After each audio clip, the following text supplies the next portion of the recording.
Ladies and gentlemen, let's watch a spectacular performance by talented performers from Universitas Muhammadiyah, Yogyakarta. Please welcome a beautiful solo performance from UKM Sunshine Voice UMY by Resti Alfi Nadila, followed by a traditional dance presented by Dr. Inggar Bagus Wibisana. Please enjoy.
voice, but can I sing to you?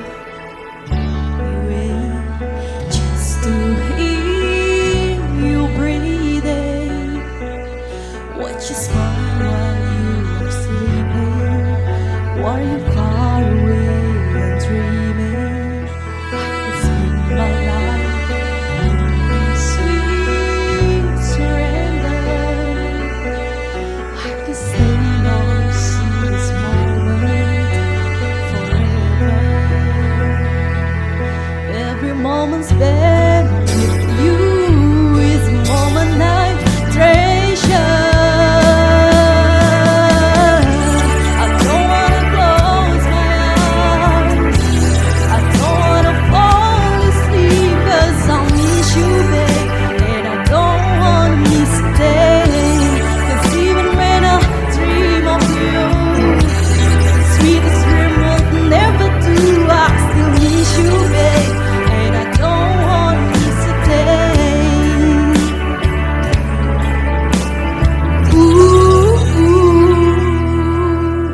Lying close to you, feeling your heart beating, and I'm wondering what you're dreaming, wondering if it's me you're seeing.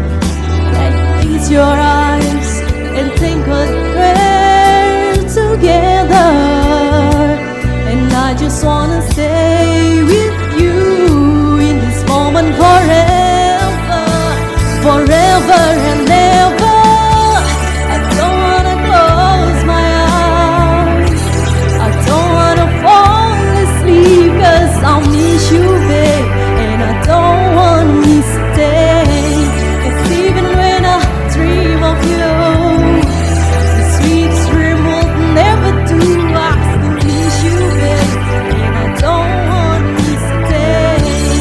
I don't wanna miss one smile, I don't wanna miss one kiss. Well, I just wanna be with you, right here with you, just like this. I just wanna hold you close, I feel your heart so close to mine, and just stay here in this moment for all the rest of time. Yeah, yeah, yeah. I don't wanna close my eyes, I don't wanna fall asleep, 'cause I'll miss you, babe, and I don't wanna miss a day. 'Cause even when I dream of you, sweet dream will never do. I still miss you, babe, and I don't wanna miss a day. I don't wanna close my eyes, I don't wanna fall asleep, 'cause I'll miss you, babe, and I don't wanna miss a day. 'Cause even,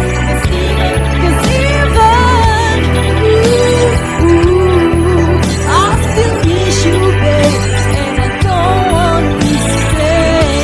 I don't wanna close my eyes, I don't wanna fall asleep, babe, and I don't wanna miss a day.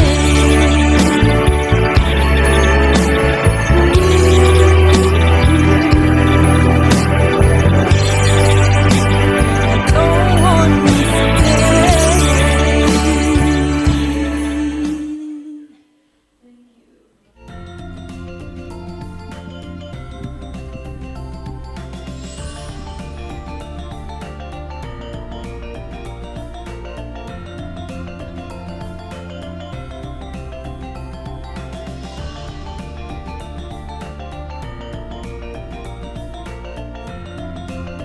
The 6th Universitas Muhammadiyah Yogyakarta International Graduate Conference 2025 will be going to start in a moment. Therefore, we ask for all participants to turn off your audio and place yourself adjusting the position of your cameras. And please welcome the host of the 6th Universitas Muhammadiyah Yogyakarta International Graduate Conference 2025, Muhammad Raihan Natsir Ismail.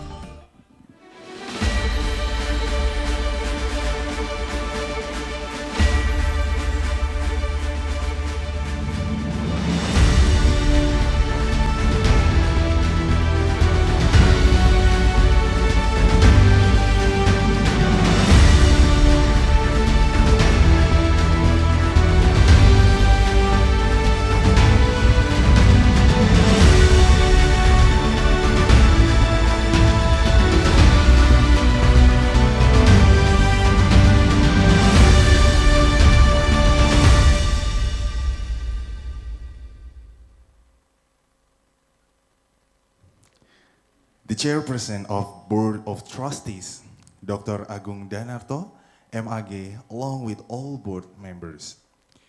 Chairperson of the Muhammadiyah Regional Leadership for the Special Region of Yogyakarta, Dr. Ihwan Ahada, Rector of Universitas Muhammadiyah Yogyakarta, and also Professor Dr. Dia Mutiarin as a Vice Rector for University Resources Affairs Universitas Muhammadiyah Yogyakarta, Professor Faris Al-Fadat, MA Ph.D. as Vice Rector for University Development Al-Islam Muhammadiyah Affairs, the Director of the Directorate of Research and Community Service, Mrs.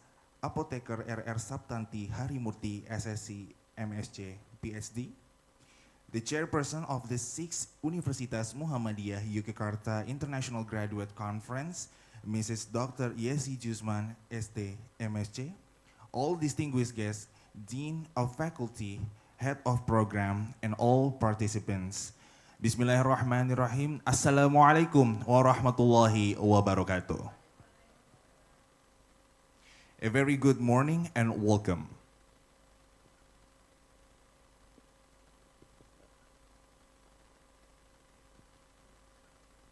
It is both a pleasure and a remarkable to witness the convening of 6th Universitas Muhammadiyah Yogyakarta International Graduate Conference 2025. These prestigious events are proudly hosted by Universitas Muhammadiyah Yogyakarta, held on 21 of August 2025 at the 5th floor AR Fahrudin B building, UMY. It is truly an honor to gather with all of you today with the theme Fostering Gen Z for Sustainable Development and Renewable Energy. This webinar takes place online and it broadcasted live streaming via YouTube channel Yogyakarta. Alhamdulillah, all praise is due to Allah as the Lord of all worlds, the Master and Creator of the universe. It is by His infinite mercy and countless blessings that we are granted the opportunity to gather here and take part in this significant event in good health and high spirits. May peace and blessing, salawat and salam always be upon the noble Prophet Muhammad sallallahu alaihi wasallam. Peace be upon him, whose teachings continue to guide and inspire us. Distinguished guests, ladies and gentlemen, it is our great pleasure to warmly welcome you to the 6th Universitas Muhammadiyah Yogyakarta International Graduate Conference 2025. To begin today's agenda, let us all say Basmalah together. Bismillahirrahmanirrahim. In the name of Allah, the most gracious, the most merciful. To start our event today, let's listen together to the recitation of the Holy Quran, Quran Surah Ali Imran, verse 133 to 134 that will be recited by Miss Alfiranti Wulandari. To Miss Alfiranti Wulandari, please come to the stage.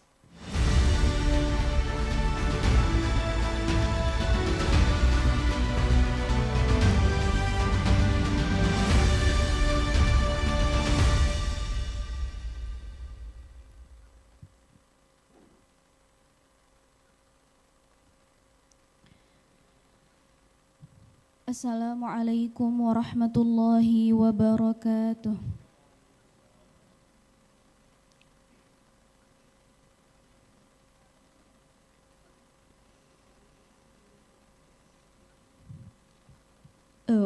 أعوذ بالله من الشيطان الرجيم.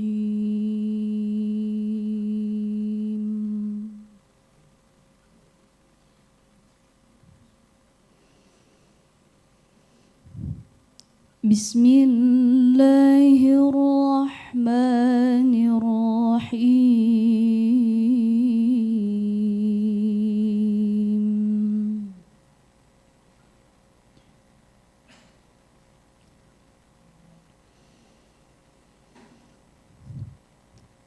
وسارعوا إلى مغفرة من ربكم وجنة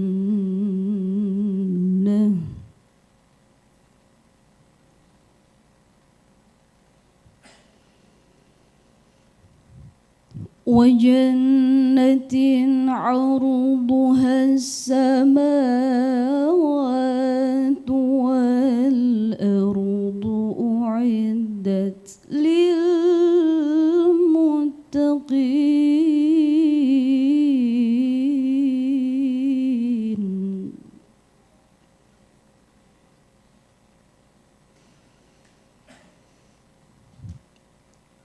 الذين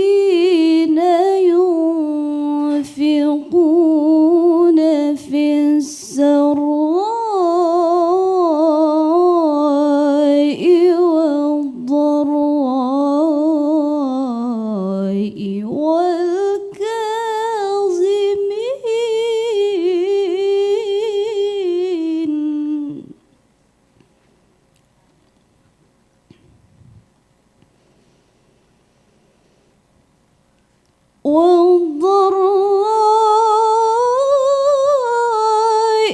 والكاظمين الغيظ والعافين عن الناس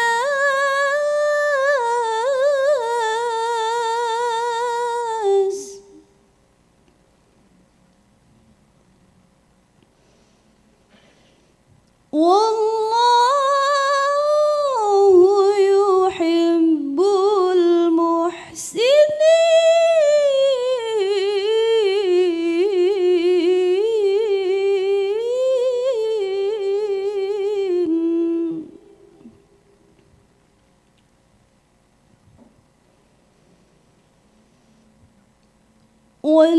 والذين إذا فعلوا فاحشة أو ظلموا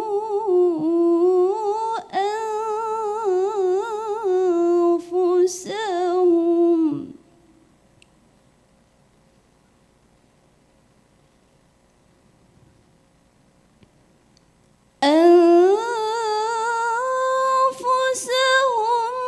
ذكروا الله فاستغفروا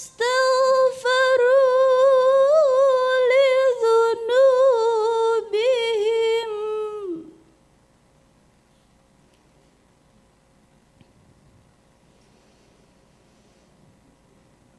ومن يغفر الذنوب إلا الله ولم يصروا على ما فعلوا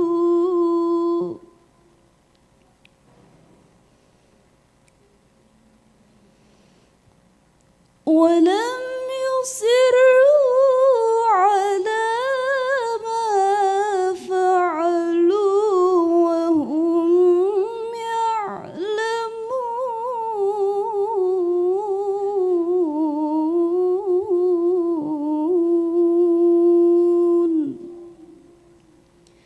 صدق الله العظيم. والسلام عليكم ورحمة الله وبركاته.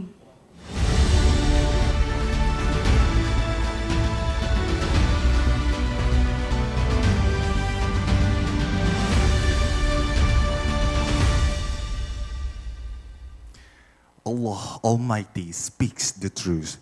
Ladies and gentlemen, for a brief moment, we would like to invite you to sing the national anthem of Indonesia, Indonesia Raya, followed by Sang Surya and Universitas Muhammadiyah Yogyakarta anthem that will be led by Miss Regina Firza Rahmawati.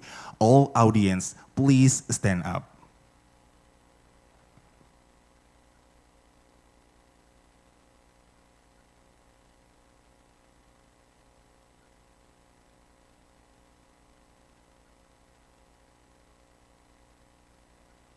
Indonesia Raya by Wage Rudolf Supratman.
Sang Surya by Kiai Haji Jarnawi Hadikusumo.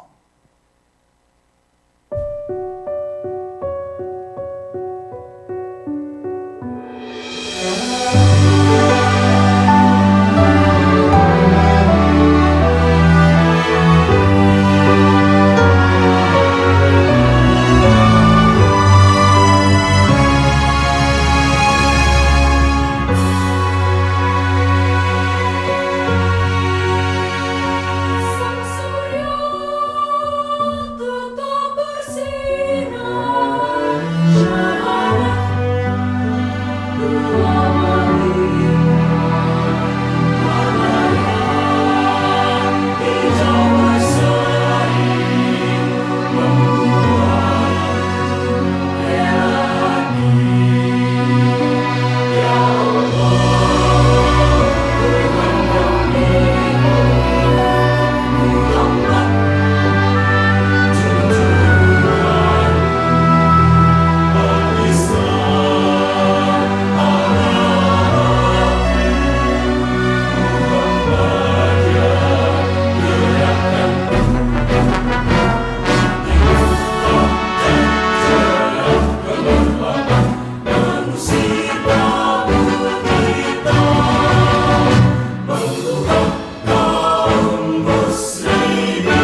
by Anthem by Agus Kurnia Wibowo.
All audience, please be seated.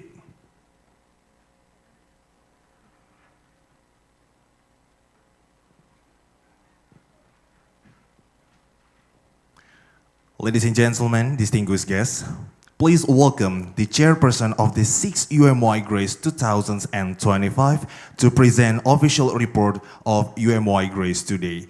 To Mrs. Dr. Yesi Jusman, ST, M.Sc, time is yours.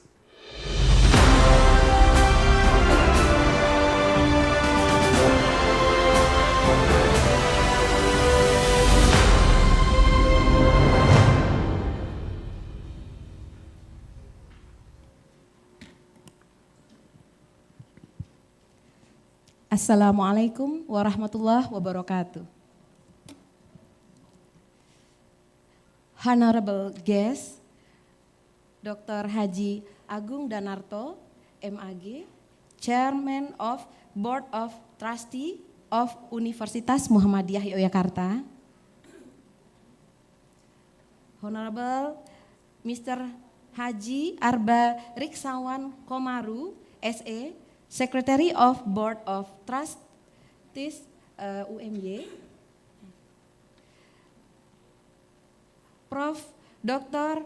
Haji Munzirin Yusuf, M.Sc, Member of Board of Trustees,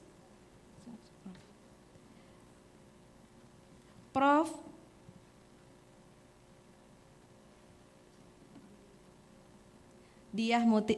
Dr. Diah Mutiarin, M.Sc, Vice Rector for Human Resource,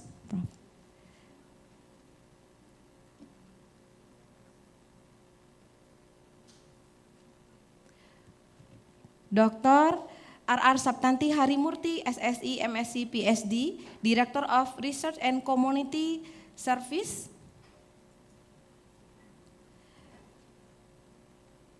and Prof. Pau-Loke, Ph.D, Keynote speaker from Khalifa University, Abu Dhabi, Universitas, United Arab Emirates,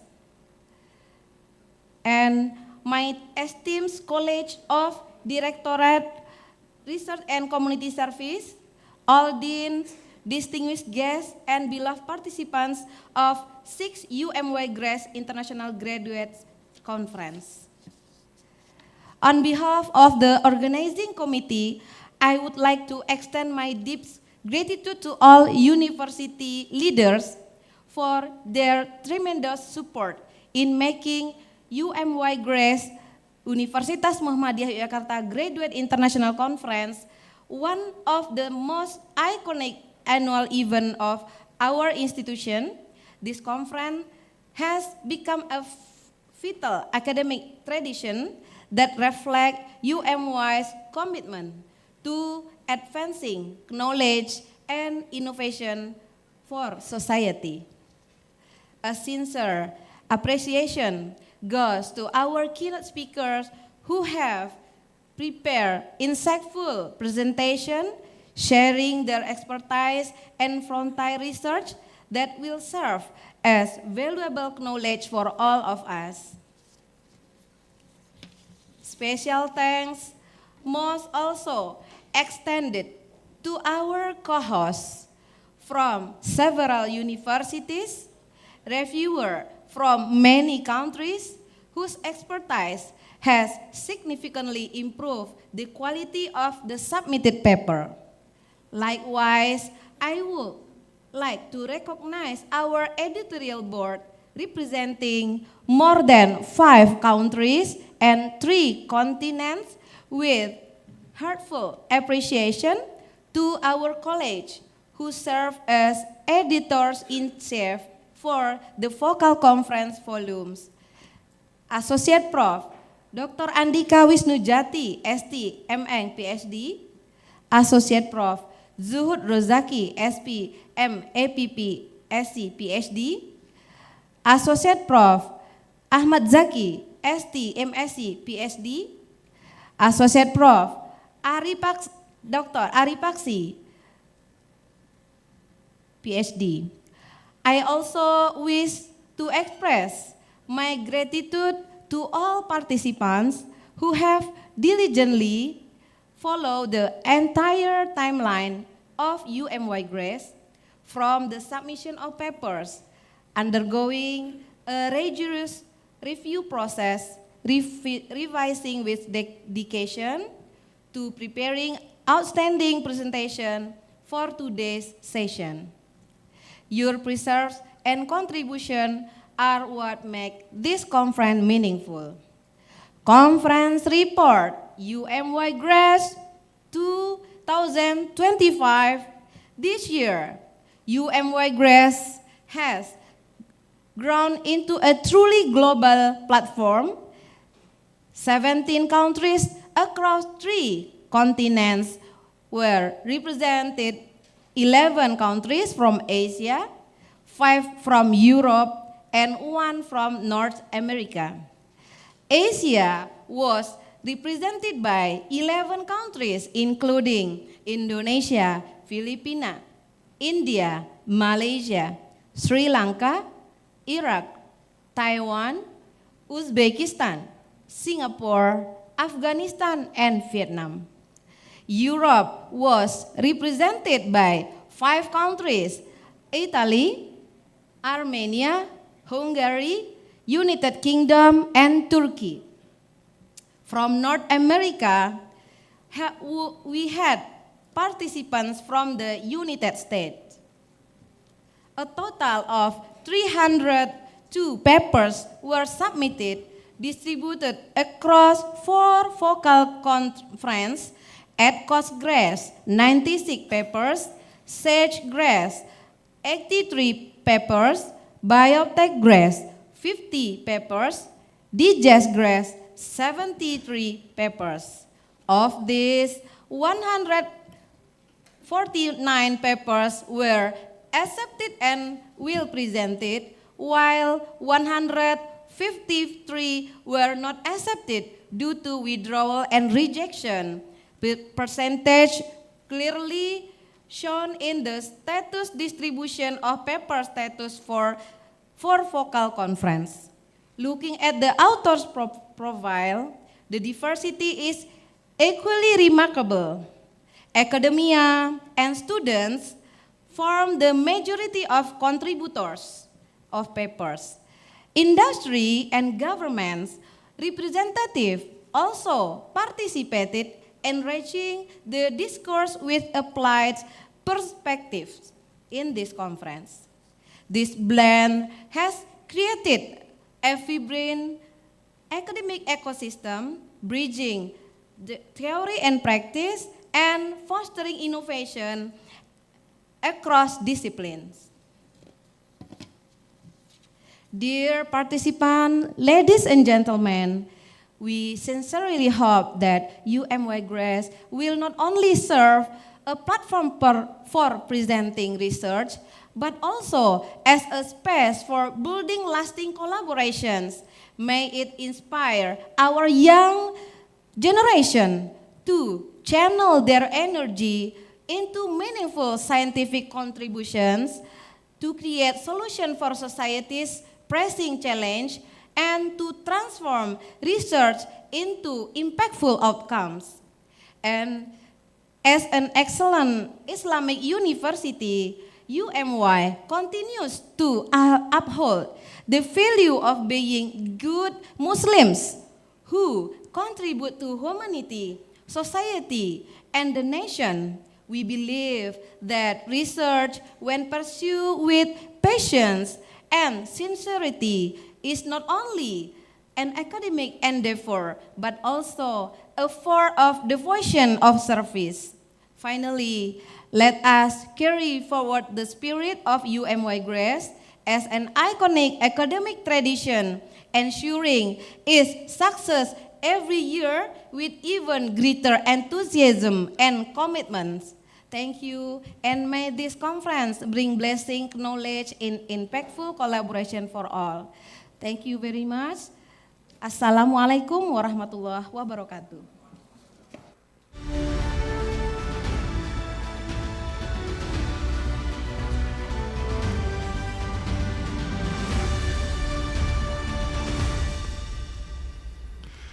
Thank you once again to Mrs. Dr. Yesi Jusman for the reports. Ladies and gentlemen, moving on to the next agenda, there will be welcoming remarks from Vice Rector for University Resources Affairs of Universitas Muhammadiyah Yogyakarta. To Professor Dr. Diah Mutiarin, M.Sc, time is yours.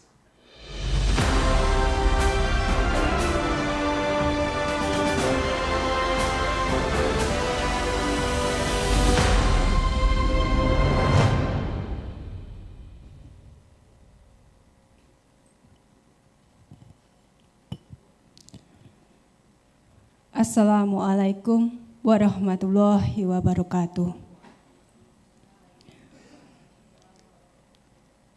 Honorable Dr. Agung Danarto, M.Ag, as the Chairman of UMY Board Trustee. Honorable Professor Munzirin Yusuf, as the member of the Board Trustee of UMY. Honorable Haji Arba Komaru, S.A., as the member of the Board Trustee UMY. Honorable Dr. Yesi Yusman, as the Chairman of UMY Grace VI. Honorable Dr. Sabtanti, as the Head of Directorate of Research and Community Services, and all the members of the Directorate. I see here Dr. Afik, NS, and also Ibu Dr. Tri Wulandari, MKes. Distinguished guests, participants, colleagues, and also all the students who are attending here with the offline here and as well as the online in the Zoom.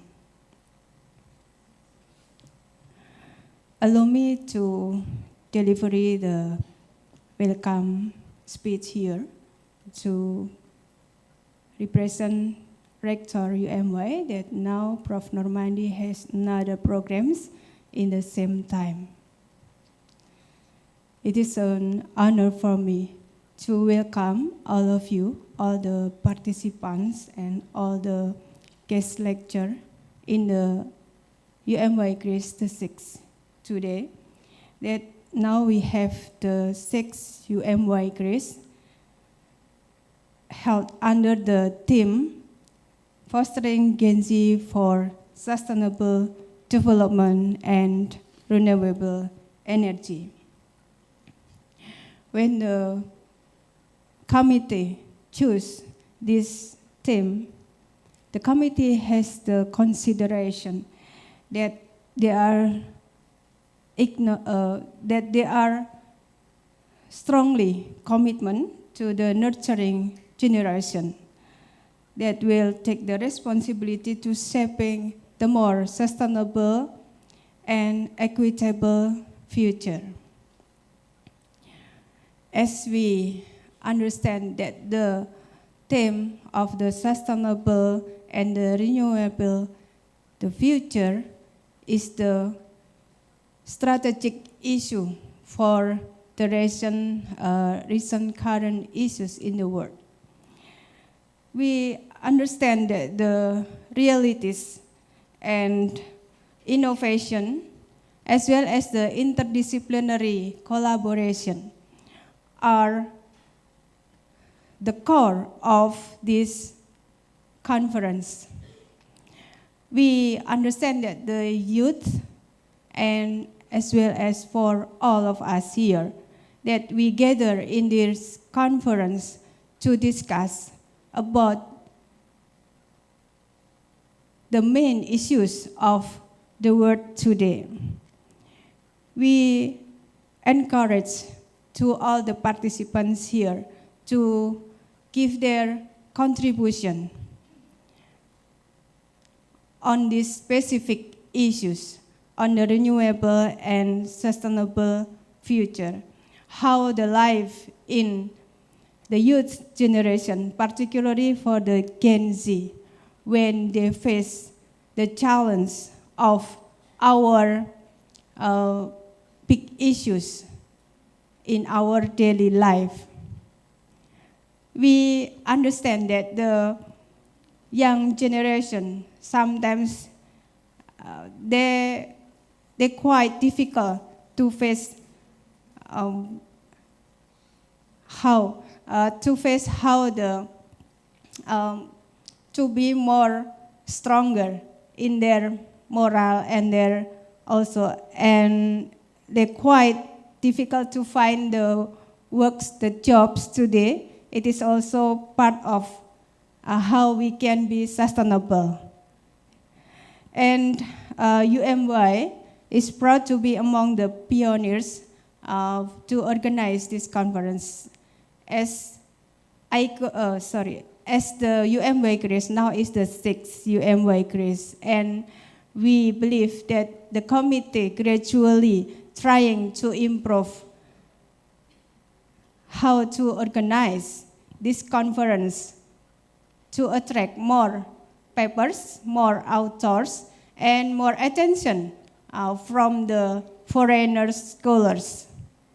So we would like to say thank you to all the participants from the foreigners, all the writers, and also as well to all the writers, the authors who send their best paper to this conference.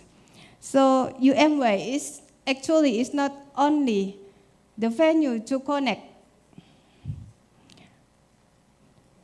It's not only the way or the only venue to connect others, only to presenting papers, but also how can collaborate each other to cultivate their capacity as the scholars. With this year, we understand that the diversity among the presenters are quite very more variety from the engineering up to the social science, as has been mentioned by the chairman of the UMY Grace. So we hope that each idea that shared by all the contributors could lead to a more sustainable ideas that can be implemented. Ladies and gentlemen, on behalf of Universitas Muhammadiyah Yogyakarta, I extend our sincere appreciation to our partners, all the university partners who are being the co-hosts and make this conference more successful. May this conference ignite the spirit of collaboration and inspiring all of us to strive for a more sustainable and renewable future. Once again, welcome to the 6th UMY Grace International Graduate Conference 2025. I hope that this conference will inspiring and gain the fruitful academic ideas for all the participants as well as for the committee. Thank you very much. Assalamualaikum warahmatullahi wabarakatuh. Please stay still and remain position, Prof. Arin, as we will proceed to the symbolic opening ceremony. And also, I would like to invite Board of Trustees BPH Dr. Agung Danarto, Director of the Director of Research and Community Service, Ms. APT.RR Sabtanti Harimurti, SSc, M.Sc, Ph.D., and also the Chairperson of UMY Grace, Mrs. Dr. Yesi Jusman, to come to the stage.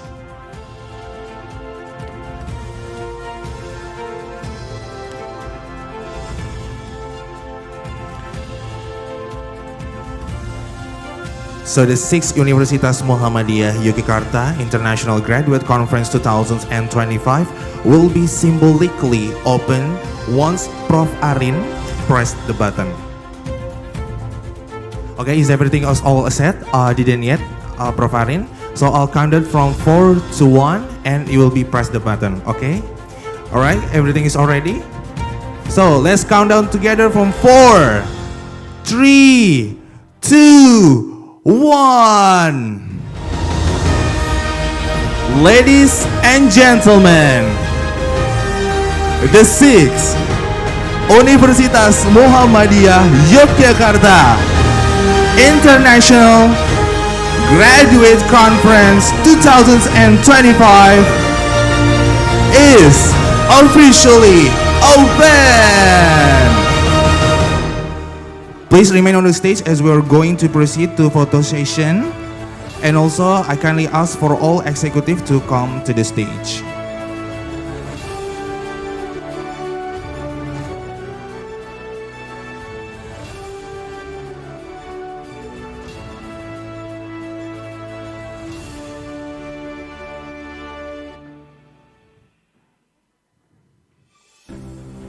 All right.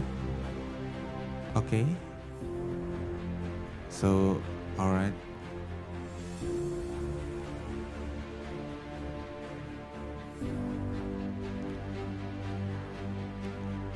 Okay, so Pak Afik. All right, perfect. So there will be 2 photo sessions for the formal one and the, freestyle.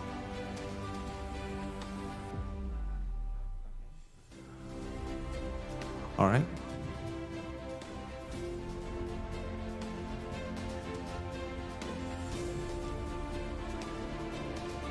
Okay, there's more.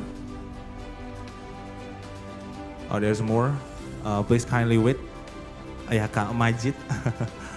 Okay. All right, perfect.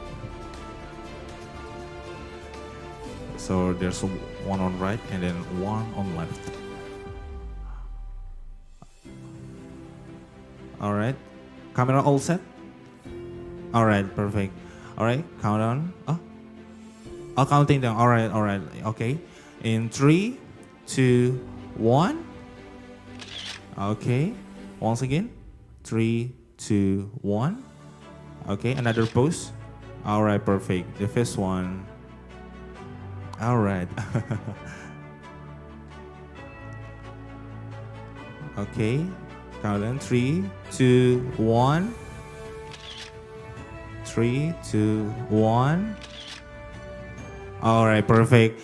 Let's give a round of applause, everyone, for this symbolically opening for this 6th UMY Grace 2025.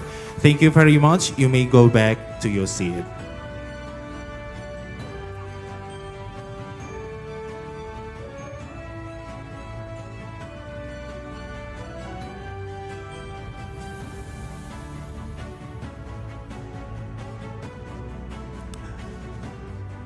Ladies and gentlemen, still with us in the 6th Universitas Muhammadiyah Yogyakarta International Graduate Conference 2025. Even though we can't meet in person, but we believe the spirit is still on fire and the vibe is still the same. In fact, this is something very special because it can reach more participants throughout Indonesia, from the island of Sumatra to the island of Papua. Hopefully you are still with us watching the live streaming via Yogyakarta YouTube channel, and this event is planned to last until 4 p.m.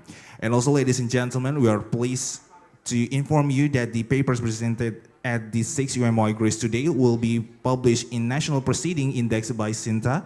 Additionally, selected outstanding papers will have the opportunity to be published in Scopus Index, journals, and other internationally recognized publication series.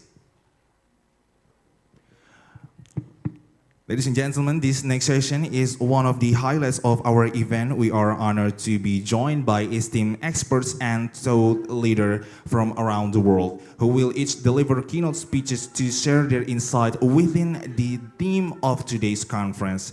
To lead us through today's important session, we are delighted to introduce our moderator, that also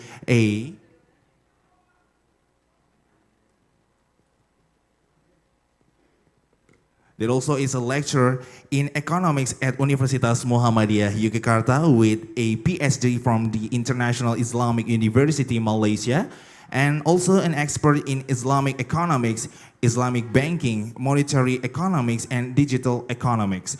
Dr. Kusuma has conducted significant research on early warning system for the resilience of Islamic banking, exchange rate dynamics, and macro financial stability in Indonesia and ASEAN. His scholarly work has been cited over 270 times with an H index of 9. Beyond academia, he actively contributes to economic empowerment through mentoring projects like FIChemE, a smart and Sharia-aware financial planning app for students and communities. Without any further ado, let's call Dr. Dimas Bagus Wiranata Kusama, S.A., M.Sc, Ph.D. as our moderator.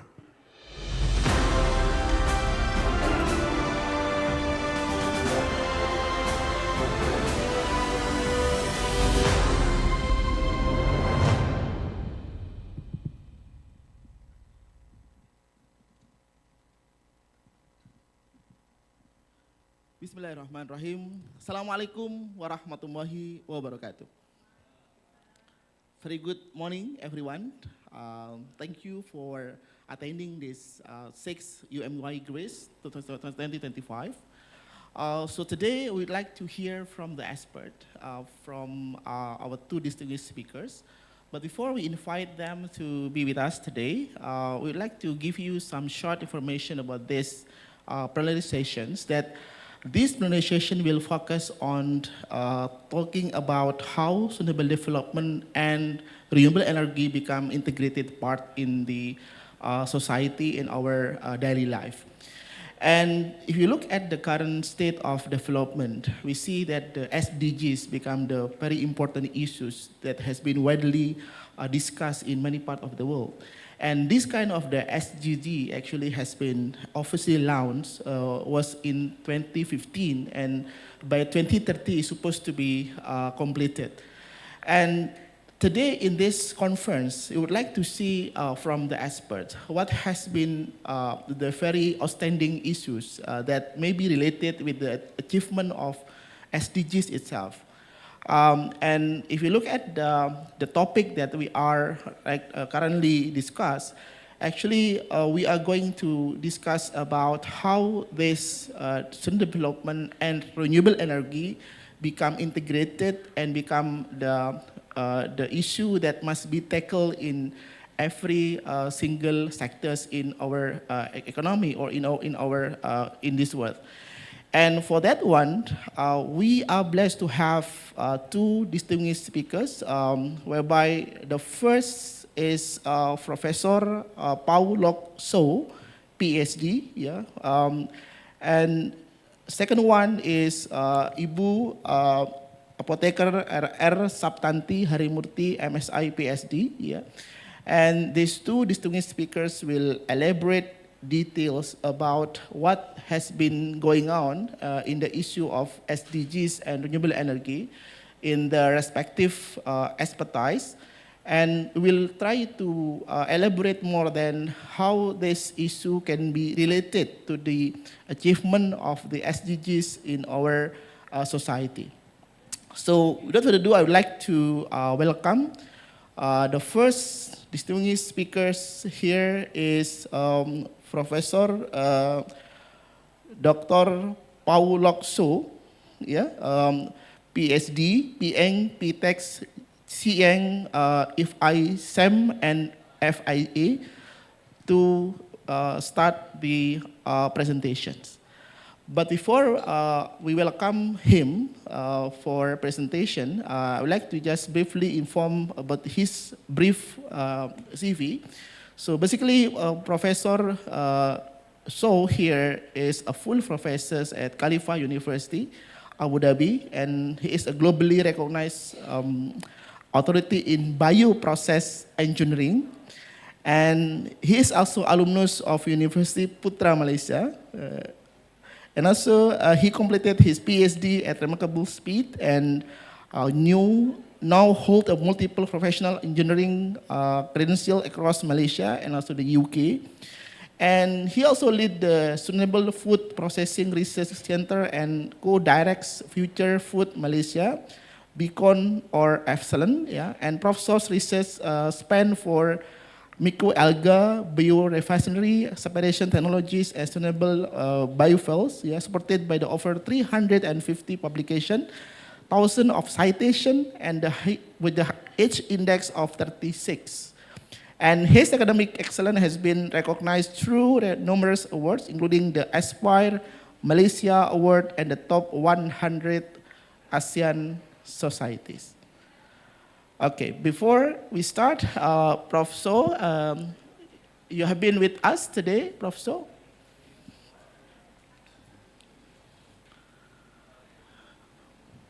Yes, good morning. Can you hear Okay, me? good morning, Prof. Yeah, can you hear our voice here, Prof? Yes, I can hear you loud and clear. Okay, Prof. Okay, selamat pagi, Prof. Apa kabar, Prof? Yeah, good. Thank you so much. Okay, Prof. So I will be your moderator, Prof, of the next 20 minutes, Prof. So we would like to hear from you about the presentation of microalgae, yeah, Prof. And when we saw your slide, seems to be very interesting issues. Given that the microalgae here is the one of the area of research that can be massively impact to the society, yeah. But really looking at the content of the microalgae itself, what I saw from your slide, it much more have the protein, Prof, yeah?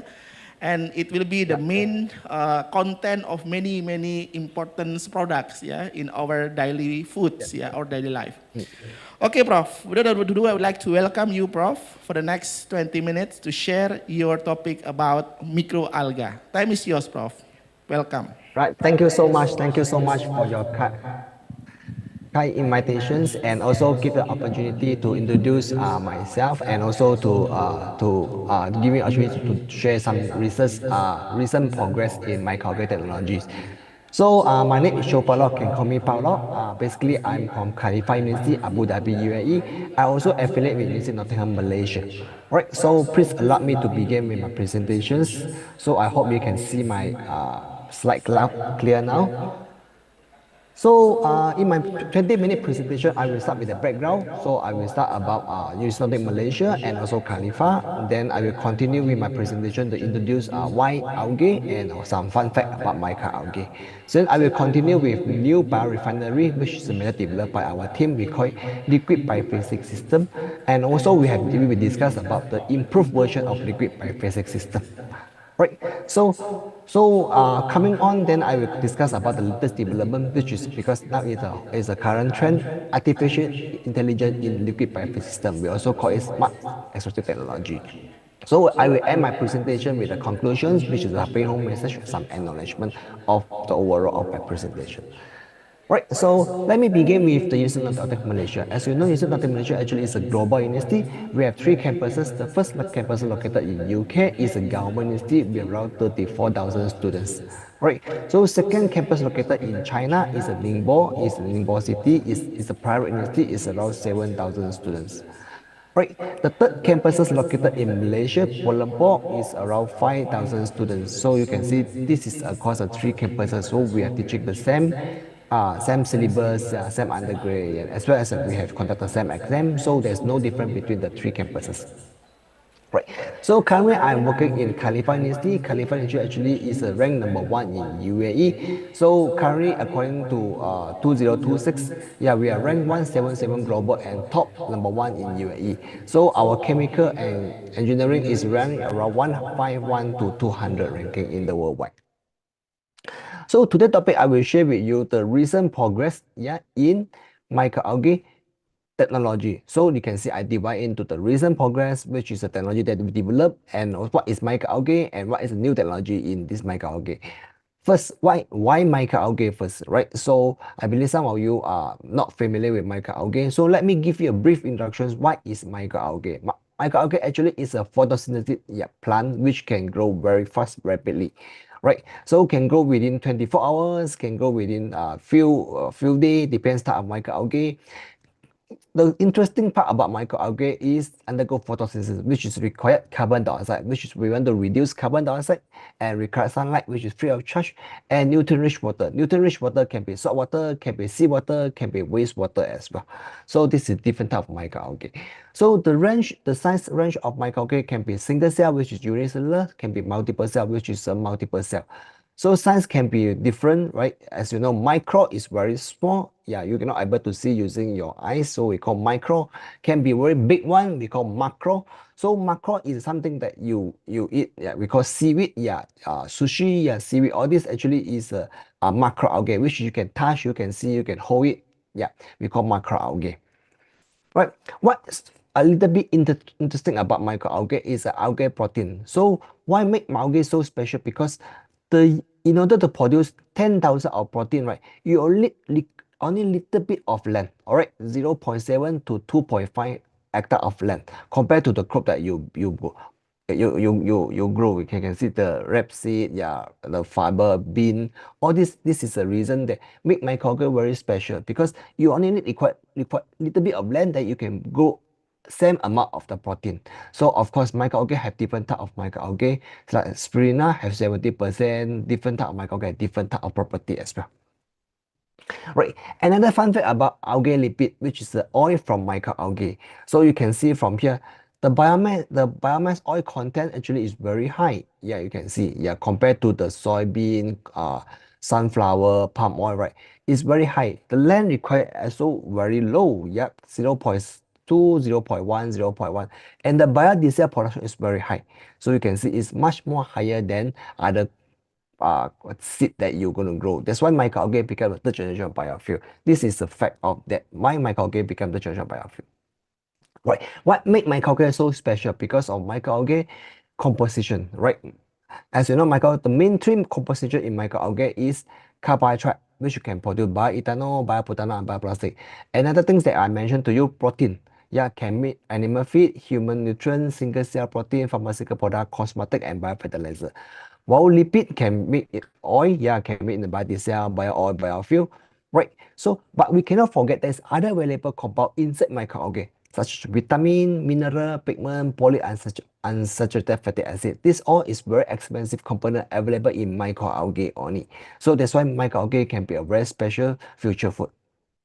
Right, so microalgae as a sustainable future food source or not, right? So the answer is yes, because you can see the NASA aerospace man, then they do not really bring fish, chicken, nut or beef or eggs, yeah, to the space. They only bring spirulina powder, which is microalgae powder. That's enough for them to sustain for long run in the space. That's why you can see microalgae definitely can be a future food. So that's why it's a main source of protein, main source of oil, main source of carbohydrate as well. Right. Let me share with you, there is many applications of microalgae. The first application, microalgae can become a biohydrogen, which is the hot topic nowadays. Can be bioelectricity, because this is a real building in European. So this building right there, the whole building generate electricity from microalgae. Microalgae can be bioethanol, can be biogas, can be biofertilizer, can use as fertilizer, can use as a biocrude. Yep, can use a pharmaceutical products. Yeah, can use a lot of compound, like as I mentioned, protein, lipid, carbohydrate, pigment, and also vitamin, mineral.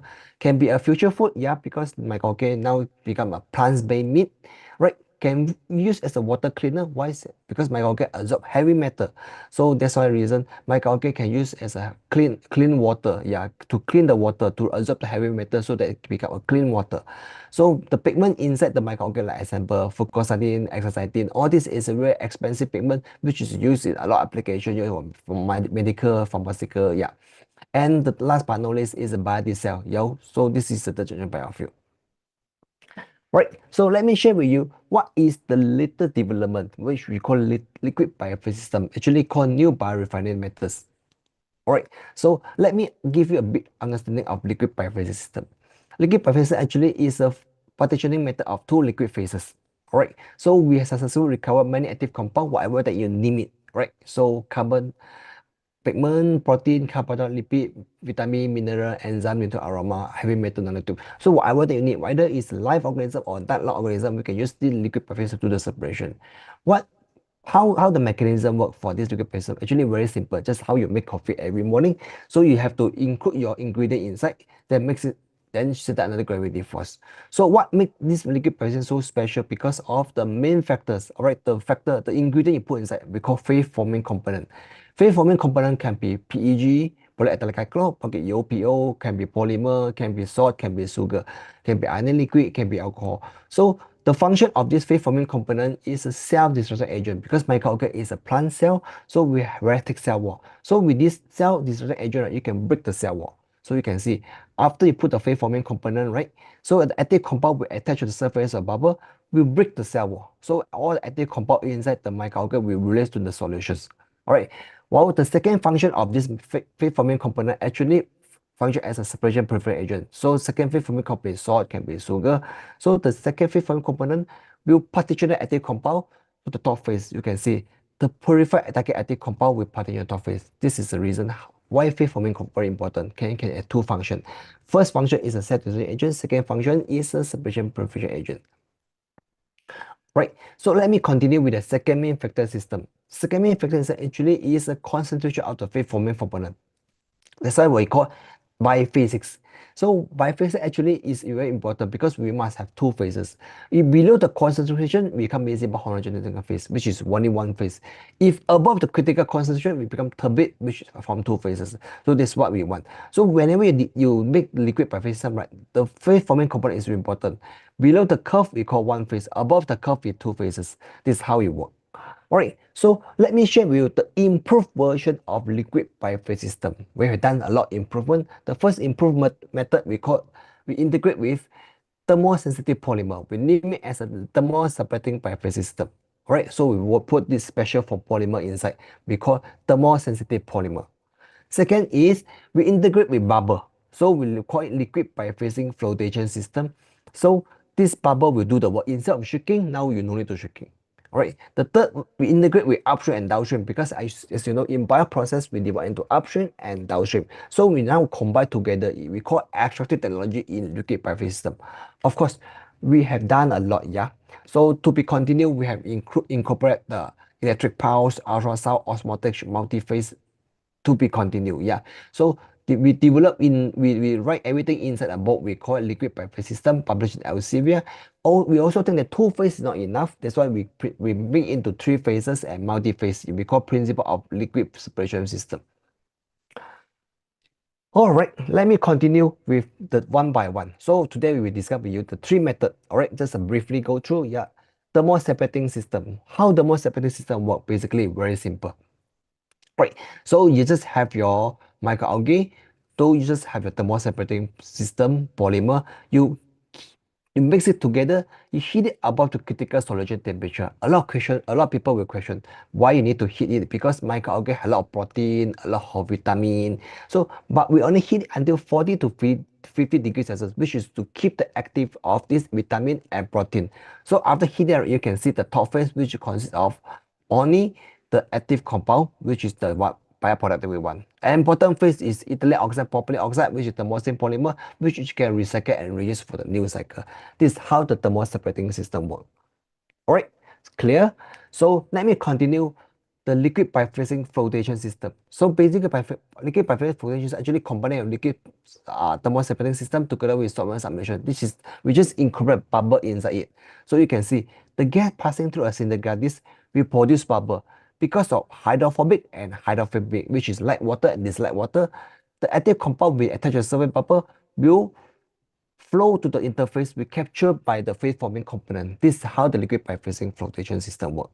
Right, so you can see the system very simple, but how do we extract oil? Yeah, oil using liquid biphasing flotation system. There's a lot of parameters, just how you make coffee. You need to have correct concentration of the temperature of the water, creamer, sugar, coffee powder, amount of the water you put inside. So same like how you make liquid biphasing flotation system. So molecular of a polymer, concentration of the salt, concentration of the polymer, pH, amount of the aqua phase, amount of the polymer, and etc. So the more parameter optimized, the more pure product you will get. So in this case, you can see we use CO2. All right, of course, you can use nitrogen, you can use oxygen, you can use inert gas. So the different type of gas have different ability to absorb the active compound. For us, in order to extract the oil, we use carbon dioxide. Undergo synthesis with G4 porosity, which is size of the bubble. Right, we have G1, G2, G3, G4, G4, G6. So different size of bubble have different type of the size of bubble to extract the active compound. So when they create a bubble, right, CO2 will attach the oil, will attach on the surface of the CO2 bubble, then we partition to the EOPO phase. So we heat it above the critical control of the table. We can see this is a lipid, which is the oil content of the EOPO. All right, and EOPO can be recycled. So this is overall how we extract oil using liquid biphasing flotation system. Right, so last but not least, I will share with you how to extract this combine upstream and downstream together. We call it extract technology. So naturally, yeah, you know that in order to cultivate microalgae, take times, right? 1 week or 2 weeks. So we only put the special component we call feed forming component inside the system. And feed and the microalgae, we put some nutrient, let it undergo normal cultivation process. Under 1 week or 2 weeks, depending on microalgae you grow. So we stop aggregation, stop shaking, we heat it above the critical solution temperature. After heat up, what you will see? You will see the top phase consists of bioproduct plus the water. Bioproduct, which is the product, which is oil, protein, carbohydrate that you want, and bottom phase, which is a concentration of phase forming component and biomass, which you can recycle and reuse for the new cycle. This is how extract technology, which is very interesting because you don't need to undergo a dewatering, drying process to extract the biomass, then undergo drying process to extract the active compound you want. But now you have to do everything in one go. Right, so this is something that we have patented. You can see we have do the extract technology in the system very fast, and this is very convenient method in the industry nowadays. Right, so this is how the smart technology, yeah. Why we call it as a smart? Because we incorporate the temperature sensor, ultrasound sensor, and pH sensor. We incorporate in the Arduino board, which is Wi-Fi. We connect to the ground system, big data. So everything that we have collected the data, we can control, can monitor using digital system. So this is a water level, temperature sensor, pump control, real-time monitoring. Everything can be monitored from our mobile phone.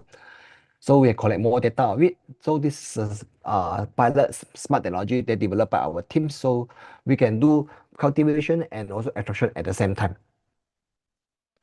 So this is a short video to share with you, right? So you can have a look on this, how the smart technology system work. Basically, it's very fast process. So you can see we have do the simultaneous cultivation and biorefinery of microalgae.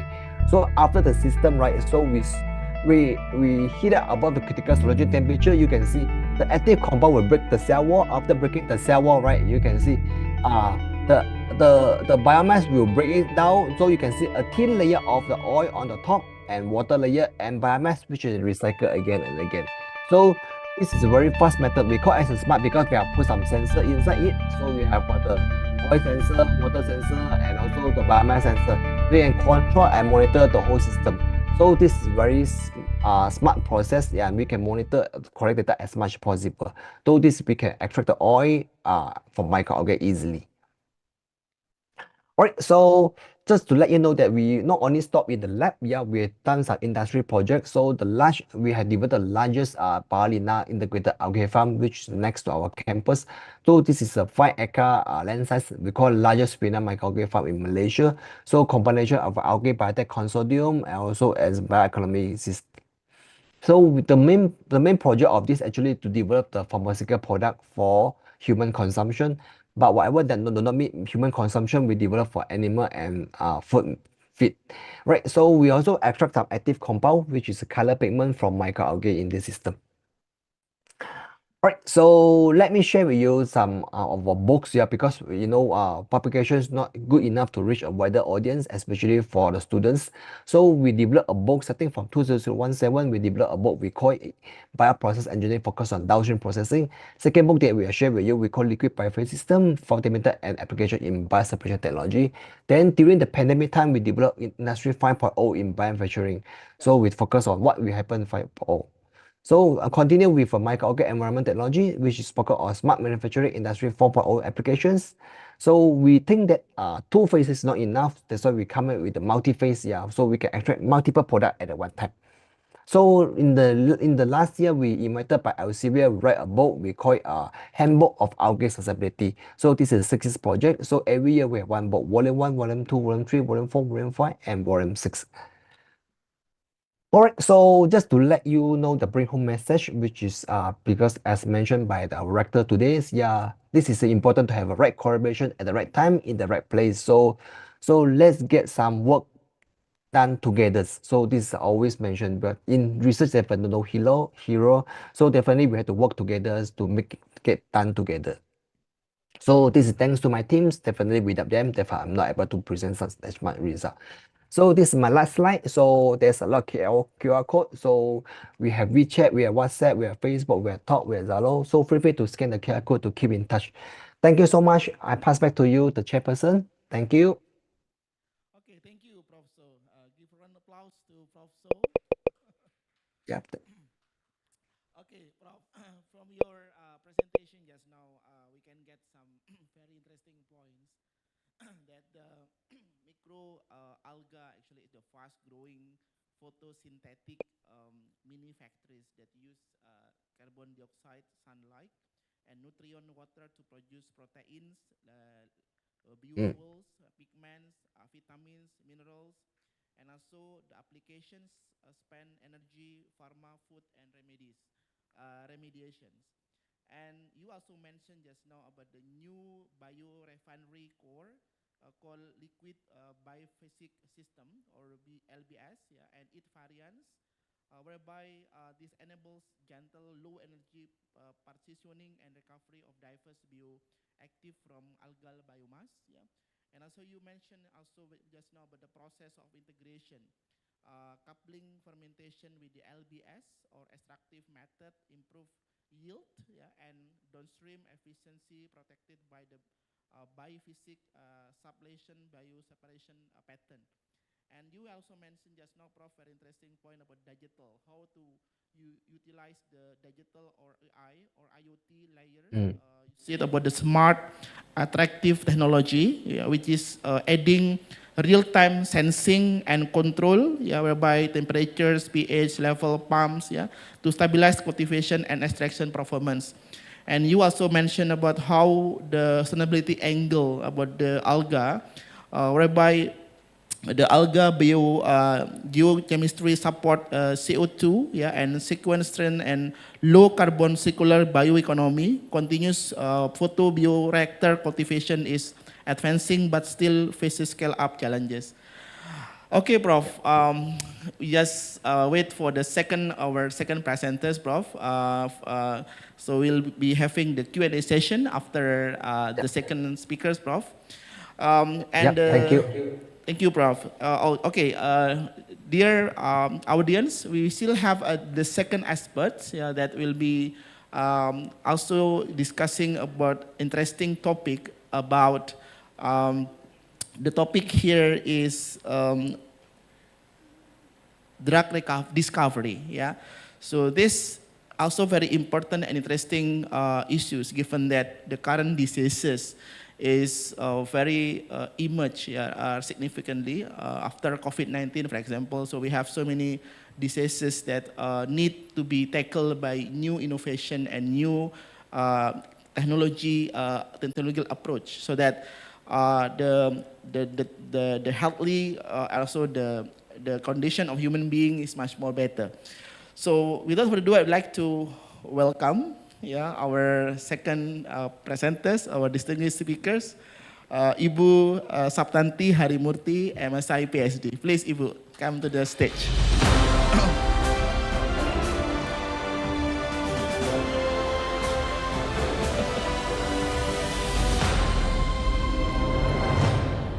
Oke, terima kasih Bu. Apa kabar Bu?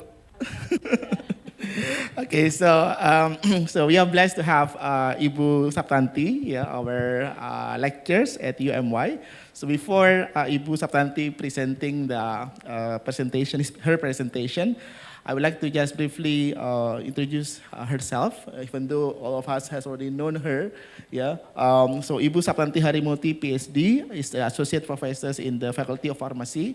And currently, she is the director of Directorate Research and Community Services at Universitas Muhammadiyah, Yogyakarta.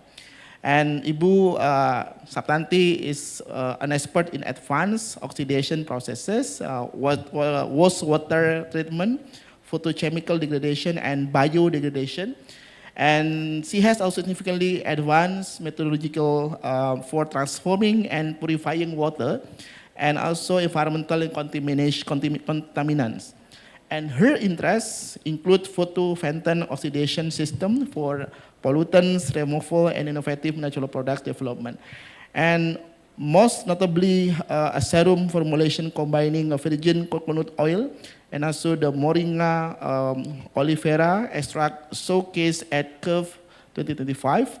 And also he has over 440 citation and with the H index of 11. And Ibu Harimurti's contribution span from environmental pharmaceutical sciences and sustainable technology and development. So Ibu Sabtanti will present about the drug discovery, and 20 minutes, Bu Sabtanti, time is yours, please. Okay, thank you, Pak Dimas. Bismillahirrahmanirrahim. Assalamualaikum warahmatullahi wabarakatuh, everyone. Assalamualaikum warahmatullahi wabarakatuh. All right. Here I would like to present my not expertise, but currently I'm doing this research about the drug discovery. So actually, what is the drugs? Drug actually is a kind of xenobiotics. Xenobiotic is a kind of a compound that normally our body no need that's a compound.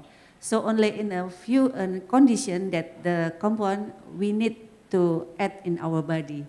For example, when we have a fever, so we have to add some paracetamol maybe. So our fever will decreasing. So actually normally we don't need the drugs, but because of right now, many current disease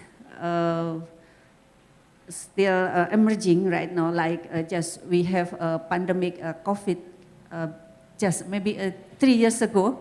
So the drug discovery is still ongoing right now. Not only that, but because many things. So this is my outline of my presentation. So I would like to start with the drug discovery processes. and then I continue by the drug discovery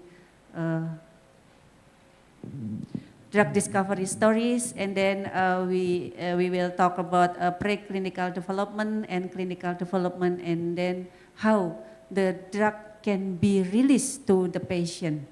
So please next. So basically, there are 6 reasons why we have to do some drug discovery. So there is the first reason is emerging disease like COVID. So COVID is new disease that we have to find the medicine for that one. But until now, I think the COVID medicine still not found, isn't it? So another thing, that because of the antibiotic resistance, some patients cannot take medicine, especially antibiotic properly. So there is a bacteria to be, what we call, they cannot die with one antibacteria. So we have to find another antibacteria to kill the bacteria. So we have to discover. Another thing is maybe because of harmful existing treatment like cancer. Right now, the cancer prevalence is increasing because of maybe of the lifestyle of us is getting not good, yeah. So the cancer prevalence is increasing. So when we have to discover a drug cancer, we have to find that the drug only kill the cancer cell, not kill the normal cell. Because actually the cancer cell is similar with the normal cell. So the drug cancer must be targeted to the cancer cell only, not the normal cell. So we can see maybe when someone treating by the cancer medicine, so they will get many side effects, like their hair is full and many things. So because of that, one is the normal cells also affected by the cancer medicine. Another thing like the chronic disease, like what is it? It's called diabetes, and another thing, cancer heart and everything. That illness is going increasing right now. So we have to find many medicine that make the disease treated by easily. And now also there is a personalized medicine because of the what we call the genetic of the person. Maybe like me, I'm taking paracetamol when I have a fever, so maybe I'm getting better. But maybe different with you, maybe. You have to take another medicine to overcome your fever. So that we call a personalized medicine. Then right now is we develop that personalized medicine. Another thing is unmet medical needs. So maybe there is a disease that still cannot find the medicine. Please next. Next, please. So for the drug discovery process, from the first idea, for example, when I would like to find a cancer medicine, so I have, for example, I have a plan that, oh, this one good for treatment for cancer. But from the first idea to be ready a medicine for the patient, minimal 15 years for the developing. So that's why the medicine is very expensive because of the research is took long time and many process.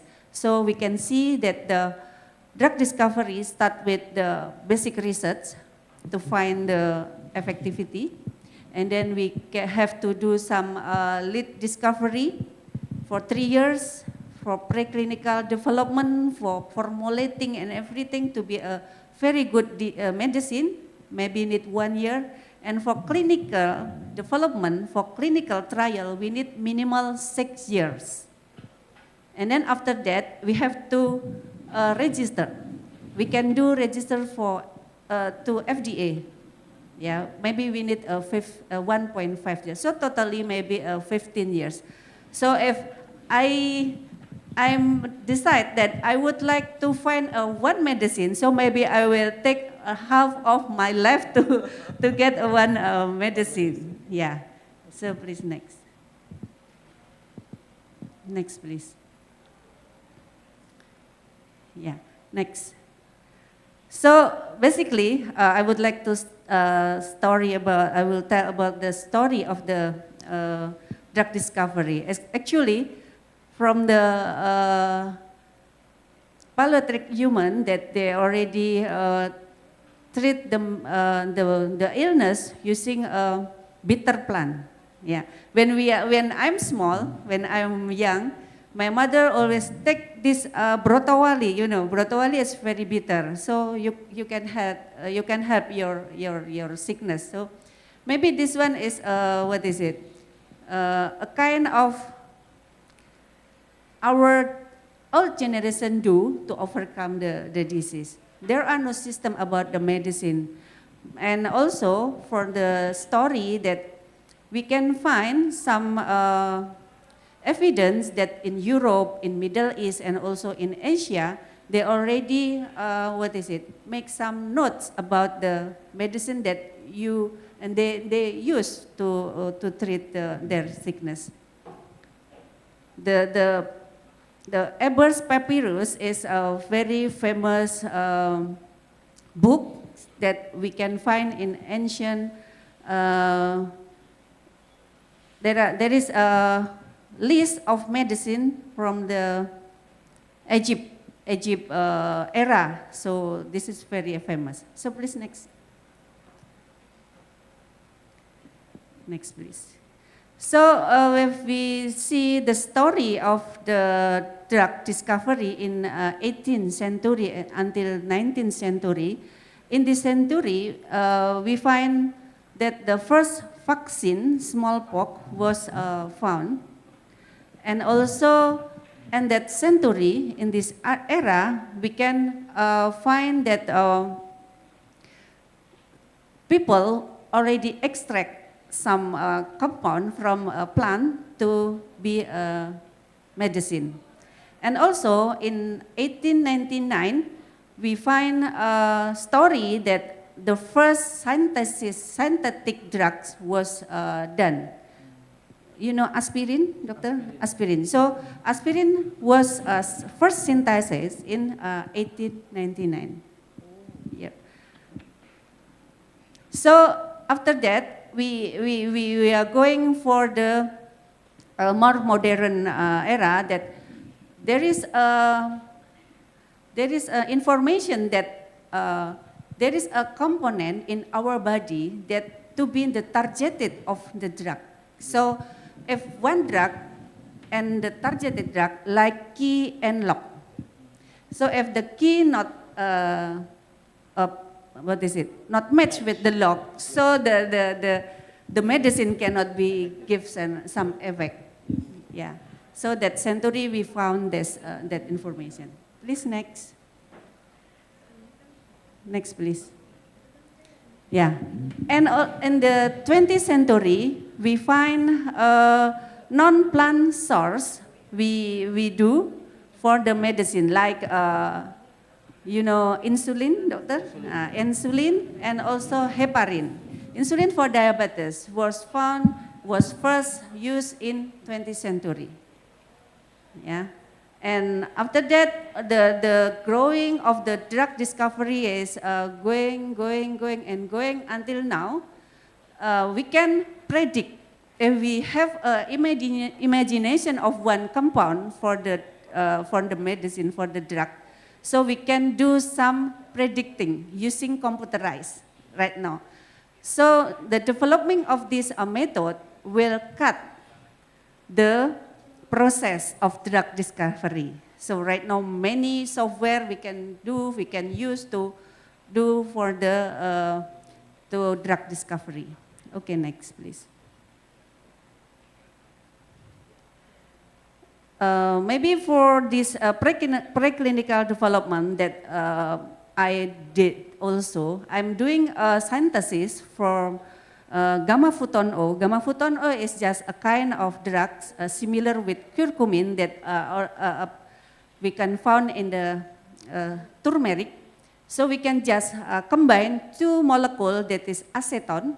You know, acetone is like just a solvent, and acetone and vanillin. You know vanillin. Vanillin is a kind of food flavoring. Yeah, we can just combine that to be a molecule that's similar with the curcumin that available in the turmeric. So that kind, I've already done that research from the synthesis until right now I got the result for the how the compound penetrate in the body. I already need 10 years, but I still get that result. So for to get this to be a medicine, that one is maybe, I don't know, I can overcome all that, or we can see. So basically for the preclinical development, we have two kind research, that is in vitro and in vivo. After that, for this research, we have to know that this compound, is it toxic or not? If we do that test that the compound is toxic, so we have to leave. Or we have to remodel, we have to modify the compound. So that compound is ready to be a candidate of the medicine. So please next. So here, actually, I would like to tell that the clinical trial we did for 4 phases. There is 4 phases. The first phase is safety and doses. And the first clinical trial to find the safety and the doses. So how many milligram we have to put the medicine into the human. This is the first trial. So this is, we need 20 until 100 volunteers to get this dose and the safety. So for this step, we only maybe 70% the drug can be passed, this clinical trial. And then for the second clinical trial, this is to find the efficacy and the side effects. Does this medicine give side effect? So this is need more volunteer to get this. So maybe several hundred. So only 30% of the compound can be passed for this clinical trial to the second phase. After that, for the phase 3, that this is to efficacy and monitoring of adverse reaction. Is there any reaction of the medicine that maybe we cannot predict? So this one need 300 until 3,000 volunteers to get this medicine, these drugs ready to be used. So this is maybe only 25 until 30% can pass this clinical trial, and this trial need 1 until 4 years. Usually, if the drugs already passed for the third clinical trial, so usually this medicine, this drug already can be released to the market. However, there is still another one clinical trial. There is phase 4 that want to see the safety and the efficacy from the people. So this 1,000 volunteers, yeah. This one usually we know as the post-marketing surveillance. So usually for industry, they will do some marketing surveillance if there is something not good from the medicine that they're marketing, so we have to withdraw. Yeah. Please, next. This is the last. After all the tests already done, so we have to register. Yeah, we can do register from to the FDA. So this one from the FDA, is it approved or reject? Depend on the regulation. For Indonesia, we can do to BPOM. Yeah, we also have some like FDA we can do to BPOM. So next last my presentation. So what should we keep in mind? So I think we do the developing of the disease is calling for drug discovery in the whole life. And we can conclude that the computational method like predicting using software on everything will cut the time for the drug discovery. That's one that maybe that I can talk to everyone. Thank you so much. Assalamualaikum warahmatullahi wabarakatuh. Waalaikumsalam warahmatullahi wabarakatuh. Okay, give a round of applause to our second speakers, Ibu Sabtanti. Okay, from her presentation just now, we can get some very interesting information, particularly for me, from economics lectures, yeah, from business and economic lectures, whereby we see that the process of drug discovery is taking a very long time to release, yeah, from the beginning until the end. And in terms of the cost, surely it will take very, very expensive and very, very high cost, yeah. So therefore, the question somehow remains, Bu Sabtanti, is how to balance between the safety and the time. Yeah, because you said just now that the diseases is emerge very quick, very fast, but somehow the discovery of the medicine, of the drug is somehow a very long time. So it seems to be unmatched between the needing of the society, of the human being with the production of the drug itself seems to be unmatched. So therefore, you correctly mentioned just now that the emergence of technology, yeah, of AI that you mentioned about the method just now is very likely mentioned that how to cut off the process but still maintaining the quality, yeah. Okay. Okay, dear audience, because we are going to have very limited times, yeah, so I will let you question and answer. So if you, Prof. So also still in our Zoom right now. So we have two speakers from the first discussing about the microalga just now, and our second speaker just now mentioned about, discuss about the drug discovery. Okay, from the audience here and also from the online audience, perhaps you have any question to our two speakers, please? Maybe in the Zoom, can we see the participant in the Zoom? Maybe you can raise your hand, or maybe you just write in your chat Zoom if you are going to ask our speakers, please. Any questions from the audience? Very clear already. Oh, this one. Okay, so we have two questions.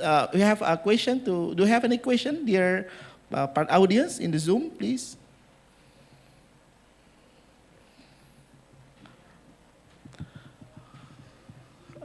Okay, so meanwhile waiting for the question from the audience, I will ask, have questions, yes, please, brother, you can start your question, or you want to write in the chat Zoom, or you want to directly questions? I would like to direct it. Okay, please, brother, please introduce yourself briefly and your question, please. Thank you. Am I clear, moderator? Yes, please. Pretty clear, please. Okay, thank you. My question is to the first speaker. My name is Kekula Pingeleke from Liberia, and I'm a student at UMY. So I'm currently conducting a research on the future of renewable energy, especially I'm trying to understand the role of palm oil. As we all know, renewable energy currently makes up about 35% of the global electricity generation, and projection shows that it might reach 65% by 2030. And we know that biofuel is a critical part of renewable energy, especially in the transport sector. And as we all know, palm oil is a key component of biofuels, but there are several challenges, especially on policy dilemmas like deforestation, the loss of biodiversity, and human rights. So there's an urgent need to find sustainable sources. And in the presentation of the first speaker, he did mention that microalgae could contribute to the generation of electricity. And I also saw a bit of comparison with palm oil, especially regarding the land use. So I would like to hear from his opinion, or hear his opinion. Can microalgae replace palm oil in the future of renewable energy? And secondly, how feasible can we incorporate microalgae production to local communities, especially those in developing countries? Thank you. Okay, Alright, thank you so thank much. you, brother. Okay, Prof, okay, would you like to answer directly for the question, or we just wait for the second question, if there is? Okay, Prof, maybe wait for the second. Yeah, so any other question from the audience before we go to the next for the answer from the professors? Any question from another audience? Okay, so, okay, please introduce yourself, Brother Denny, please, time is yours. Brief and clear. Do you have any question, Denny? Okay, so these are the questions. Okay, Prof, Brother Denny here wrote the question in the Zoom chat about the ultrasonic sensors and microcontrollers. Okay, maybe Prof can answer directly the second questions. Any other question for our second speakers, perhaps? Any other question from our second speakers, Ibu Sabtanti, from the audience here, perhaps? Oh, ada.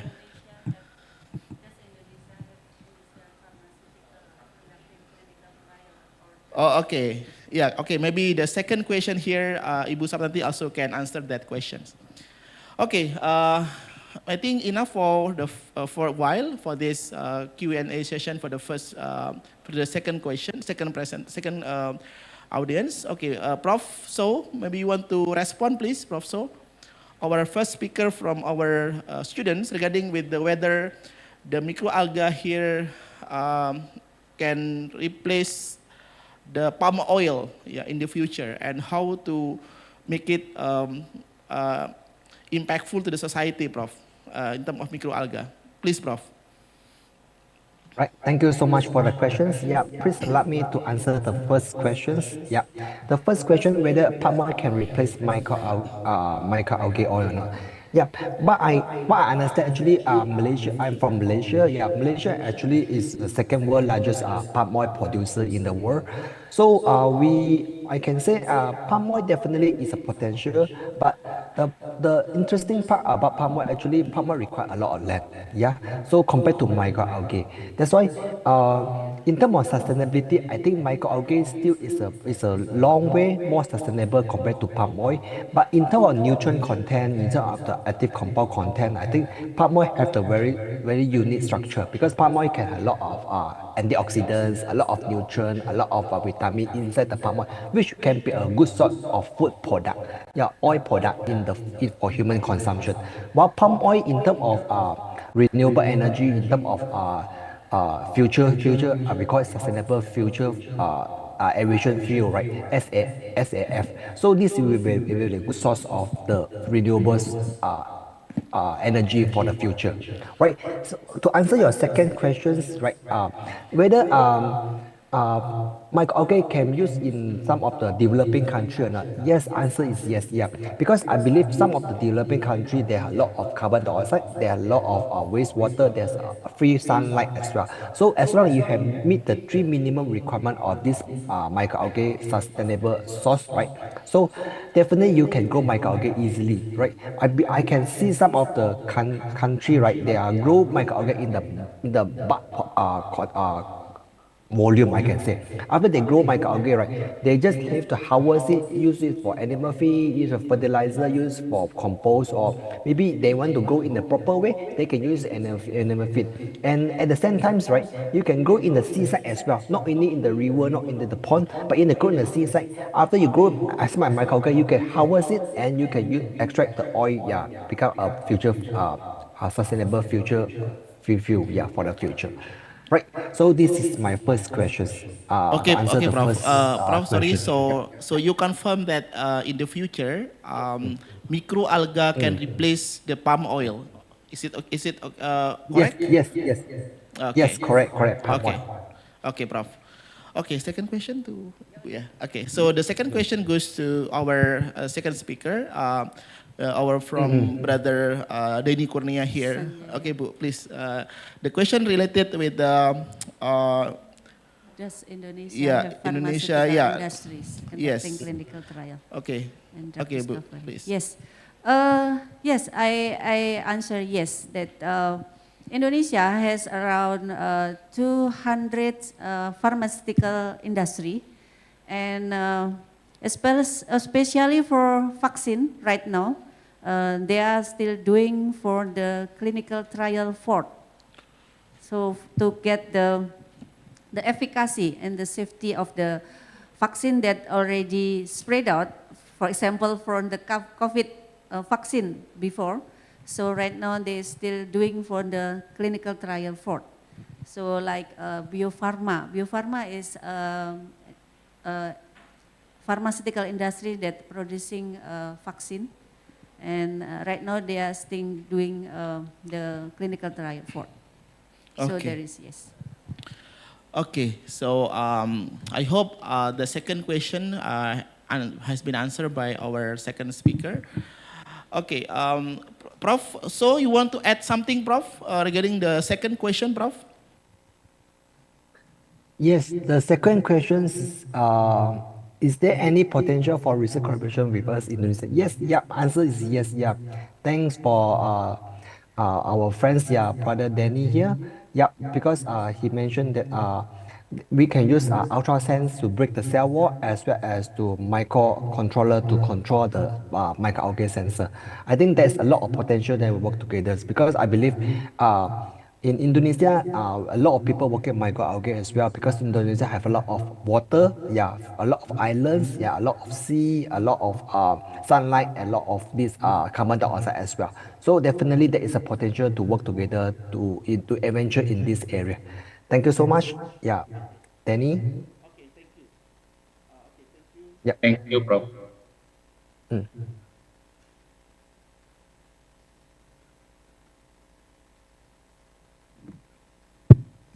Okay, thank you, Prof. And Ibu Sabtanti. So because time is has been run out of the time, has been 10 a.m. Jakarta times.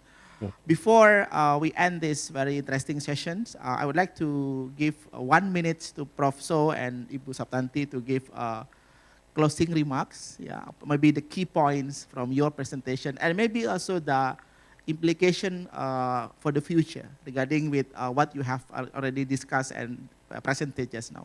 Maybe from Prof. So first. 1 minute, Prof. Your closing remarks, please. Yep. Thank you so much for the opportunity to give a short closing remark. So, in my opinion, the closing remark actually, we must work together. Yeah, this is important because in research, definitely there's no hero. So we hope that we must join hand to hand to work together in research, no matter in social science, in science and economic engineering. So different type of people that work together. Hopefully, we can work together to create a better future. So thank you so much, everyone. Have a nice day. Okay, thank you, Prof. Ibu, please. Thank you for the closing remarks that drug discovery right now still ongoing. Why we still doing this one? Because we know that medical treatment, the modern medical treatment still need to be developing. Why we still have to develop this one? Because to sustain our health in our life. So that one, my closing. Thank you so much, everyone. Assalamualaikum warahmatullahi wabarakatuh. Waalaikumsalam. Okay, dear audience, I know that you have many questions in mind regarding with what our distinguished speakers presented just now about microalgae and so the drug discovery. Because of time limitations, I just would like to stop the discussion this time. But for that, I'd like to give a short summary about what our presenters just now mentioned. That both of the presenters agree that we have to come up with a new technological method how to make this drug discovery or the microalgae become massively used in our activities. Yeah, because this one will be impactful to our society at large.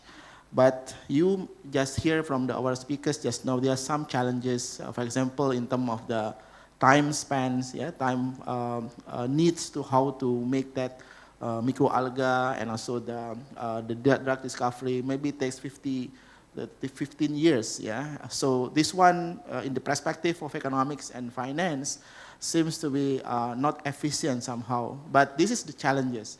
Therefore, the main message from the speakers, from the presenter just now, how to integrate with the AI or with technological method, how to make this time become shortened, and in the same time also this kind of the technology still maintain the quality, yeah, and also the scalability, so that the production still going on, but the quality is there, and also the time can be more shortened. So therefore, the role of technology become very important, yeah, very emerging right now in the context of how it be related with the SDGs that we are going to achieve in the next few years. So therefore, I do agree with all presenters. We have to make some very impactful collaboration and very continuous collaboration, so that this collaboration can be the avenue how to make our SDGs and our sustainable development become much more enlightened and much more achieved in the future. Thank you. Terima kasih for the listening. Terima kasih Ibu Sabtanti again for the time. Thank you, Professor, for your time, and see you next time. Thank you. And I hand over back to the moderator. Wassalamualaikum warahmatullahi wabarakatuh. Waalaikumsalam warahmatullah. Thank you, and please stay still and remain position, and please stand up. So there will be, as we proceed to hands on the certificate of appreciation to our keynote speakers by Mr. Alvik, and also I would like to kindly invite Mr. Alvik to come to the stage.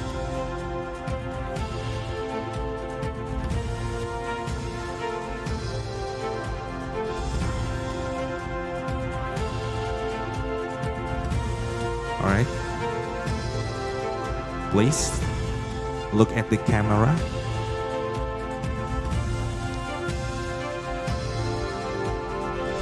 All right, 3, 2, 1. Okay, once again. All right, I think perfect.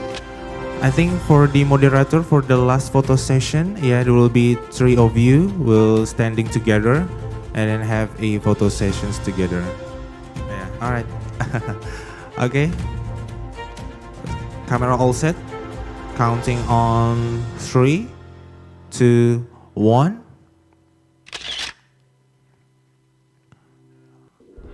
Yeah, with Mr. Prof behind.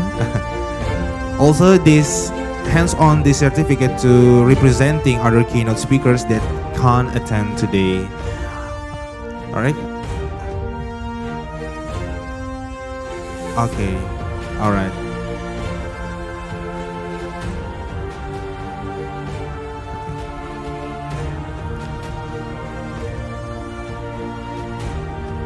Yeah. Please, yeah. So I kindly invite to Mrs. Dr. Yesi Jusman also to come to the stage to accompany these photo sessions together.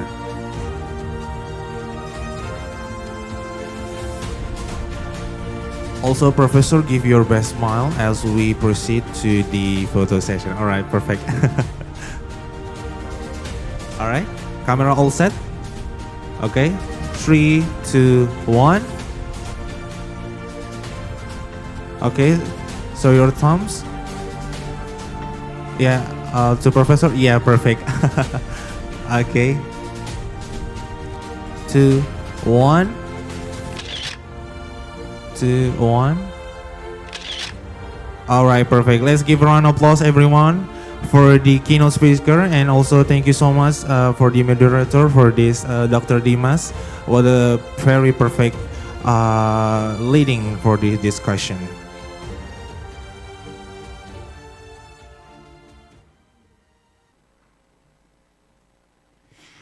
Ladies and gentlemen, before we proceed to the vocal session, let us watch the wonderful martial arts performance by our extracurricular club Tapak Suci Universitas Muhammadiyah Yogyakarta. In 2024, for those of you that don't know, they achieved 6 gold medal, 1 bronze, and also best pesilat at Lumajang Pencak Silat Championship in Lumajang, East Java. So, without any further ado, let's call Tapak Suci Universitas Muhammadiyah Yogyakarta.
Welcome back to the 6th Universitas Muhammadiyah Yogyakarta International Graduate Conference 2025. We hope you had a pleasant time with us.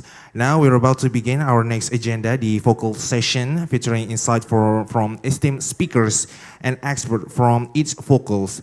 And also please put your attention for this session, and to all participants, we've already opened the breakout rooms. So please join and please put attention as the schedule and divided break room that we want to show on the screen right now, okay? And please enter the room that we already prepared for you, and please don't make any mistake, all right?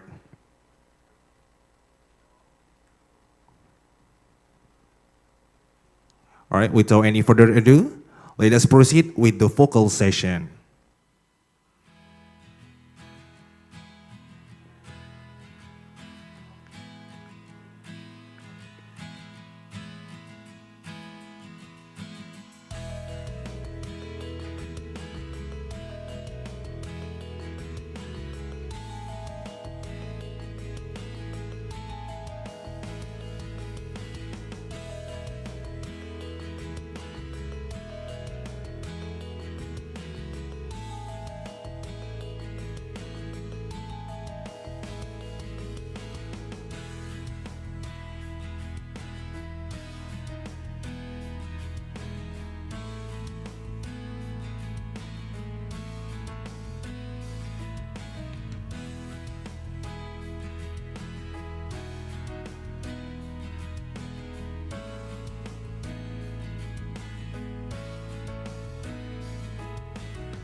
question based on the good governance theory, Miss. Okay. Oh, so thank you so much, Mr. Afiza, for the presenting the paper and also for the answer question. And we're going to the next, proceed to the next participant or speaker. That will be Salila Mulia Arafah and Miss Daza Shakni and also Miss Eko Purwanti. And then under the title, Exploring the Role of AI in Enhancing Language Education and Digital Literacy Studies at the university level. Is there any Miss Salila Mulia Arafah? Yes, Kak, I'm here. Yeah, sure. Okay. But the first, the video that show, we have sent the new video. I think This one is the new the no. Oh, We have sent the new one when? Today? in WhatsApp. Yeah, I mean today because the committee already collected by yesterday. Maximum. Yeah, we Is sent it there- yesterday. Oh, really? Yep. Is there any differences between the first video and the last one? Yeah. Very different? It's very different. Yeah, it's very different. Okay. Wait, the operator will be check for you.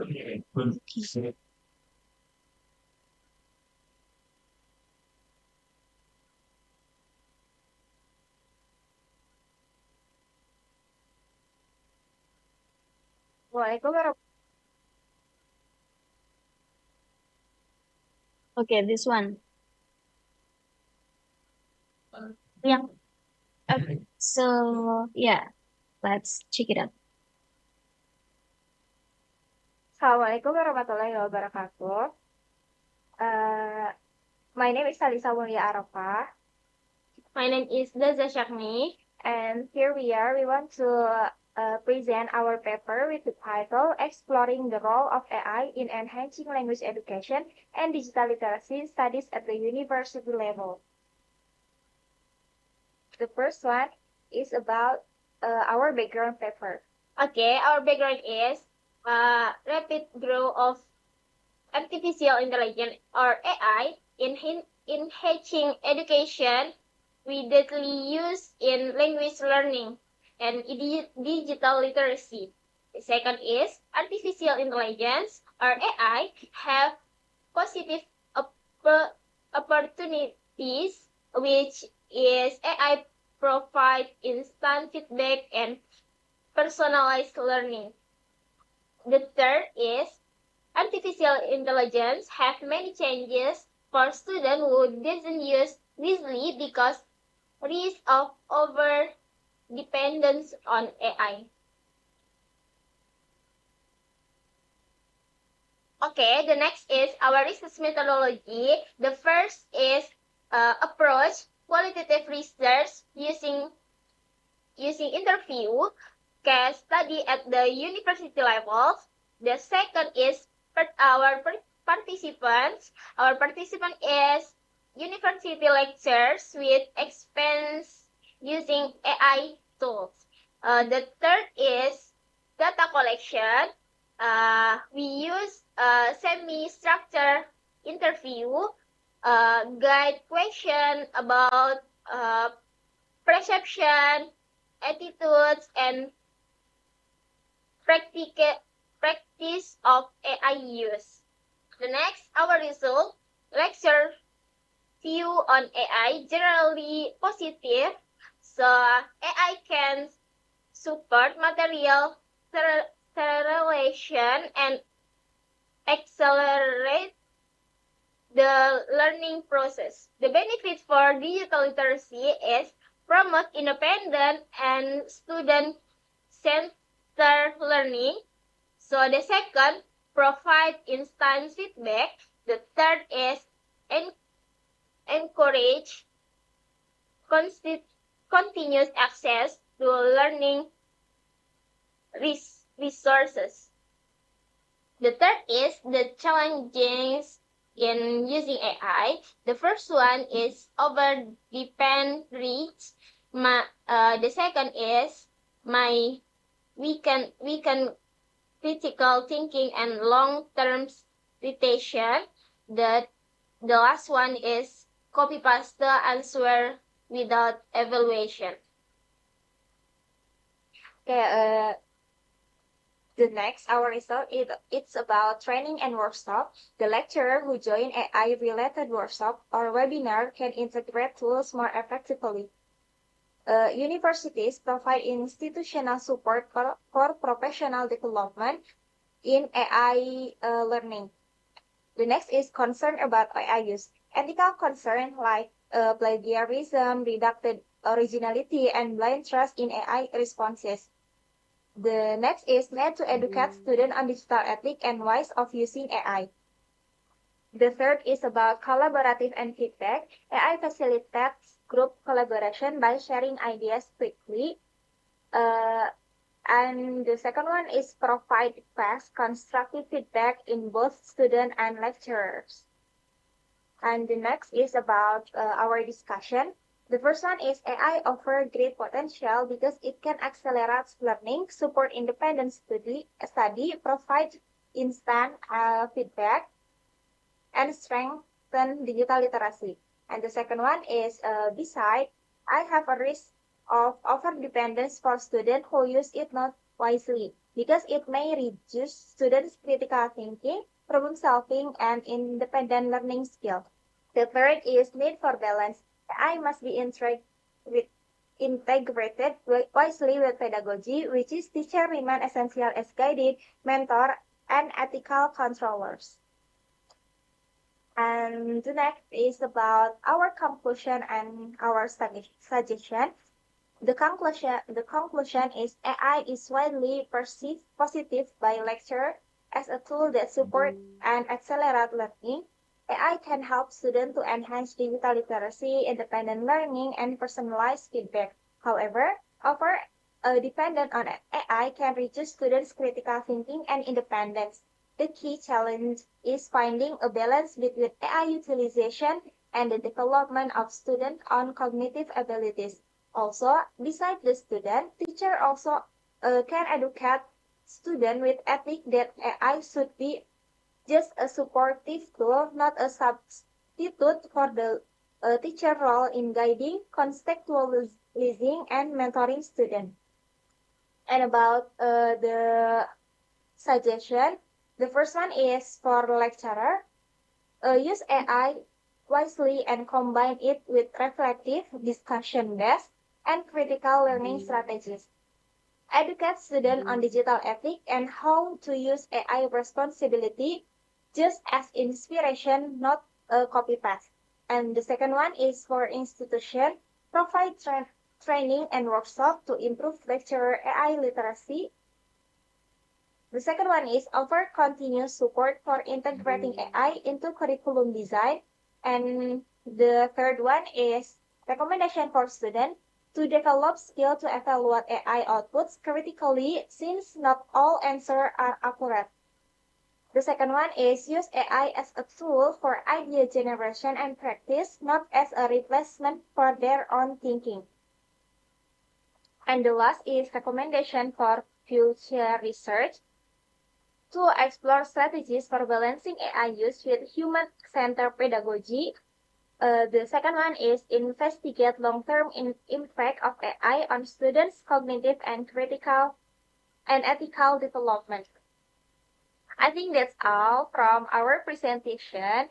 See you and thank you. Assalamualaikum warahmatullahi wabarakatuh. Alright.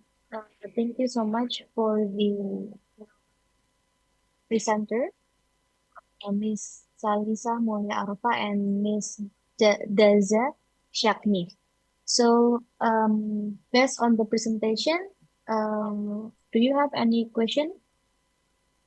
Yes, I have some questions. Yeah, sure, Mr. Officer. Okay. Before all, thanks for presentations. My questions is, what made you interested in discussing the use of AI, and then as a researcher, what output do you expect after researching it? Thank you. Okay, so the author or the speakers can answer directly the question. Miss Salisa and Miss Teza.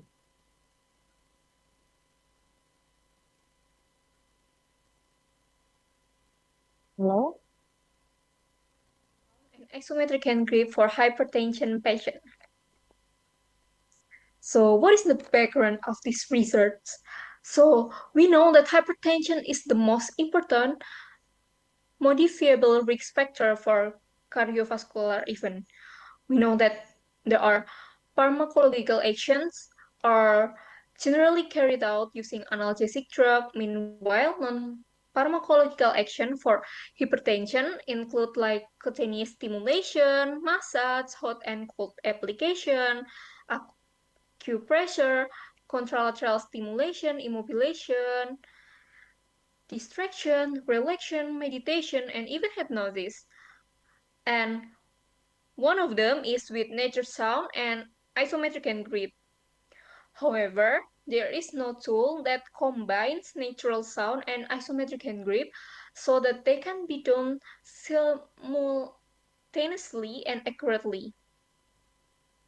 And we know that in this era, nursing and engineering are distinct fields, each with its own specialized knowledge.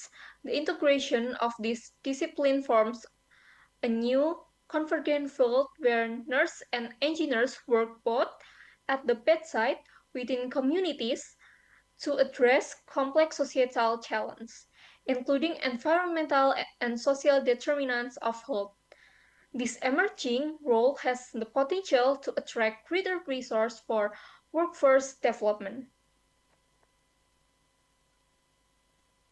What is the method of my research? So in this research, using R&D or research and development which is a research method that is carried out in structured manner to perfect existing products or develop new products through testing.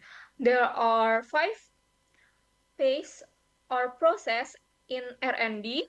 The first one is information collection. The second one is design and construction. The third one is expert validation and revision. The fourth one is model trial. And then the last one, we have the model or product result. The result of this innovation is development of the innovation. So the first one is information collection. We did a literature review and preliminary survey of 10 elderly, which is more than 60 years old. And we rank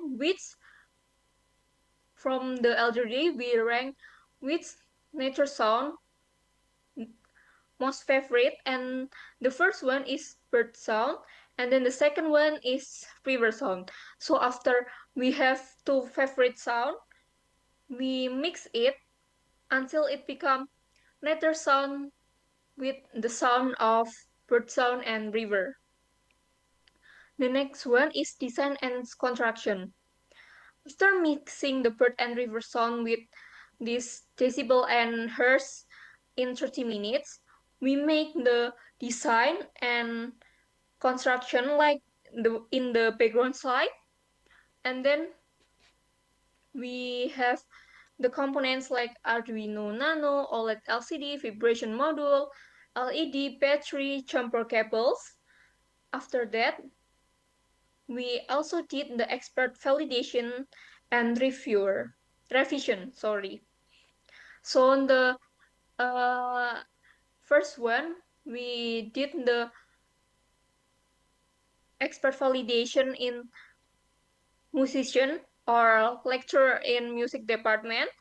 And then the second one, we did the expert validation in the doctor who did research in sports. And then the third one in electromedicine. And then the fourth one in nursing in community service. And then like we have a validation like the sound clarity as operational procedure standard adjustment, comfort improvement, and technical check.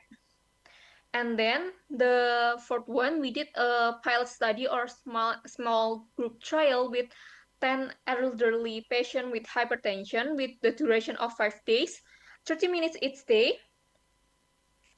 We have two section, which is 45 contraction and 15 second rest. And then we did it in the loop in 8 times. And then the pain scale reduced from 6.8 to 4.0 from the NRS 0 until 10. The comfort score is 3.9, which is rated as comfortable. And then after that, we have the final product.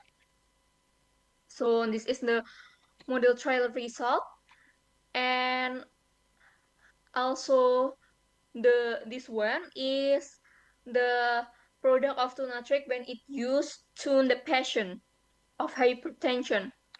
So this is the reminder like the lamp, the timer, the vibration, and then this one is the headphone that connecting the nature sound.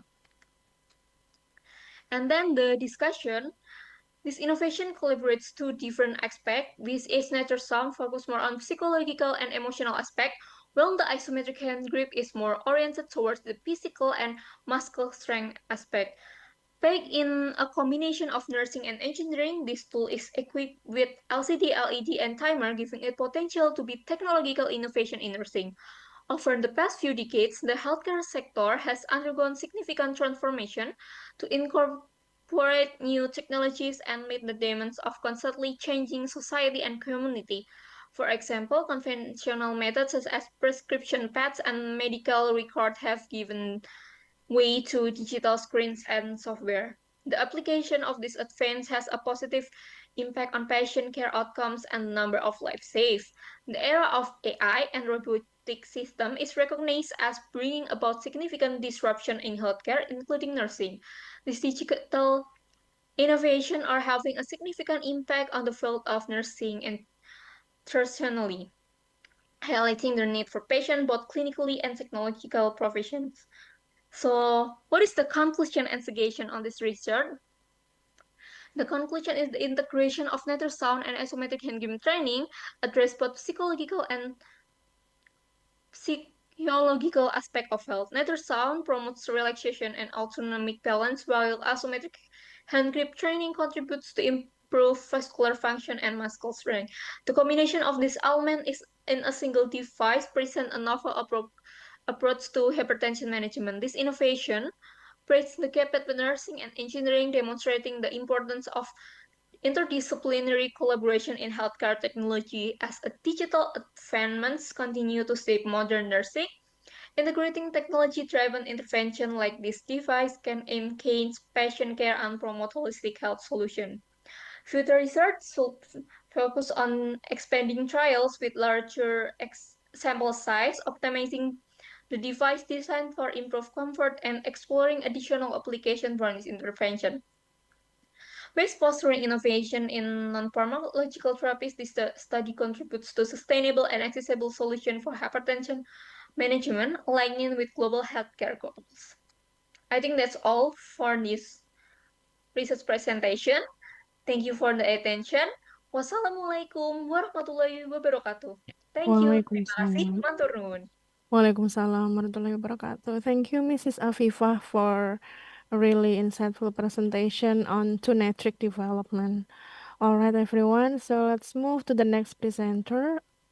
Our fifth presenter will be Mr. Farkas Shetler, but I think he is not joining us today and he didn't submit the video presentation. So let's move to the next presenter. The sixth presenter will be Mrs. Erika Loniza. She's going to present the paper entitled Development of a Laser-Based Photobiomodulation Tool for Home Therapy in Parkinson's Patients. Okay.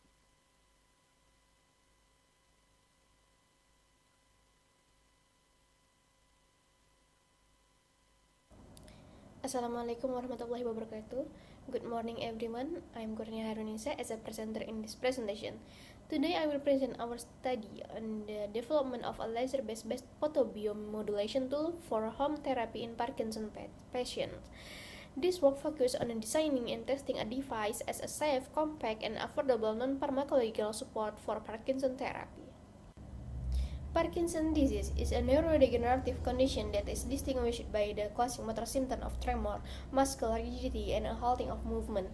The disease is the result of injury to dopaminergic nerve cells in the brain, specifically in the substantia nigra region. The global prevalence of Parkinson's disease in 2021 was documented at 138.63 cases per 100,000 population, according to a recent global study. The total number of sufferers is an estimate around 11.77 million. This figure is expected to rise substantially to 25.2 million cases by 2050, with the highest prevalence in East and South Asia. At present, the primary objective of all therapies are to alleviate the clinical symptoms that develop, delay the progression of the disease, and enhance the quality of life. Pharmacological and non-pharmacological therapies are available for Parkinson's disease. Levodopa, monoamine oxidase, B inhibitor, dopamine agonist, and anticholinergic, and amantadine are among the medications that can be employed in pharmacological therapy. Occupational therapy and stem cell therapy are viable alternatives to pharmaceutical therapy. One of the primary obstacles in the adverse effect of conventional medication including dyskinesia and motor fluctuation. Furthermore, conventional therapy are not effective for all Parkinson's patients, necessitating the development of more innovative and effective therapeutic strategies. There is several previous research, such as by Suharni et al., that use 650 nanometer laser diode on the HT7 points of Parkinson model mice and reported an increase in the number of neurons and cell variability with an optimal dose of 0.76 joule.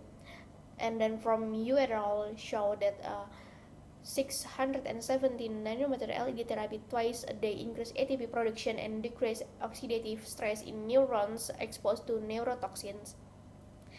And from Herges et al., apply transclinical TPBM therapy using a combination of 635 nanometer red LED and 810 nanometer ER LED for 12 weeks, which significantly decreased motor symptoms. And then from Hamilton et al. Report clinical improvement in 75% of Parkinson patients after long-term therapy using 60 and 70 until 19 and 40 nanometer LEDs. And then the last is from Liebert et al. That evaluated a combination of transcranial, intranasal, and transdermal PBM and found a slowing of the progression of Parkinson clinical symptoms. So the major problem is a lack of effective long-term therapy, and the adverse side effect of conventional drugs remain major challenge in improving the quality of life of Parkinson patients. The device is designed in the form of a transcranial therapy helmet equipped with four 810 plus minus 10 nanometer laser diode units. The diodes are strategically placed at points of the prefrontal cortex and basal ganglia known to be relevant in Parkinson therapy. The system is controlled by an Arduino microcontroller with a user interface using a 2.8-inch action display and 4 therapy time settings such as 10, 50, and 20 minutes. From the picture, we know that number 1 is show display function to show the timer running, and number 2 is switch on off serve to turn on and off the tool. Number 3 is therapy how to serve to treat the head, And fourth is control line function for transmitting command or connection from the driver to the therapy tool. So the system starts from a power source in the form of a battery that supplies voltage to the entire circuit. As input, the user interacts with. Yeah. Thank you, Linda.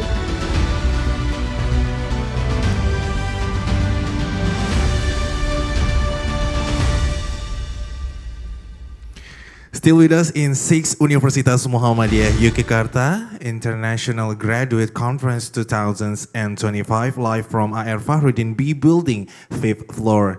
In UMY Grace 2025 there is over 5 track conference or vocal going parallel. Also to get us know a lot about how the situation going down there, we've already connected with our reporter Radifa. Radifa, can you say hello? Hello, Raihan. Okay, Radifa. So, can you tell me how's the situation going down there, and with who do you standing with right now? Thank you, Raihan. Good morning, everyone. I'm Diva reporting for the 6th Universitas Muhammadiyah Yogyakarta International Graduate Conference 2025. We are covering a total of 4 focals, varying from engineering to digital policy. Now reporting live from ARB building where the online presentations are held in parallel. And we are very honored that we are being accompanied by Dr. Yesi Jusman that will guide us through the situation at the 2nd International Graduate Conference on Engineering, Biotechnology, and Computer Science. Good morning, Doctor. Good morning. You look very, very fabulous today. Can you tell us where is this outfit from and why do you choose this specific outfit? Okay, thank you for the question. Yeah, this is Minangkabau clothes, yeah. Because of we are in 21 August, still in Independent Day of Indonesia. Because of that, in the UMY Grace, we try to visualize Indonesia, what we call culture, yeah, to the other participant from international participant. Because of that, I'm also from Minang. Yeah, this is my choices from what we call my traditional clothes from Minang, Sumatera Barat. Yeah, okay, from West Sumatra. Regarding the Engineering, Biotechnology, and Computer Science Conference, are there any significant development from previous years, given that this is the 2nd year? Okay, thank you for the question. Yeah, for special for ETCoS. ETCoS is a UMY Grace conference in engineering and biotechnology, yeah, field.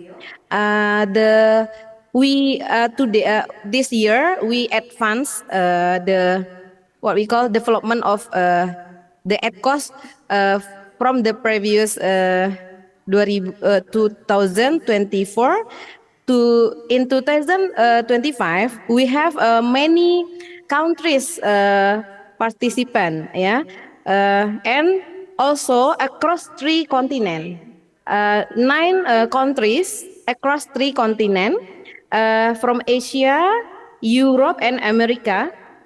In Asia, we have 7 countries: Indonesia, Philippines, India, Malaysia, Sri Lanka, Iraq, and Taiwan. And from Europe, we have a paper from Turkey, and also from America continent, we have a paper from USA.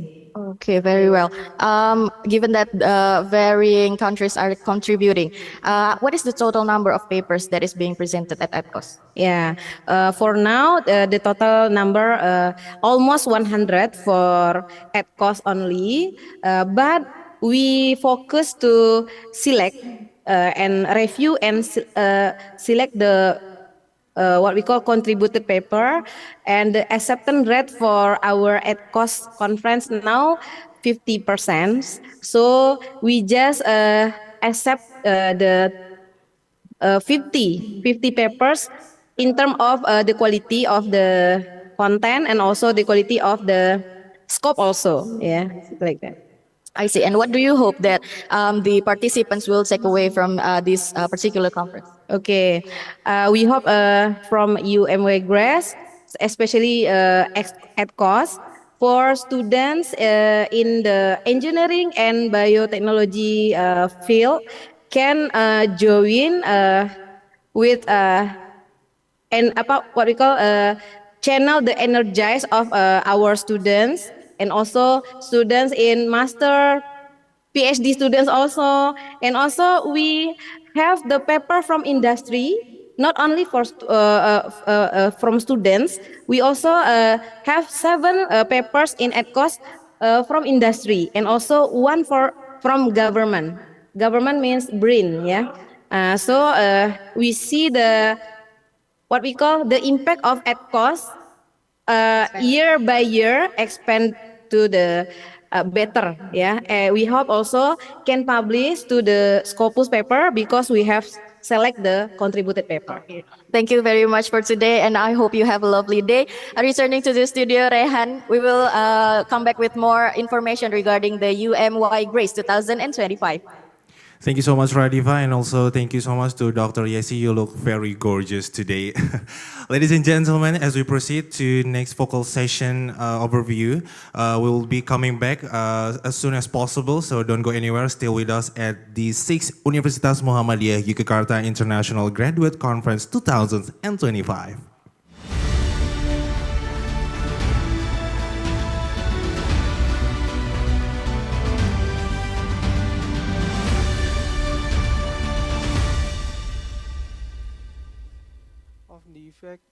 Of opening shape and spacing on the damping ratio of castellated beam. Okay, let's we listen together. Assalamualaikum warahmatullahi wabarakatuh. Hello ladies and gentlemen.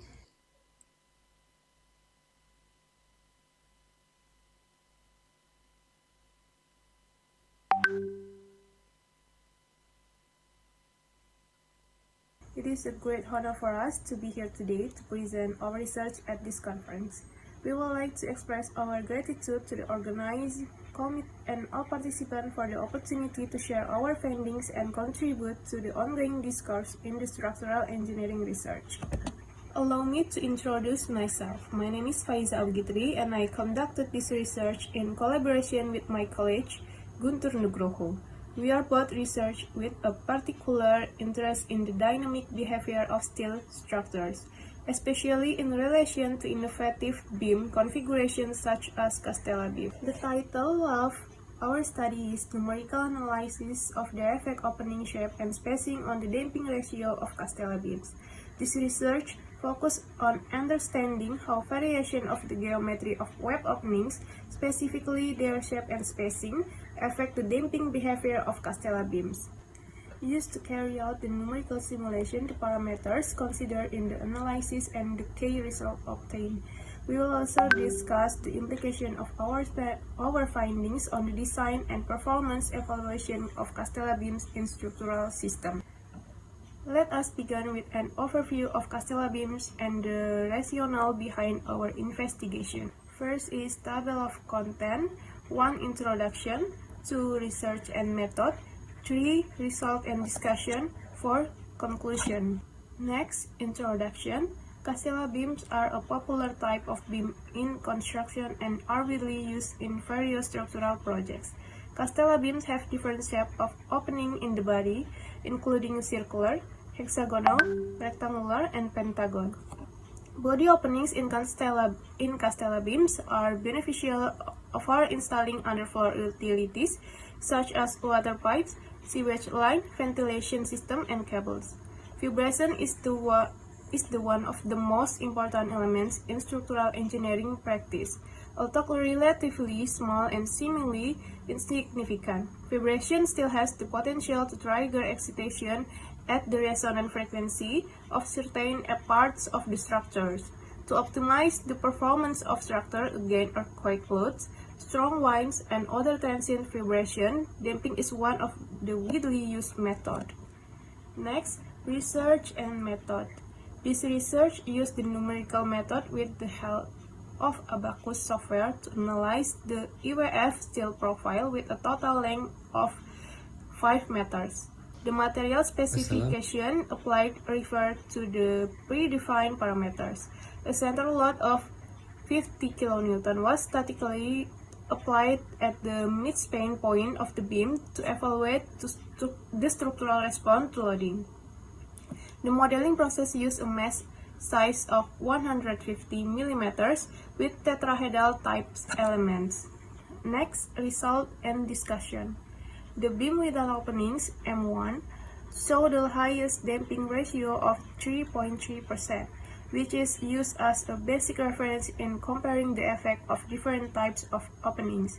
In the configuration with circular openings, MC, the damping ratio value decreased in MC1, MC2, and MC3 by 2.9%, 3%, and 2.7% respectively. This decrease indicates that the presence of opening initially has a negative impact on the damping capacity of the system, possibly due to the disruption of internal force flow and the decrease in local stiffness.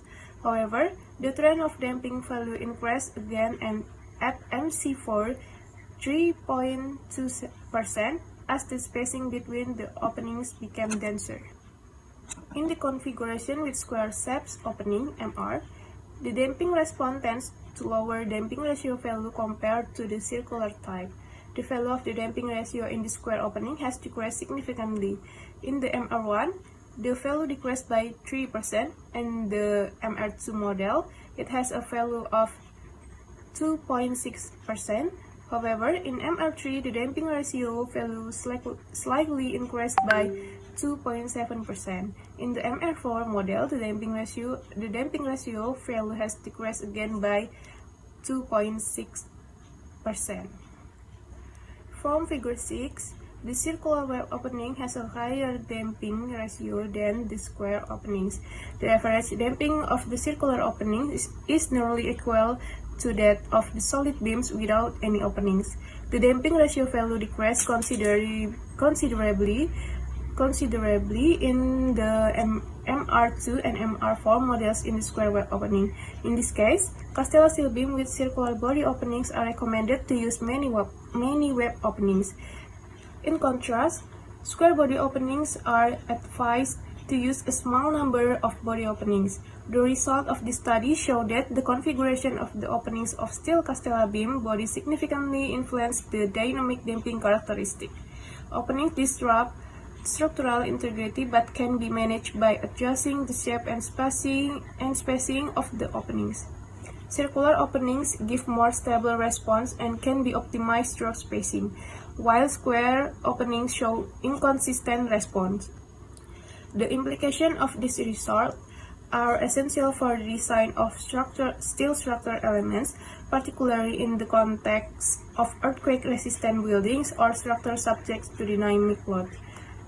The opening geometry and configuration selection should consider stiffness, strength, and damping capacity as determining factor in reducing vibration response. Next, conclusion. The study looked at how different shape and arrangement of holes in Castella steel beams affect their damping ratio. Based on the numerical analysis conducted, the following main conclusions were obtained. 1. Body openings in Castella steel beam can affect the damping ratio value. In the steel beam model without opening, the damping ratio value is 3.3%. The highest value close to the reference value M1 in the circular opening is MC4 model at the 3.2%, and in the square openings of the MR1 model, it is at 3%. The presence of opening in Castella steel beam body is proven to reduce the value of the damping ratio compared to beam without openings. 2. Beam with circular openings, MC1 until MC4, show more stable damping performance and are close to the damping value of beams without opening, with the highest value at MC4 of 3.2%. Meanwhile, the beams with square openings show lower and stable damping value in the 2.6 until 3% range with no increase in any particular model. 3. The decrease in damping ratio value is more significant for square openings, indicating that circular openings are more advisable to use in castellar steel beams to maintain good damping characteristics, especially if the structure works in dynamic system affected by vibration. The more the number of openings and the tighter the spacing, the damping tends to decrease. So, it is important to carefully consider the configuration of openings in the design of dynamic structures. To conclude our presentation, we sincerely thank you for your attention and interest in our research. We hope that the findings we have shared today can contribute meaningfully to further developments in the field of structural engineering, particularly in the dynamic analysis of castellar beams. Should you have any question, we will more than happy to discuss them further. Thank you. Okay, thank you very much for your nice presentation. So next we have Rofif Hisham Pangarsoputro with the title Experimental Evaluation Study of Lateral Acceleration Sensor in Building with a Smartphone. So let's we listen together. Assalamualaikum warahmatullahi wabarakatuh. Good morning to the honorable judge and fellow participant. My name is Rofif Hisham Bangarso Putro and I am presenting today. Alongside my teammates is Mary. The introduction medical imaging is essential in diagnosis but contributes significantly to global carbon emissions. Then emission are very 100 until 1,000 times between images types, prompting concern over environmental sustainability. Then AI techniques such as transfer learning, data augmentation, and image compression support greener healthcare practices. Research on AI-assisted imaging explores not only clinical performance but also ecological impacts, aligning innovation with sustainability. Then the related work, there is two main. One, medical images identification technique. There are integration of deep learning and then CNNs. Then in enhanced diagnostic accuracy, automates image analysis, and improve clinical efficiency. Some previous study focused on algorithmic performance, like CNNs, decision tree, but rarely address environmental impact. Then the study proposed an approach that combines green computing principle with high notice precision. Then the second related work is about environmental consideration in healthcare technology.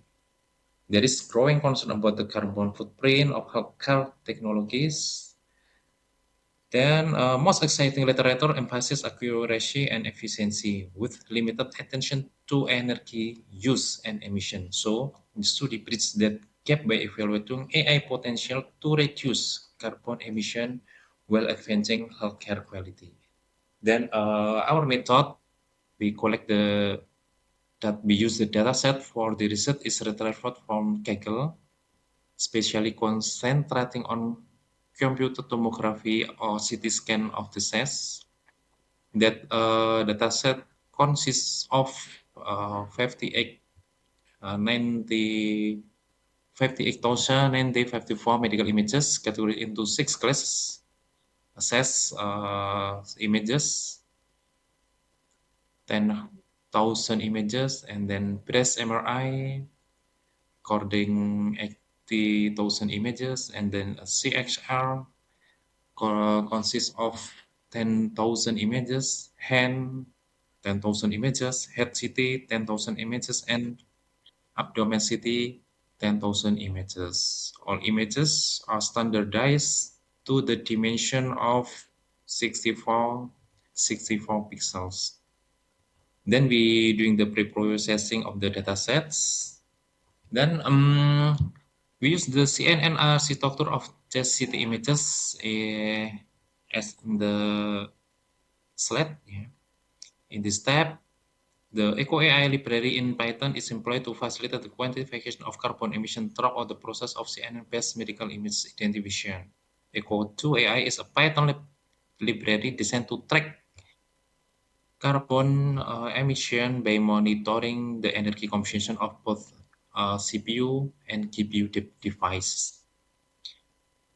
It is calculate the equivalent carbon emission considering regional emission coefficient. Then this versatile tool is compatible with all Python script. Then the primary objective of this base is to quantitatively assess the carbon emission linked to the medical image identification process conducted through a CNN-based model with a specific focus on computational demand improved by the model.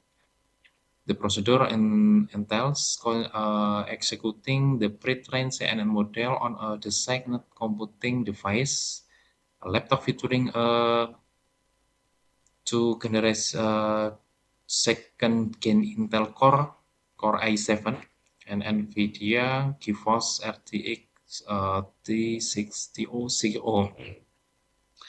Then, after the experiment, we can show other feature in the left side. Yeah, the performance of the CNN sequential model to the test images identification. And on the table 1, we can see carbon emission calculation of just CT on CNN models. That the first image is broken ribs, kemudian second cancer, third COVID, and the fourth tuberculosis. And we can show that the various of power consumption, and then the duration, and the estimation of carbon emission. And then the conclusion, in conclusion, our study successfully employed a CNN sequential model for the accurate identification of medical condition, including broken ribs, COVID-19, tuberculosis from CT images, leveraging Python script. The model undergoes rigorous training.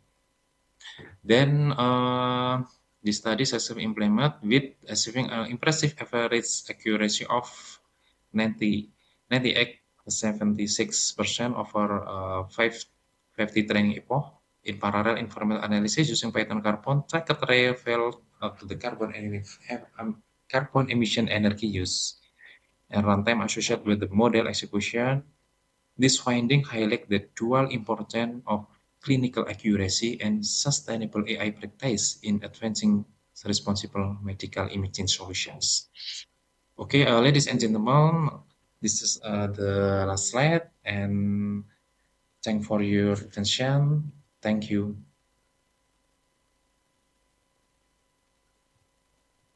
Okay, I think all of the videos presentation has been played by the operator. So now we go to the last part of this conference in this room. So we move to the QA session. So if Sanjay, Sharat, and Stephen can raise the question to the other presenter. So only three of you here. And also the participants who are joining in this room also can raise question to the presenter, please.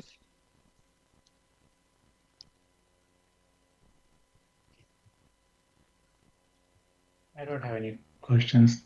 Thanks for asking. Okay. How about Sharat? Any question? Yeah, no questions. Okay, Stephen? So am I, sir. Oh, okay. Okay, maybe I can ask a bit question to three of you. So because mostly the papers in this room, especially based on the AI technology, right? AI technology now is very famous technology being used for any field and any subject, and also it's very powerful. If I can ask to three of you, what the challenges actually using AI in the part of your research? Maybe I can first go to Sharat Kumar. Yeah. The main challenge is ethical behavior of the AI in the real world, and it provides only the scenario for only the shorter term. We are not yet there to analyze the longitudinal issues. So we need longitudinal researchers to find out the actual issues with the AI, but currently the ethical issues like how the system is behaving, what is the impact on the, I primarily do the research on the healthcare sector. So it basically the compliance.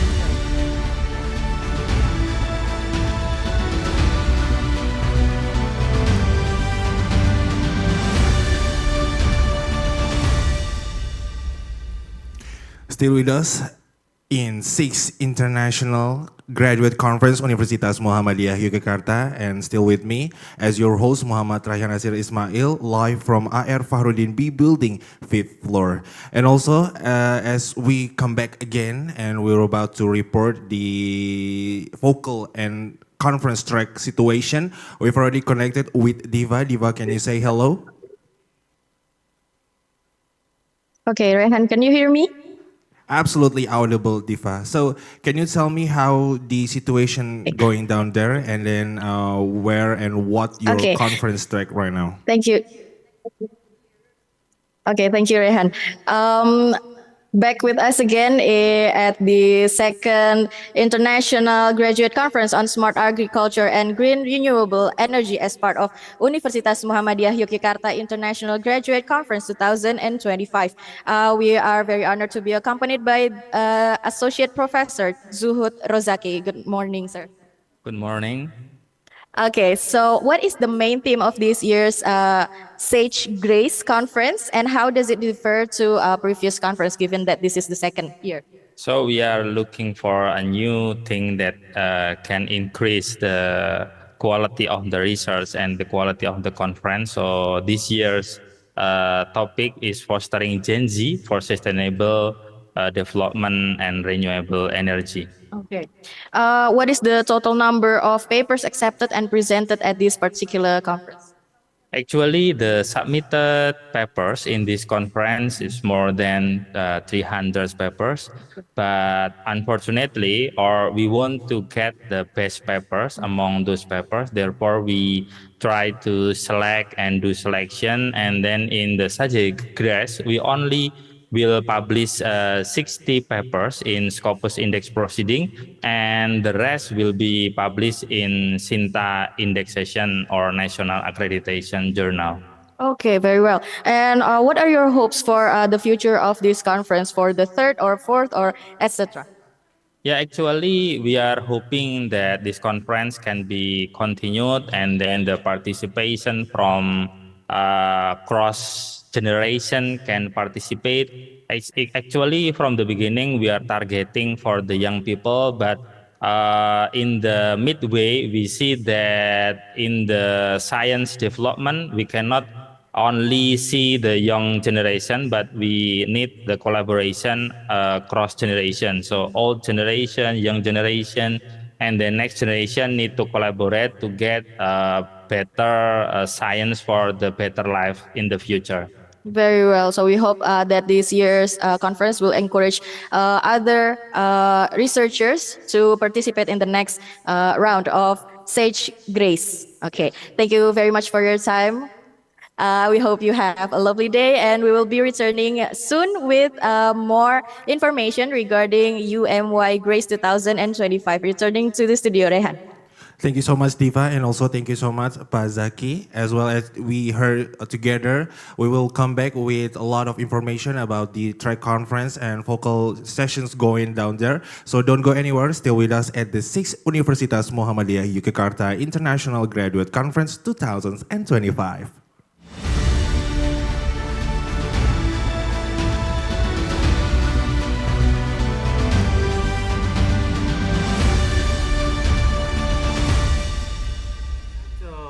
My image from many angles. So we also choose the 20 type of a fruit that meet the same a color type color, like if it's fully ripe, it has something different in its skin, and lining and editing effect change the processing result. Oh, lining and editing just give me more condition and more data to train the model, to fine tune the model. Some greenness of mango photo work during the day will be different. The project taking the only difference between the greenness of mango and uh, afternoon and evening in Vietnam, like this product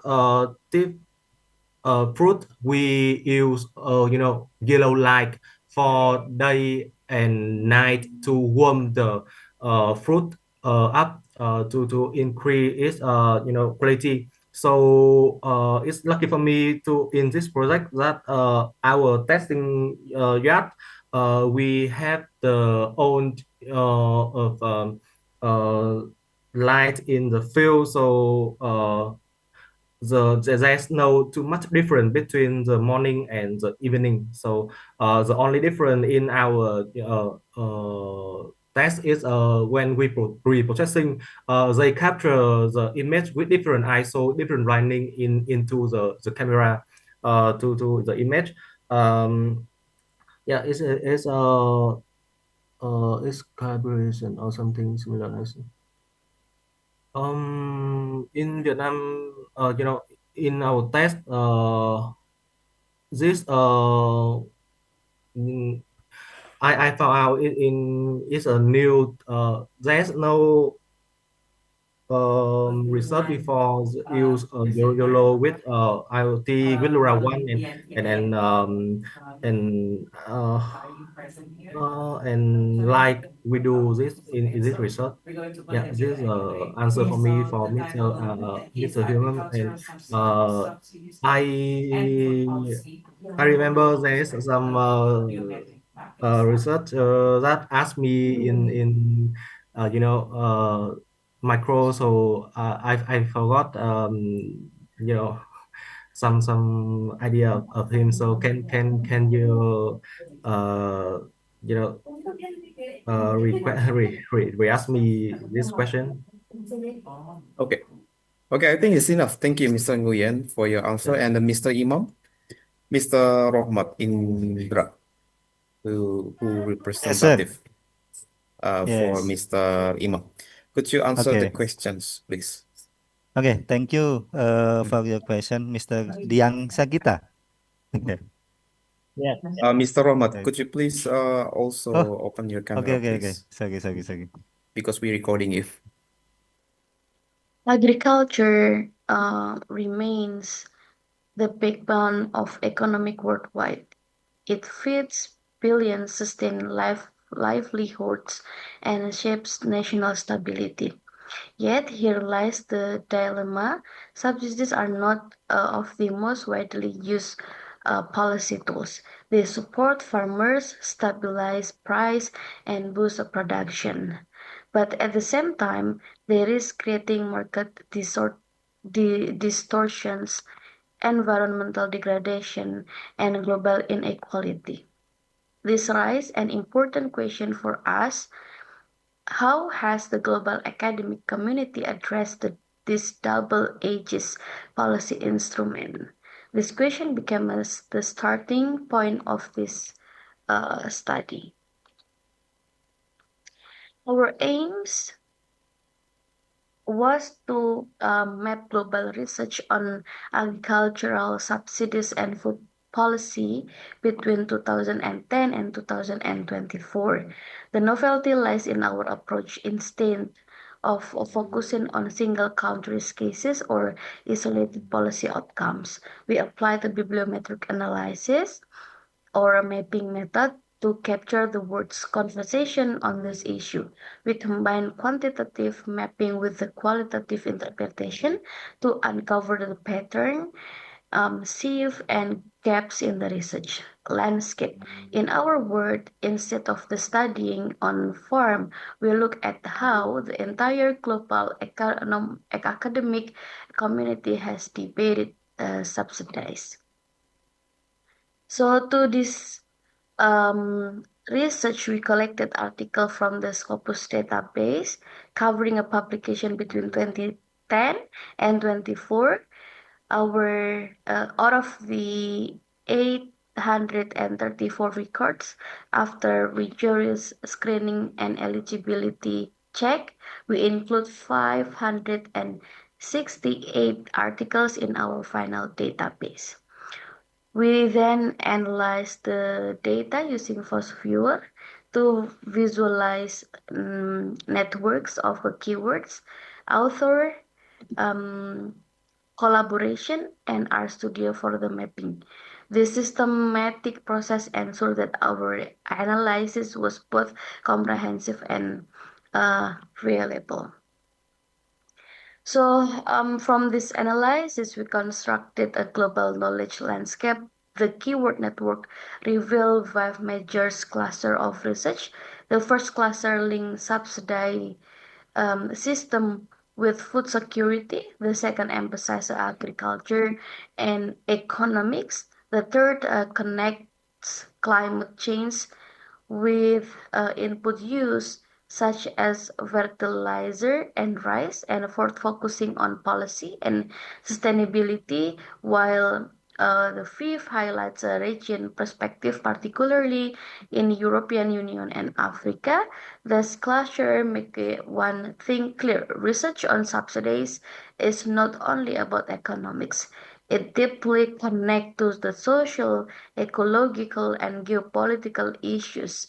Subsidies, in short, are at the center of the debate about the sustainability and equality. So looking forward at how research has evolved over the time, we saw a clear shift in focusing between 2010 and 2016. Studies were largely about production and policy reform, prioritizing yield and efficiency. From 2017 to 2020, sustainability and climate change become more central, reflecting rising awareness of environmental risk. After 2021, research expanded further, incorporating with technology adaptation, farmer knowledge, and even healthy policy. But there is also an imbalance. Much of this research comes from China and India, while vulnerable regions like Southeast Asia and Latin America remain underexplored. We then examine who and what shapes in the debate. Our thematic tree maps show that the China, United States, and India account for most studies, while Africa and Latin America lag behind. In terms of intellectual leadership, the most cited work include Rahman's 2080 papers on sustainability, Cheney's 2013 work on sub-Saharan Africa, and Margrini's 2016 study on ecological economics. Together, these highly cited studies set the tone for how we think about subsidized productivity and sustainability. So, what do these findings tell us? First, subsidies do help increase production and income. They also bring risk of dependency, trade imbalances, and ecological harm. Secondly, is that there has been a clear intellectual shift from yield-focused debates forward sustainability, social inclusion, and even nutrition security. And the third, the global research landscape remains uneven. Voices from underrepresented regions, particularly Southeast Asia and Latin America, need to be brought into the conversation if we are to design fair and effective food policies. So, in conclusion, our study shows that research on agriculture subsidies and food policy has grown significantly but unevenly. We observe a global intellectual shift from production toward sustainability, yet the imbalance in region representative limits inclusivity and effectiveness. The key message is that the way we design subsidies today will shape the food system of tomorrow. We hope that the study provides a foundation for policymakers, researchers, and practitioners to craft policies that are very more effective and more sustainable. So thank you very much for your attention. I would be happy to take any question, and you may also reach me at this email. Thank you so much. Assalamualaikum warahmatullahi wabarakatuh. Waalaikumsalam warahmatullahi wabarakatuh. Thank you so much. Moving on, we now move to the 10th video. Oh, however, there is no video for presentation number 10. By Marudut Bernatua Simanjuntak. Are you here, Mas or Pak? Otherwise, we're going to skip the 10th presentation then. Skip. Okay. Now we move to the 11th presentation by Cahyo Wisnu Rubianto, entitled Factors Affecting Diversification of Household Income Sources of Bamboo Craftsmen in Multuk Village, Dlingo Sub-District, Bantul Regency.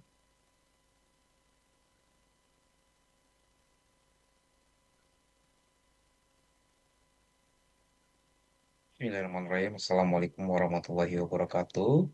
So today's conference, I would like to present about one of my research with the title Factors Affecting Diversification of Household Income Sources of Bamboo Craftsmen in Multuk Village, Dlingo, Bantul Regency, Yogyakarta.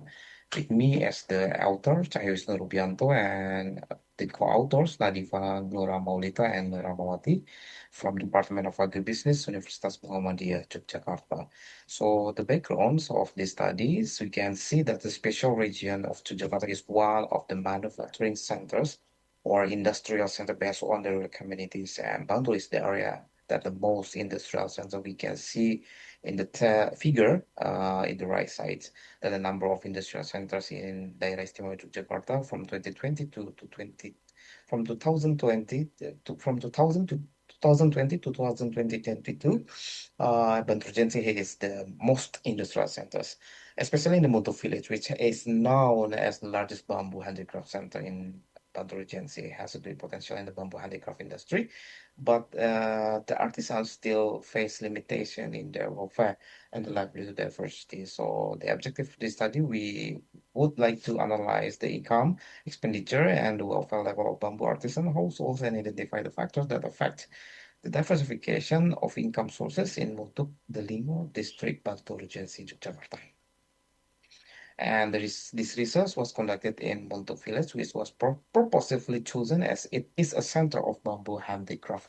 And the data were collected about 120 respondents from 6 artisan groups in Karangasem Hamlet with the questionnaire as the main instrument. And the data were analyzed using descriptive quantitative methods to describe the condition of bamboo craftsmen.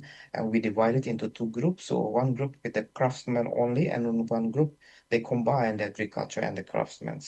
And we analyzed the income, expenditure, household welfare, as well as the factor influencing income diversification. We used the good service ratio, while a multiple linear regression was applied to examine the determinants of income diversification. We can see that the table shows household full expenditure in Multuk Village. The artisan household spent about 14 million for the craftsmen, but higher than farmer or farmer craftsman household with the 12 million, and the largest spending was on site. This is due to the higher prices and varied consumption or expenditure, while the lowest was on beverage, as most households use boiled water for daily needs. And then another is non-food expenditure. The table shows the non-food expenditure. The craftsman household spend about 13 million, while slightly higher than farmer craftsman household with only 12 millions.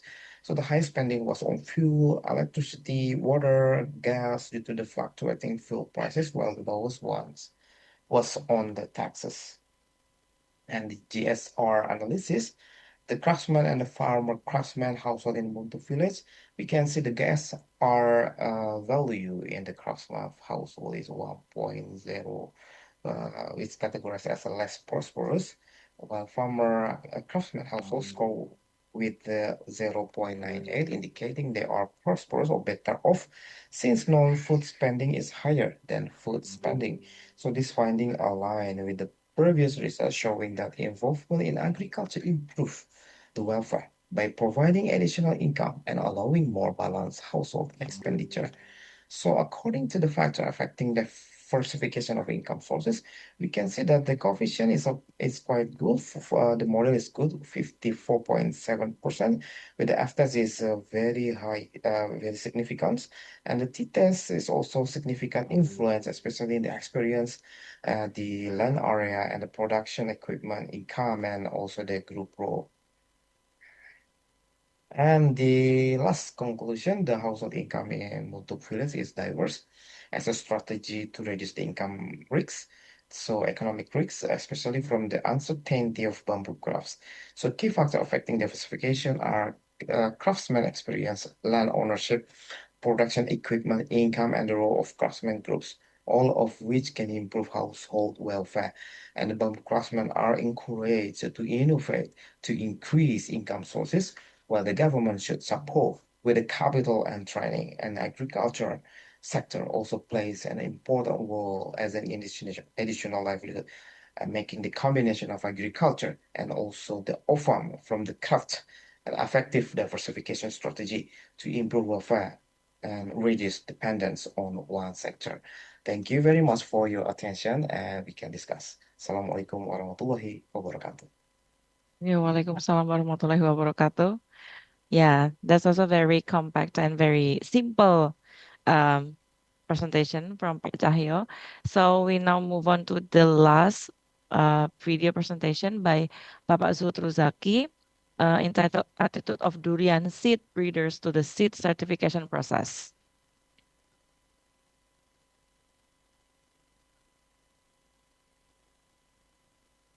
Assalamualaikum warahmatullahi wabarakatuh. Thank you very much for the opportunity to present here, and I would like to present my research, which title Attitude of Durian Seed Breeders to the Seed Certification Process. Indonesia is rich in tropical fruits, including durian, also other horticulture products or fruits or vegetables.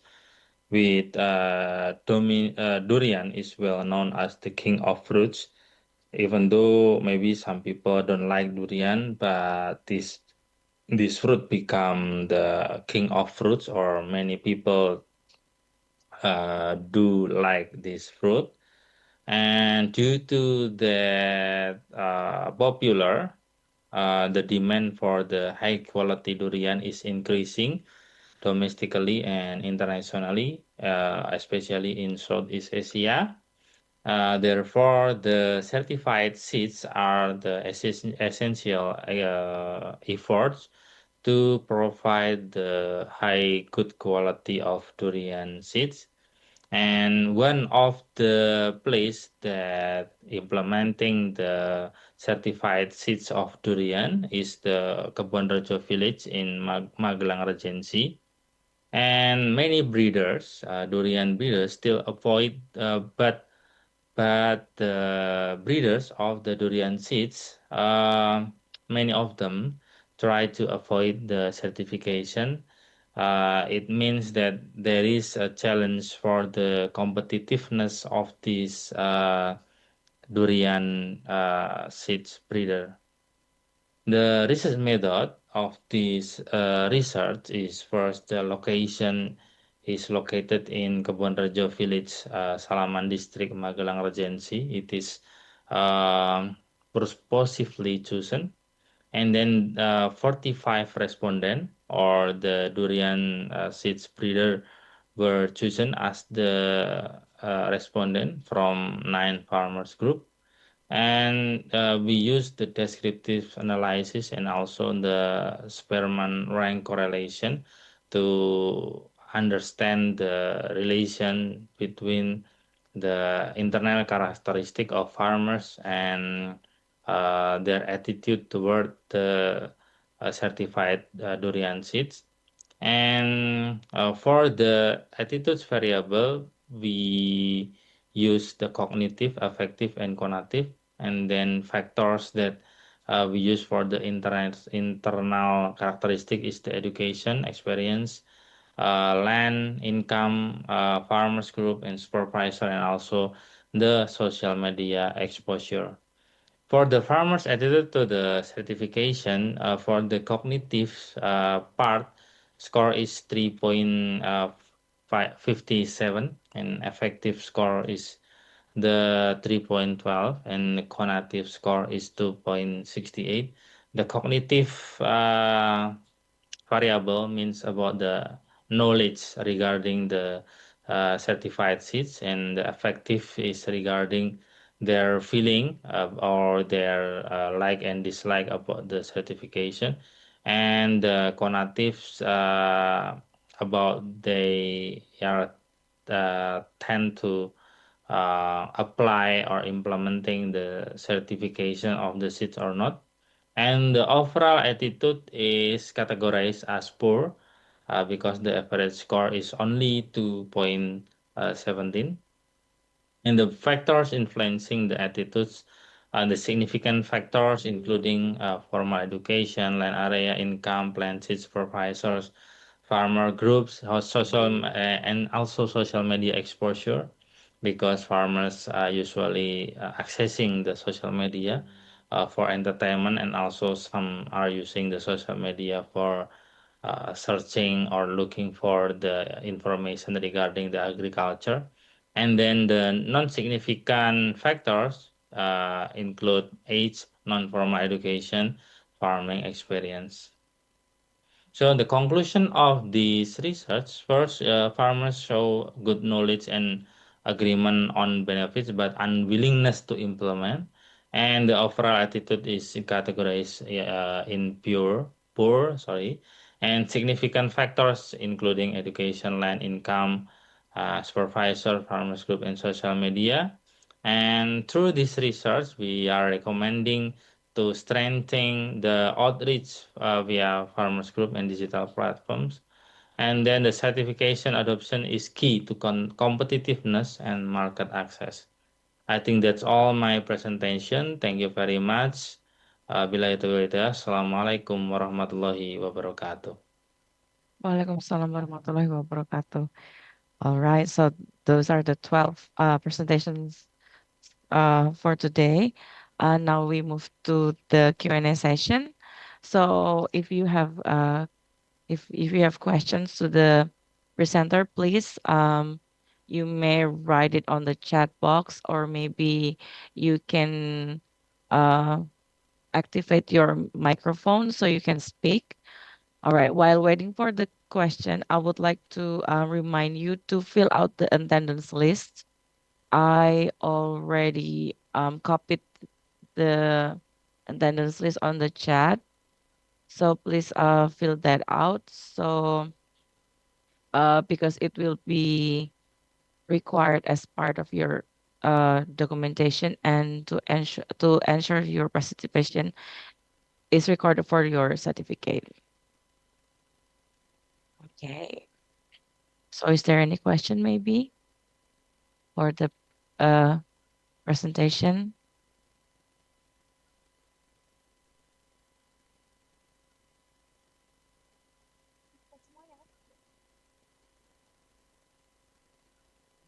140 nanometer. Its affordability and small size make it advantageous for projects with constrained resource. The device integrated effortlessly with common microcontroller platform, e.g. Arduino, ASP, and others, using standardized communication protocol, streamlining its incorporation into experimental setups. Functionally, the system uses a three-phase lighting approach, ultraviolet, visible, and infrared. LED or LEDs activates in sequence to scan samples. Signal bands from 410 until 535 nanometer detect the UV LEDs reflectance. 6 intermediate wavelengths capture the visible LEDs reflectance, and 6 longer wavelengths, more than 730, detect the ER lab reflectance. The modeling framework employs a single variable regression approach to identify optimal wavelengths within spectral data for accurate estimation of this indicator. 4 types of mathematical model were employed in the study: linear, second-order polynomial, exponential, and logarithmic. Y is the estimate parameter, X is the spectral data value at certain wavelengths. A is the constant, B1 and B2 are coefficient. The model evaluation metric used as criteria are R-square and RMSE, which are calculated using this equation. Modeling was performed using a cross-validation technique with 5K folds as presented in this figure, combined with reflectance parameter optimization using research CV. All computational work was performed using Python in a Jupyter Notebook environment. This is the result. Roasting experiment found that actual value decreased non-linearly with roasting time, following a concave downward or parabolic trend due to accelerated browning and Maillard reaction after a roasting threshold. The parabolic model show excellent fit, R-square 0.94, indicating roasting time is a strong predictor of actual value, which is essential for precise roast classification. Moisture content decreased nearly linearly with roasting time, especially during early to mid stage, with slight non-linearity at longer time due to thermal effects. And then lightness decreased non-linearly with roasting time due to pyrolysis and caramelization with a strong R-square, indicating it is a reliable indicator for monitoring roast level based on visual darkening. Based on these 3 parameters, the actual value is the most accurate for determining roasting degree because it closely aligned with roasting time. In fact, this method has been used in quality control to determine coffee roast class. Based on the result, we found that the reflectance at wavelength of 860 nanometer gave the best performance. Actual values highly related to internal chemical characteristics, e.g. Maillard reaction products, caramelization, which are best captured in the near and deep fried region due to strong absorption by organic compounds. This region penetrates deeper into the bean, providing information beyond surface color. Moisture prediction shows slightly lower R-square values overall, with mid-visible to near wavelength performing best. And L value representing surface lightness show high accuracy in the red and near region. The best performance is 810 nanometer using exponential.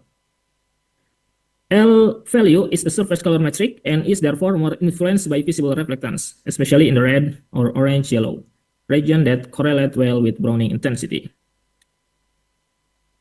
The result of fitting the best model for the 3 parameters and the distribution of the data are presented here. It can be seen that of the 3 parameters, the best modeling results are the actual parameter, where the data appear close to the best fit line, while the water content and L parameters tend to be somewhat scattered. This is why the R-square values for the water content and L value are not higher than actual value.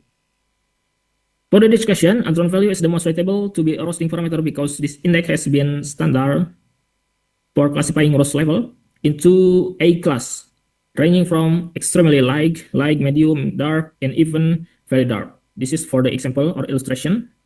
For example, the actual value more than 91 is extremely light roast, and then a value between 51 until 60 is medium level, and so on.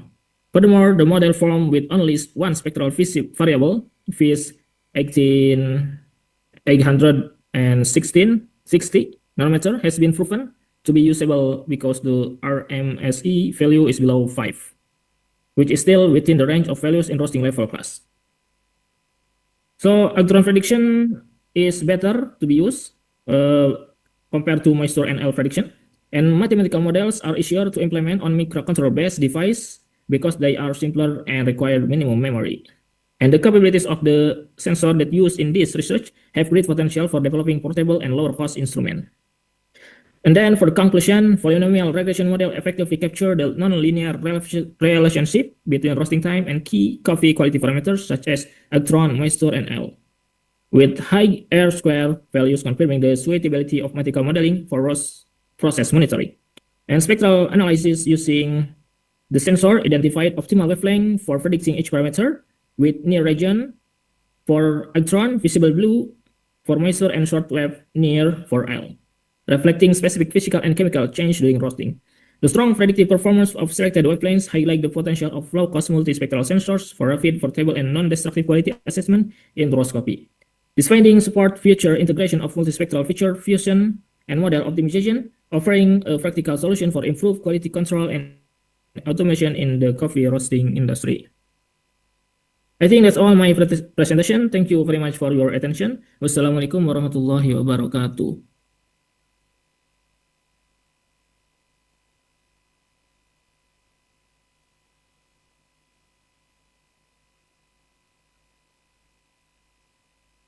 Okay, start ya, betul. That's all my presentation.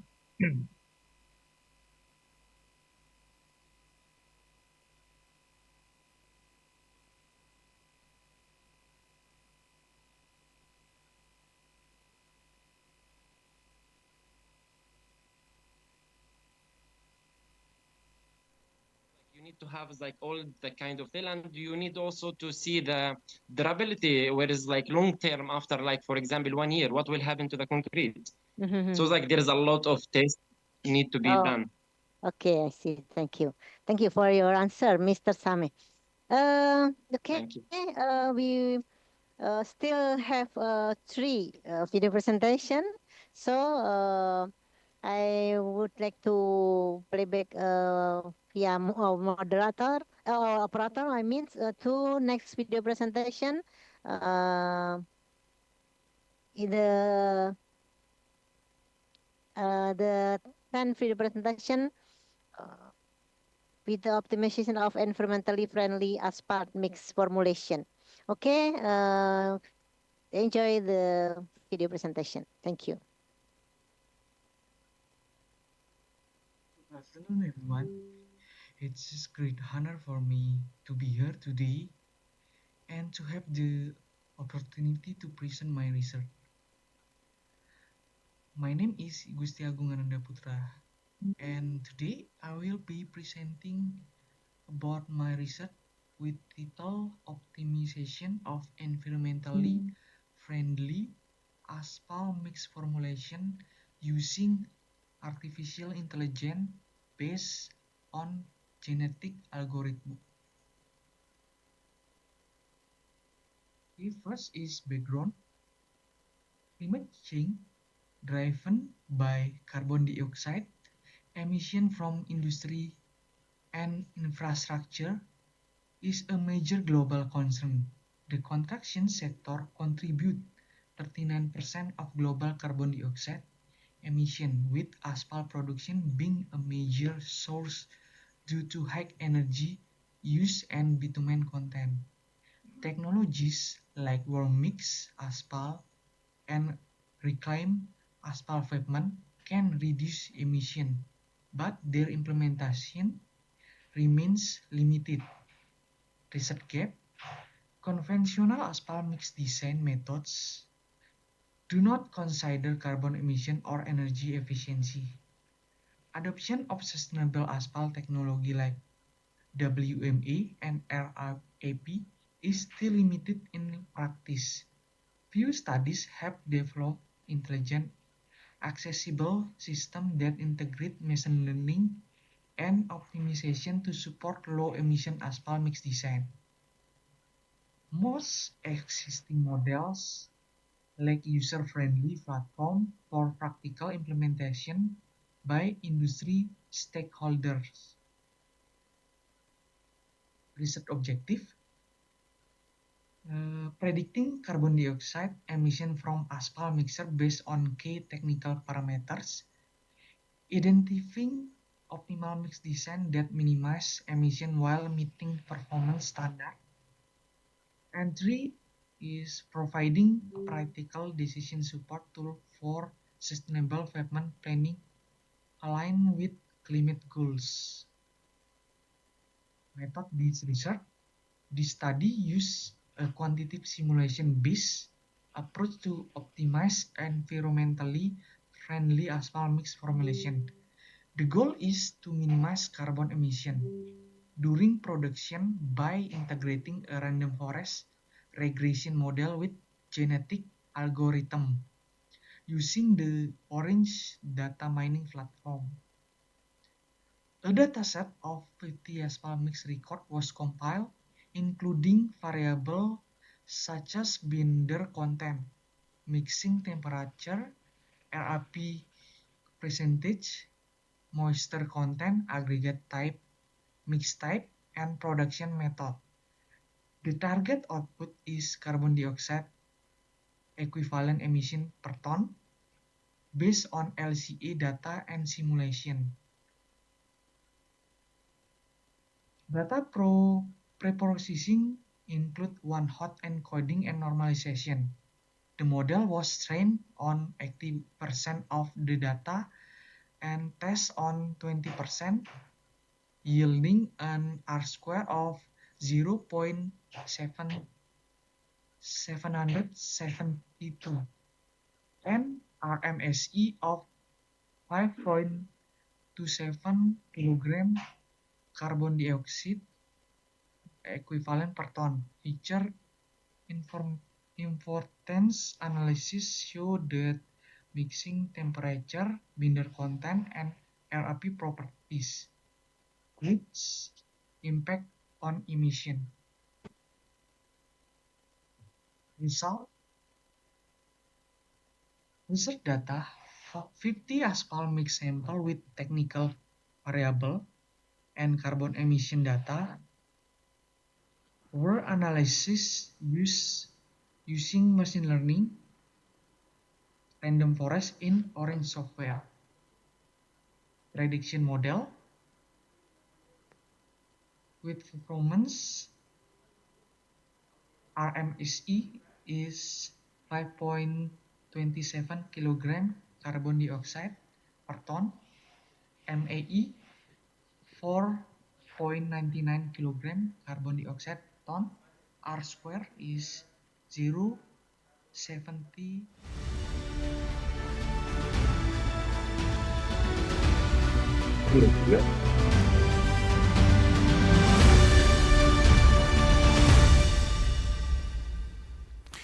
Welcome back to the 6th Universitas Muhammadiyah Yogyakarta International Graduate Conference 2025 with me as your host, Muhammad Raihan Nasir Ismail will bring you another information about how the conference track or vocals going down there. And also we've already connected our lovely reporters right now. Radifa, can you say hello right now? Hello, Raihan, and hello, everyone. Yes, Radifa. So can you please tell me and all of us right now, where do you right now and with who do you standing with? And then can you tell me how the situation going down there? Because as at the screen right now, I didn't see any identical vocals right now. Can you tell me where you are right now? Okay, thank you, Rehan. We are currently standing in front of the very room of the vocals where the UMY Grace are being held right now. And we are going to enter the room where the online presentation is being conducted. So let's come with us.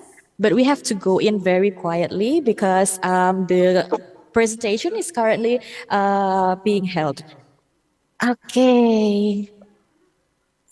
So, in total of 4 vocals, including the ETCoS Grace, Sage Grace, Digest Grace, BioPhTec Grace conference, this year's UMY Grace will produce an output of scientific articles in the Scopus and Sinta or are Indonesian index journals. And here we will try to find one of the moderators that is leading the presentation from one of the focals to explore new information regarding the the progression of the UMY Grace. Let's go. So we have a lot of moderators here. They each lead one of the focals, okay? And we have, because this is conducted in a parallel session, we can see that they are simultaneously lead the presentations. Okay. All right, thank you so much for participating. We have found a target, but currently he is, closing the session for the morning session of the UMY Grace. Okay, good morning, sir. Can I disturb you for a bit? I'm a bit busy actually. Thank you. Yeah. Just documentation finished. Okay, so you have finished the session for this morning, right? Yeah, I just finished from in the room 5 for the parallel session 1. Parallel session 1. And what conference is that's being held right now? What conference? This is a SAGE conference. Okay, so can you elaborate SAGE conference or SAGE conference? Okay, can you please stand up for the camera to see you better? Okay. Busy, but this is our room for the live conference. We have more than 10 moderators and I think 10 or something. Yeah, 10 moderators or 10 operators. And we are in the SAGE conference. This is UMY Grace, right? Undergraduate conference. So we now in this room, in the room 5, we have several presenters from several countries, especially from Italy, from Vietnam, and also from Indonesia. So, yeah. Very well. And how did it go so far? Do you find any obstacles at all? Yeah, the obstacles. Some presenters.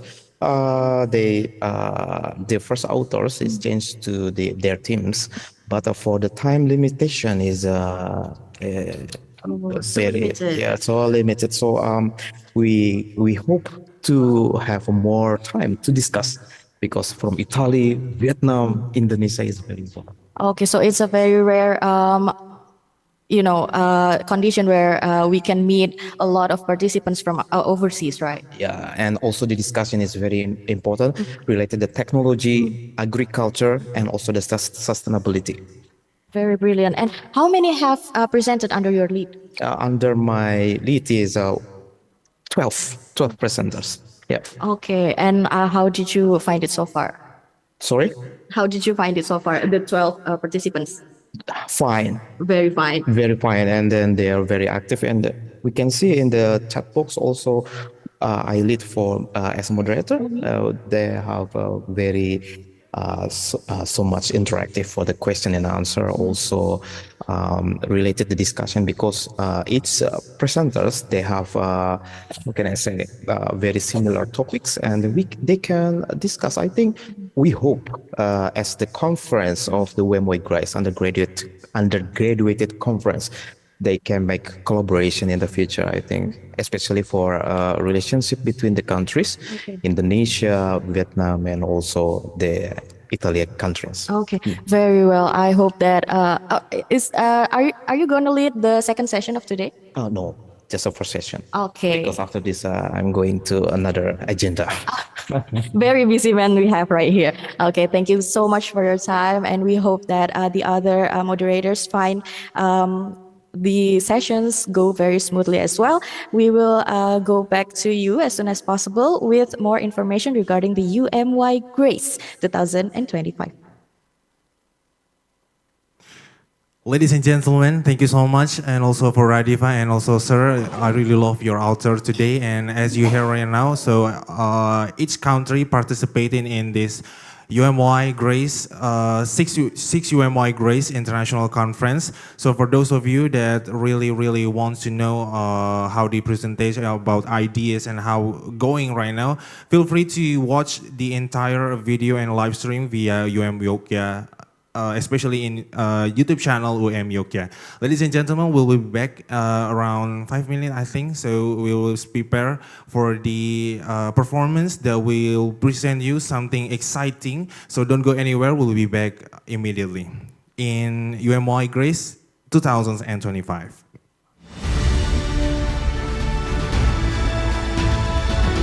Recording stopped.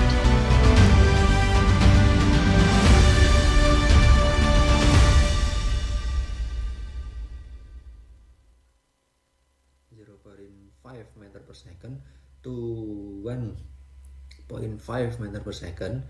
Stress, strain, and deformation on the turbine blades also increase, making the blades more vulnerable to material damage. To improve durability and efficiency, blade design and material selection need to be optimized. Okay, thank you very much for your nice presentation. So the next, we still have two presentation, I think, but let me check if the presenter is come into this session. So first, I will call Mr. Hepzibah Saidu. Is there Mr. Hepzibah Saidu here? No? Okay. So next I will ask to Mr. Muhammad Rizky Pratama. Is you come to this session with the paper condition assessment of basketball court floor structure using the impact echo method? Okay, I don't think so. The author come to this session, so yeah, because two presenter from two paper didn't come to this session, so the presentation session is already done. So wait a minute. Sorry, Pak Rahma. Yeah, okay. There is another paper from Fajar Yaufik, my student, sir, with the Yes. CFD title. The title of about CFD of CFD. the Savonese water turbine, Pico hydrokinetic. Yes, that's already presented. Recording I think. in progress. Oh, already. Yeah. Recording Already stopped. presented using video. Yes. So these are the parameters. And the next one is the depolarization test. The depolarization test determines the titanium mesh effectiveness in controlling corrosion. Measurements are taken under three conditions: on, or current flowing, instant off, or current interrupted, and the rest potential or no current. After this, the half cell potential method re-evaluates the corrosion potential. So what is the result? About the efficiency of natural extracts and sacrificial nodes. So the result is various plants extract demonstrate high significant potential in reducing metal corrosion. Natural inhibitors, particularly fermenting leaves, shows the highest efficiency due to flavonoids and tannins, while sacrificial nodes also provide this substantial protection. This is the table. So the material and the efficiency. There's material and efficiency. The first one is fermenting leaves, shows 91.74%. And the next one is guava leaves, shows the efficiency 16 until 70%. And then the red petal leaves, 50 until 65%, and moringa leaves between 65 and 75%, and then rambutan leaves around 70%. The next one is tobacco leaves between 55 and 65%.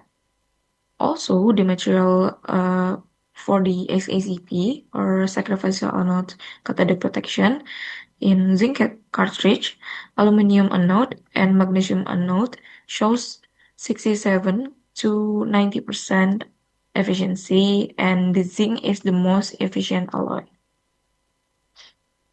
And about the discussion, recent research has demonstrated that plant extracts such as from guava, moringa, and tobacco possess significant potential in reducing the corrosion rate of various metals, particularly iron and steel.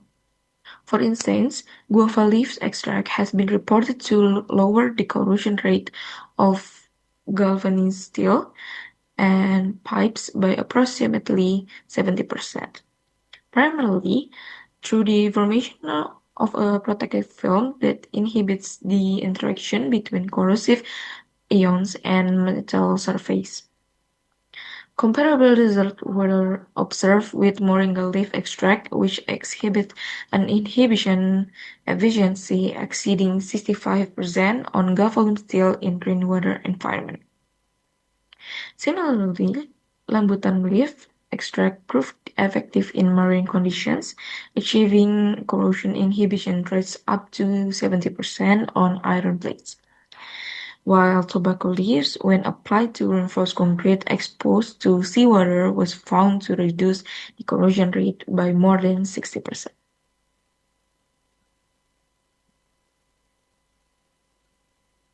Next discussion was about the detailed experimental data for red betel and karamunting leaf are not explicitly presented in the reviewed literature.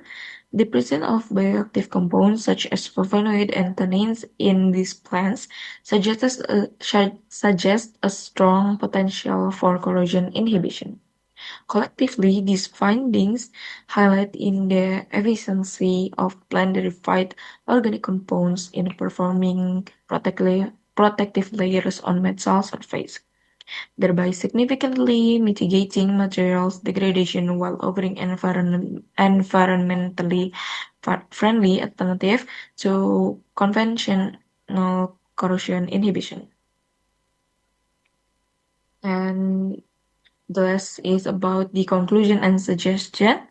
The combined application of natural-based corrosion inhibitors derived from Magnolia leaves, extract, and sacrificial anode cathodic protection using zinc, aluminum, and magnesium presents a promising, innovative strategy for mitigating corrosion in reinforced concrete structures. While laboratory scale studies have demonstrated high efficiency for their long-term evaluation under real environmentally conditions, or particularly in tropical and marine climates, are essential to assess the durability and reliability of this integrated system. Future research should focus on the interaction between flavonoid compounds and various node materials, as well as their effect on concrete microstructure. Moreover, industrial-scale implementation should consider cost-effectiveness, application methods, and the use of locally sourced plant materials, offering both environmental sustainability and community empowerment through the utilization of organic waste. So these are the references that we use for this paper. Okay. I think that's all what we have for today's presentation. We hope that this research can be effective innovation to overcome corrosion problem in the future. Thank you for the attention. Wassalamualaikum warahmatullahi wabarakatuh.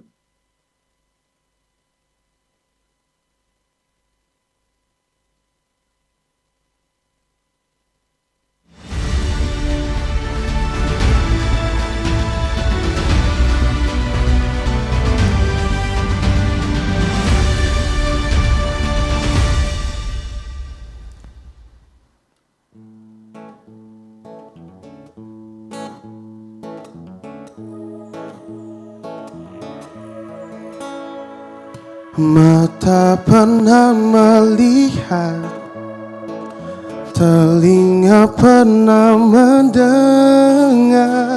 badan pernah merasa, terekam jelas seakan terjadi baru saja. Oh, siapakah yang salah? Siapa yang tanggung jawab? Waktu terus berjalan, terasa salah karena ada yang belum selesai. Oh, oh, aku sudah tak marah, walau masih teringat semua yang terjadi kemarin. Jadikan ku yang hari ini.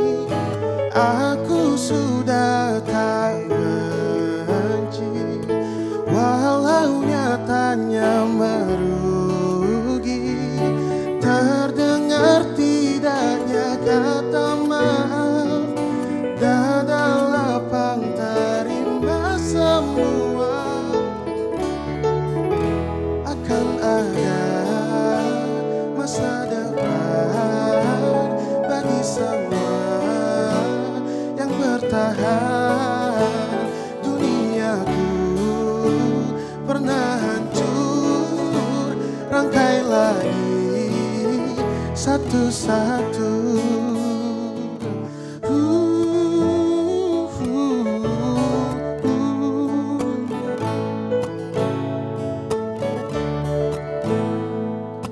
Tak semua kan paham, dan tak semua katakan maaf, semua harus terjadi. Kini kau tak sendiri lagi, aku akan coba pahami. Aku sudah tak marah, walau masih teringat semua yang terjadi kemarin. Jadikan ku yang hari ini. Aku sudah tak benci, walau nyatanya merugi. Terdengar tidaknya kata maaf, dada lapang terima semua. Oh, akan ada masa depan bagi semua yang bertahan.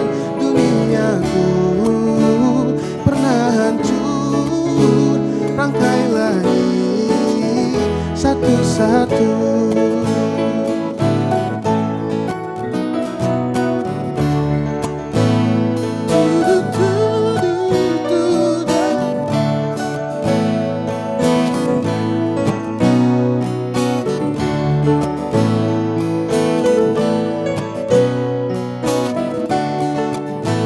Akan ada masa depan bagi semua yang bertahan.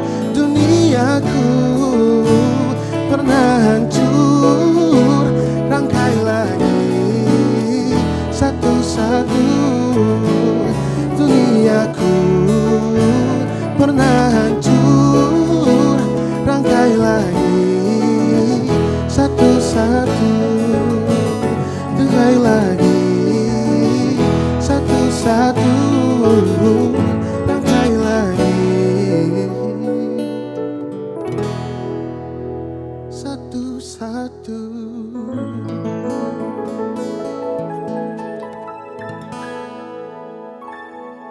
Halo semuanya, sebelum kita lanjut ke performance yang kedua, saya sebagai vokalis Harkan Andriza, salam kenal semuanya.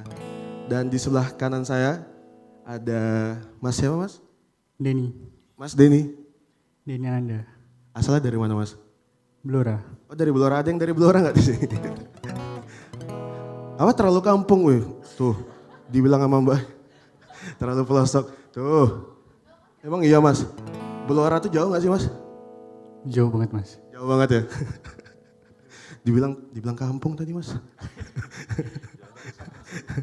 Dan di sebelah kiri saya ada pemain keyboardist nih. Namanya siapa Mas? Perkenalkan dulu. Jeki. Mas Jeki. Dari mana asalnya?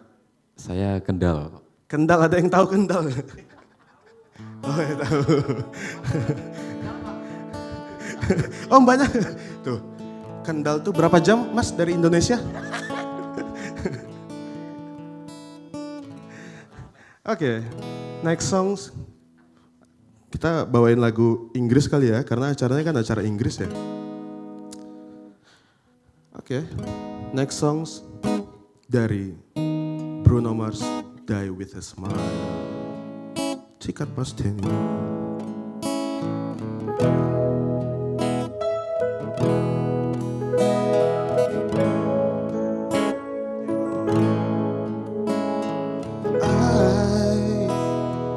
I just woke up from a dream where you went, I had to say goodbye, and I don't know what it all means, but since I survive I realize wherever you go that's where I follow. Nobody's promised tomorrow, so I'ma love you every night like it's the last night, like it's the last night. If the world was ending, I wanna be next to you. If the party was over and our time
just for a while, and die with a smile.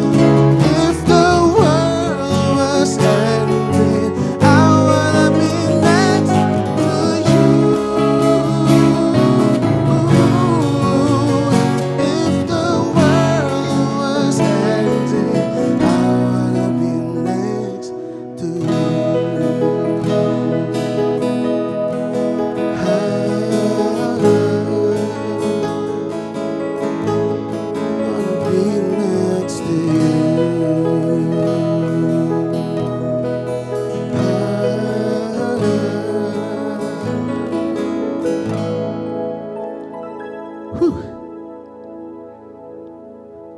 Wow.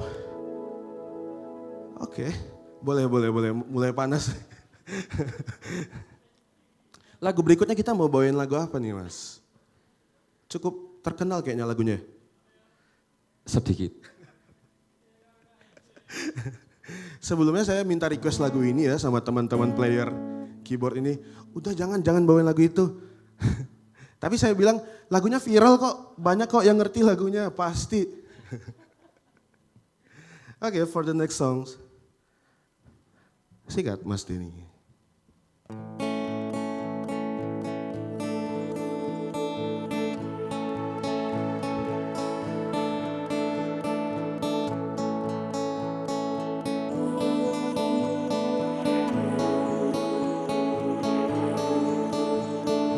Rayakan hari ini, besok sisa sengsara. Belum pulang kau pun di sini, temani diriku.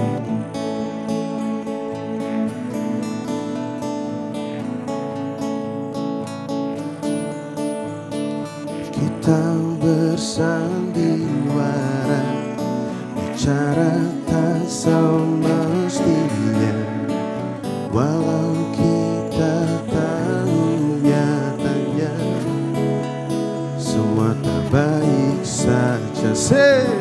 Ada masanya kita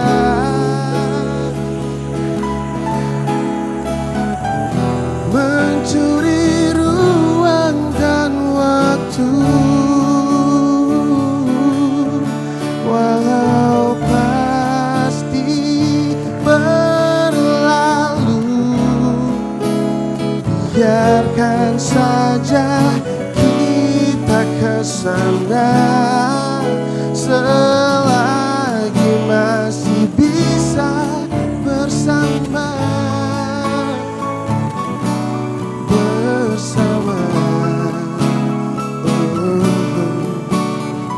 Semuanya sementara, kita di ujung cerita. Untuk 5 menit coba kau mengambil alih dunia. Ada masanya kita mencuri ruang dan waktu, walau pasti berlalu. Biarkan saja kita kesana, selagi masih bisa bersama.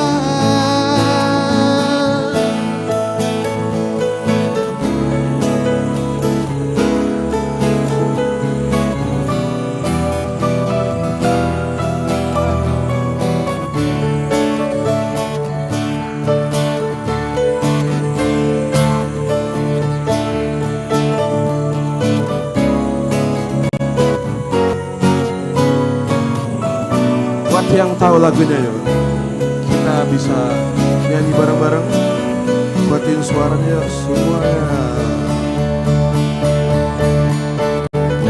Ada masanya kita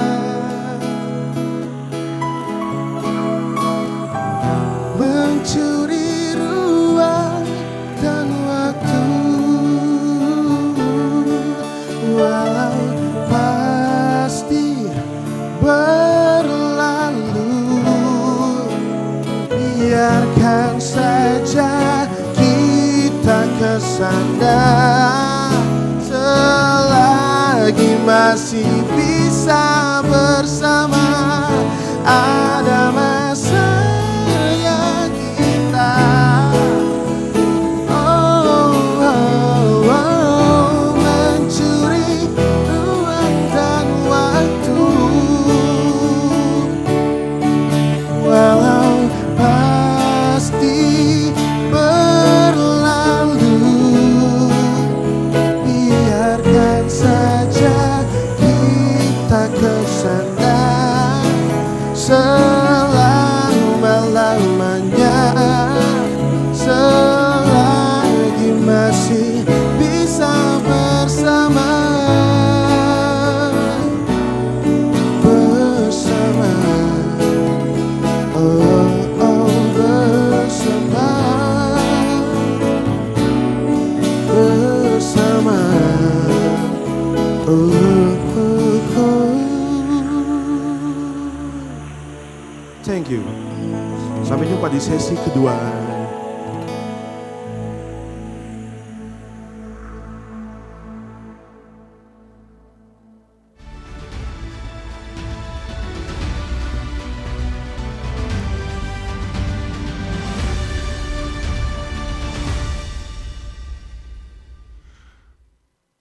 Ladies and gentlemen, welcome back to the 6th International Conference of UMY Graduate Conference. Ladies and gentlemen, as we will now take a lunch break, which then followed by the prayers, please feel free to refresh yourself and engage in prayer during this time. We kindly ask everyone to return accordingly at 1 p.m. to participate in our ongoing vocal. And also we kindly ask everyone to return accordingly again after the break session for the vocal session, which will resume at 1 p.m.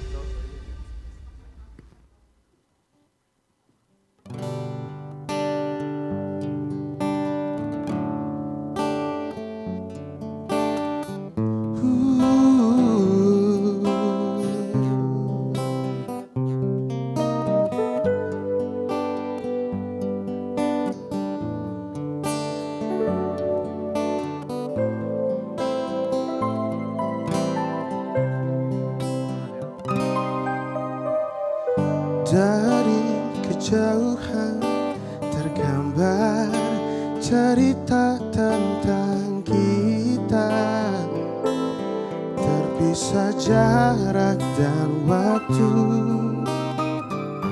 Ingin ku ungkapkan rindu lewat kata indah, tak cukup untuk dirimu sebab kau terlalu indah. Dari sekedar kata dunia serhenti sejenak menikmati indahmu. Dan apabila tak bersamamu, ku pastikan ku jalani dunia tak seindah kemarin. Sederhana tertawamu sudah cukup lengkapi sempurnanya hidup bersamamu.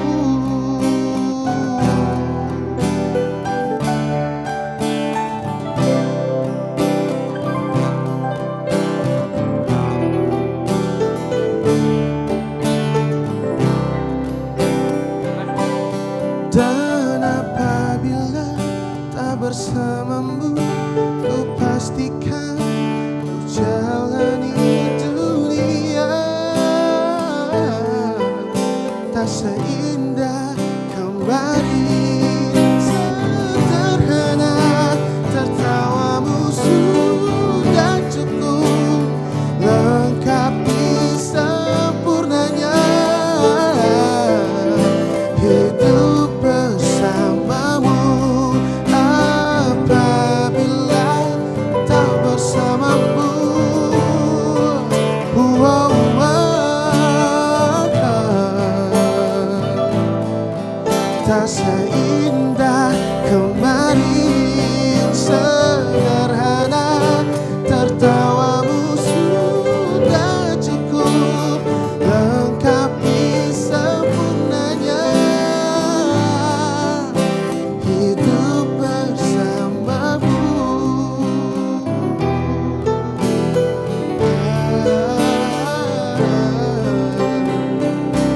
sebab kau terlalu indah dari sekedar kata. Dunia berhenti sejenak menikmati indahmu.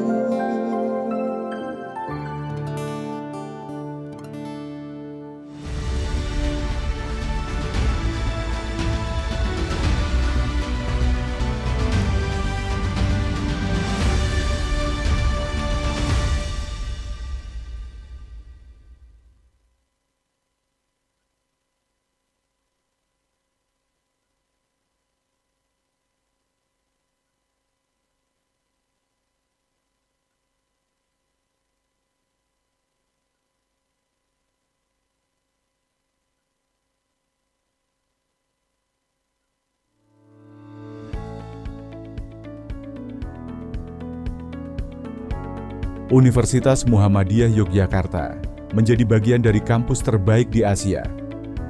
Dengan kualitas pendidikan yang sesuai standar global, dengan adanya pengembangan inovasi riset, juga penyediaan fasilitas unggul sebagai pendukung pembelajaran yang efektif. Kami menjunjung tinggi nilai inklusivitas, di mana setiap individu memiliki ruang yang sama untuk tumbuh, berkontribusi, dan saling menguatkan. Sejalan dengan visi misi Muhammadiyah yang berfokus pada peningkatan kualitas pendidikan bangsa, dengan komitmen kuat dalam bidang akademik, penelitian, dan pengabdian kepada masyarakat, kami secara konsisten meningkatkan kualitas sehingga kami menjadi salah satu kampus pilihan utama. Kami telah meraih prestasi signifikan dengan masuk ke dalam jajaran universitas terbaik di Indonesia dan masuk jajaran kelas dunia. Komitmen kami dalam mencetak generasi unggul tercermin dari berbagai prestasi di tingkat nasional dan internasional. Dosen sebagai tenaga pendidik pun aktif berkontribusi dalam dunia akademik global melalui kegiatan visiting professor, international joint research, international research grant, dan penjalinan kerjasama strategis.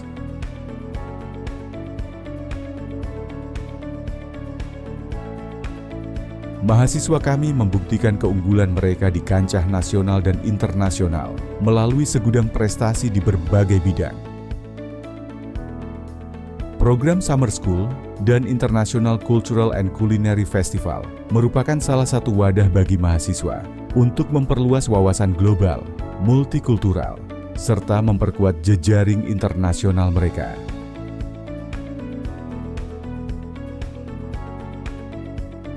Sebagai kampus yang memiliki kekuatan dalam bidang riset, kami telah meraih sejumlah penghargaan nasional maupun internasional. Komitmen kami dalam riset dan publikasi yang tidak hanya memperkaya ilmu pengetahuan, tetapi juga menghasilkan inovasi nyata yang bermanfaat bagi masyarakat.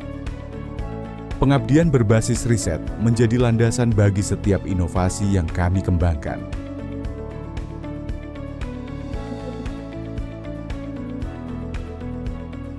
Komitmen ini tercermin dalam inisiatif kami sebagai pelopor sistem darurat medis di lingkungan kampus, atau Code Blue, dengan memastikan respons cepat dalam situasi kritis.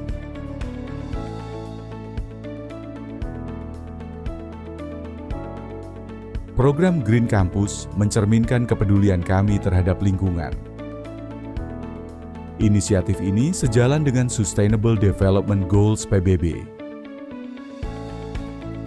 Melalui program KKN internasional, mahasiswa melaksanakan pengabdian di beberapa negara untuk memperkuat peran Universitas Muhammadiyah Yogyakarta dalam kolaborasi internasional. Dengan semangat inovasi dan pengabdian, kami selalu melangkah maju untuk membangun masa depan yang lebih baik bagi masyarakat.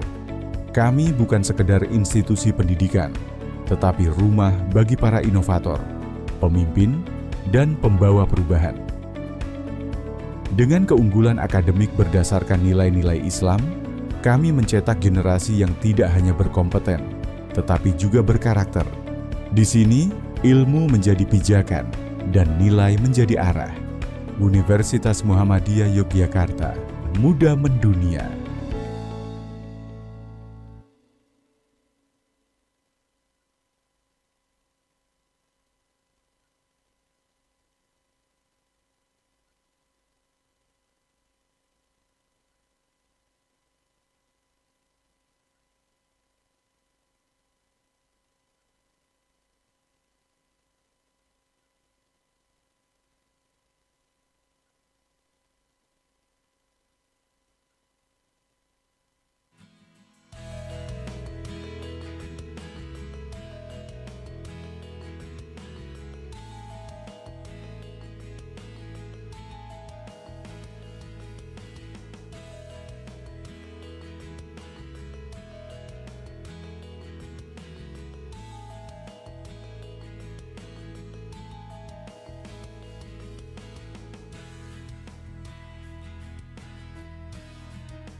Universitas Muhammadiyah Yogyakarta menjadi bagian dari kampus terbaik di Asia.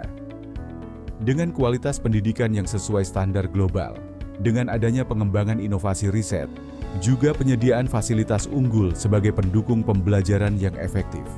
Kami menjunjung tinggi nilai inklusivitas, di mana setiap individu memiliki ruang yang sama untuk tumbuh, berkontribusi, dan saling menguatkan. Sejalan dengan visi misi Muhammadiyah yang berfokus pada peningkatan kualitas pendidikan bangsa, dengan komitmen kuat dalam bidang akademik, penelitian, dan pengabdian kepada masyarakat, kami secara konsisten meningkatkan kualitas sehingga kami menjadi salah satu kampus pilihan utama. Kami telah meraih prestasi signifikan dengan masuk ke dalam jajaran universitas terbaik di Indonesia dan masuk jajaran kelas dunia. Komitmen kami dalam mencetak generasi unggul tercermin dari berbagai prestasi di tingkat nasional dan internasional. Dosen sebagai tenaga pendidik pun aktif berkontribusi dalam dunia akademik global melalui kegiatan visiting professor, international joint research, international research grant, dan penjalinan kerjasama strategis.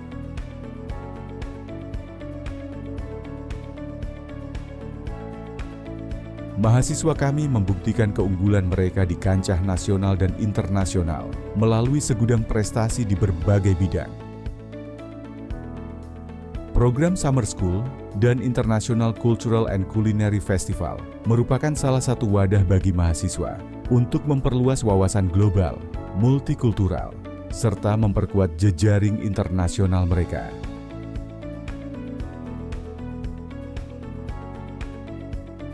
Sebagai kampus yang memiliki kekuatan dalam bidang riset, kami telah meraih sejumlah penghargaan nasional maupun internasional. Komitmen kami dalam riset dan publikasi yang tidak hanya memperkaya ilmu pengetahuan, tetapi juga menghasilkan inovasi nyata yang bermanfaat bagi masyarakat.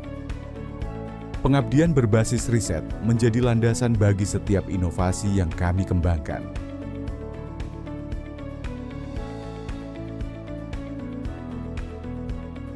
Komitmen ini tercermin dalam inisiatif kami sebagai pelopor sistem darurat medis di lingkungan kampus, atau Code Blue, dengan memastikan respons cepat dalam situasi kritis.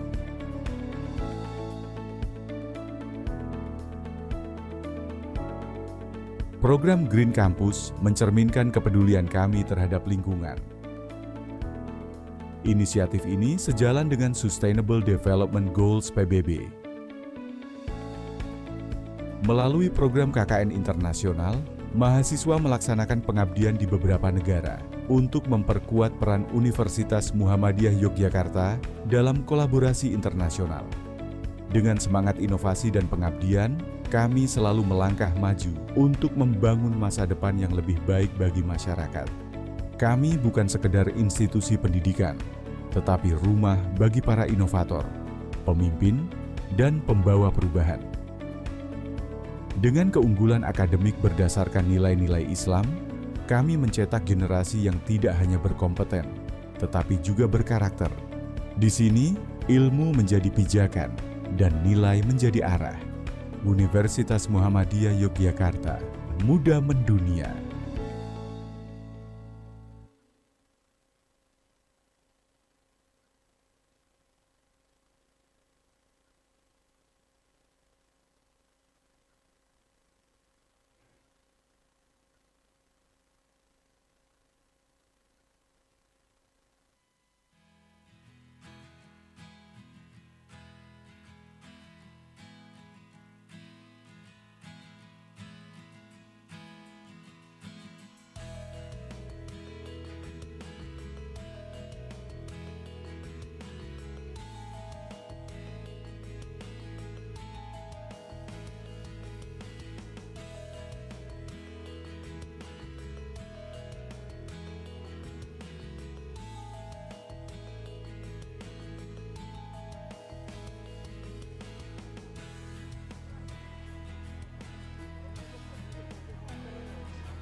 paid my dues, time after time. I've done my sentence, but committed no crime. And bad mistakes, I've made a few. I've had my share of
Welcome back everyone to 6th Universitas Muhammadiyah Yogyakarta International Graduate Conference with your host Muhammad Raihan Nasir Ismail in today's conference. Ladies and gentlemen, as we proceed, we've already saw a presenters presenting their base paper and ideas and innovation and etc. Now we would like to proceed to the next focal sessions too. There will be another breakout room that will be shown shortly, like on the screen.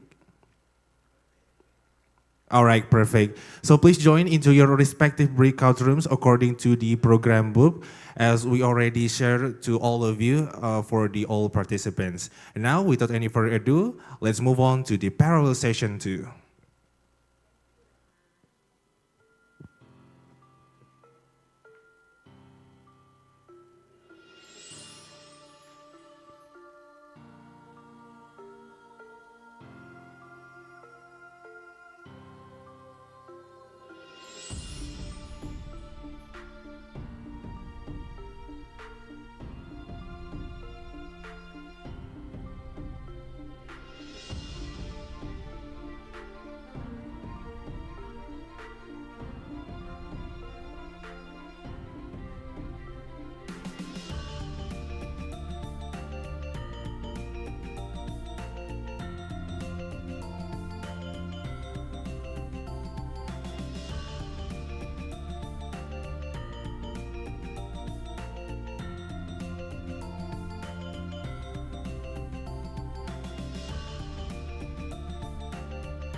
senyum kau dibuatnya, tak sadarkah dirinya terluka di akhirnya.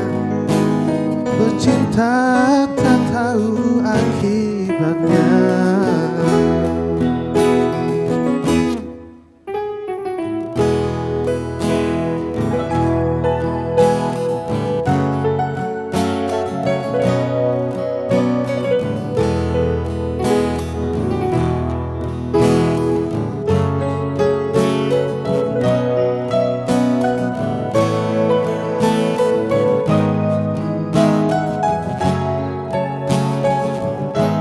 Saya mau minta dong suaranya lebih dikeraskan lagi. One, two, one, Tisa.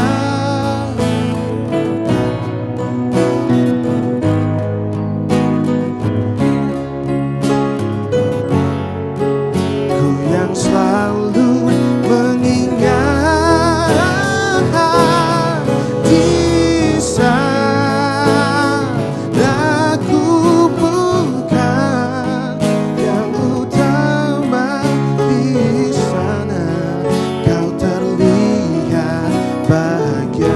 Sekali lagi yuk.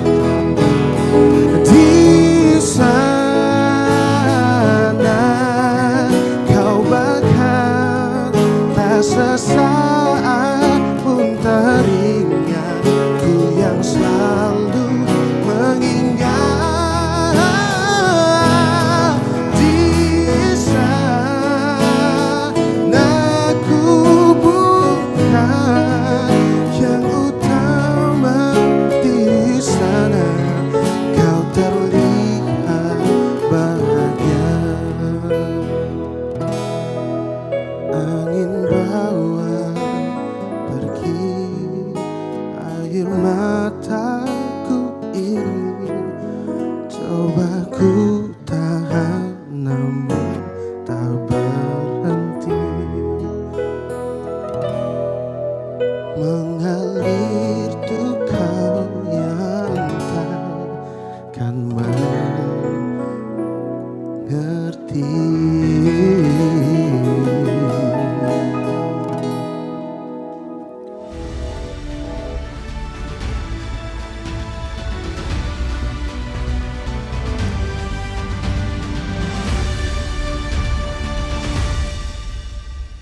And the presence of VCO, and the liquid soap does not irritate the skin of non-human subject. This is the reference. Maybe that's all from me about the presentation of this research. Thank you very much. Wassalamualaikum warahmatullahi wabarakatuh. Waalaikumsalam warahmatullahi wabarakatuh. Thank you very much for your presentation. So the next session will be question and answer. Is there any question from the participants for Sanya? Because this is very interesting research about carrot soap. Anyone want to ask question? Yeah. Yeah, I will check first. Yeah, in the morning. If not, then I will ask a question for Sanya about your research. Do you have any recommendation to whom this soap will be beneficial most? Okay, for the Thank you very much. check for again. You can answer my question, please. Oh yes, I hear the question and thank you for the question, Miss Yanuar Primanda. Maybe I will recommend this soap to all the ages, from young, adolescent, and then older, because it has potent antioxidant activity that can help the skin health, and also. And I will recommend this soap to people who has dry skin, because this liquid soap contain VCO that can moisture your skin perfectly. Wow. Will you recommend this soap for newborn babies and someone with eczema problems?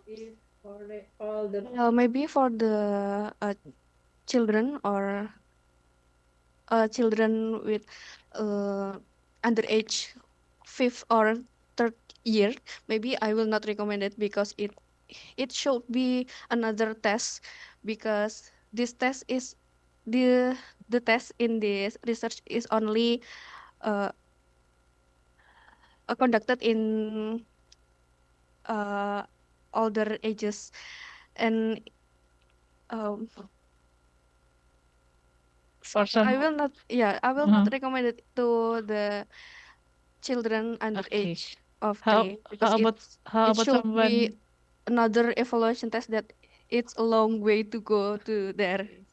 Okay, how about someone with eczema problem? Maybe with some eczema, I will recommend it too, because when people have eczema, it has more. It has they have dry skin also, and then the content of the VCO also can help the dry skin of them. Can we use this soap for our face? Is that safe? I cannot hear the sound. Maybe for the face, because face and body has a different layer of skin. The face the our face skin is more sensitive to our body, so I will not recommend it too. I will recommend it this liquid soap to being our body liquid soap, not for the face. Like I said before, it should be doing a more evaluation test to go there. Okay, hopefully you can continue your study so you can upgrade and we can use it since newborn until elderly from our face to our body. Okay, thank you very much, Sania, for your presentation. Give applause for Sania. Yay. Thank you so much, Miss. Thank you.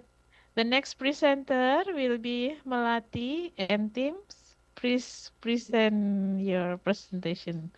Thank you.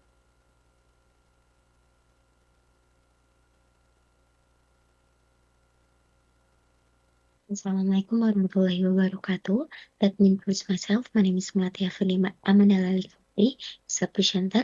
On this occasion, I will present the results of research entitled Antibacterial Activity Test of Mouthwash Preparation of Ethanol Extract of Sapanwood, Caesalpinia sapanlin against the growth of bacteria Streptococcus mutans, ETCC 25175. The author is Muhammadiyah Amandala Putri, School of Pharmacy, Faculty of Medicine and Health Science, Universitas Muhammadiyah Yogyakarta, Anissa Krisritwani and Rivi Febriansa, Department of Pharmaceutical Biology, School of Pharmacy, Faculty of Medicine and Health Science, Universitas Muhammadiyah Yogyakarta, Dharmastudi Cahya, Pharmaceutical Chemistry, Department School of Pharmacy, Faculty of Medicine and Health Science, Universitas Muhammadiyah Yogyakarta, and Ivan Anataya, School of Pharmacy, Faculty of Medicine and Health Science, Universitas Muhammadiyah Yogyakarta.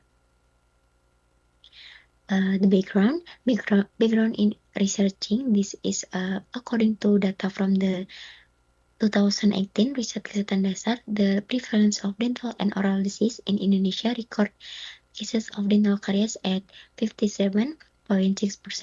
Many people use sapanwood as a traditional medicine, including as an antibacterial, anti-acne, and anti-inflammatory. And then that's why I made a mouthwash. Mouthwash is a solution for cleaning the oral cavity and between teeth with the aim of eliminating microbes, bad breath, and freshening breath. And then the method A is plant determination of sapanwood plants in the biology learning laboratory of Ahmad Dahlan University of Yogyakarta, which aims to determine the sample. B is extraction, extracted by maceration method and measured with 96% ethanol, and then allowed those 10 for 5 times 24 hours, and the filtrate is evaporated using a water bath at 50 degrees Celsius. And then ethanol free test divided into two identification, namely odor and color identification. And then the screening phytochemistry, to determine the compound groups each of sapanwood extract and add the reagent if there is a color change it contains that group of compounds. And then antibacterial testing, one is tool sterilization, two preparation of MHA media, three preparation of BHIB media, four preparation of bacterial suspension, and five is test for antibacterial activity of extract. And then the preparation of mouthwash, the addition of active substance, namely sapanwood extract, and additional ingredients such as twin acne, glycerin, sodium benzoate, and distilled water. And then the G is evolution of the mouthwash, one divided into three. Organoleptic tests include color, odor, and dosage form. Two pH tests using pH meter. Three is viscosity test using viscometer. And then the test for antibacterial activity of extracts and extract mouthwash was carried out using the diffusion method. The bacterial suspension was dripped onto the media, this paper. At each concentration, negative and positive controls that had been dipped with the active substance were placed into the media, then incubated at 37 degrees Celsius for 1 times 24 hours under anaerobic condition. The results were calculated using a caliper. I is a data analysis. Analysis used was the SPSS 2027 program. And then the results and discussion. One is plan determination. Determination results that the plant is Desalpinus sapanlin, or often called sapan. To its extraction, maceration is done to extract active compounds in plants. The total weight of the extract was 104.6 grams. The percentage yield was 10.46%.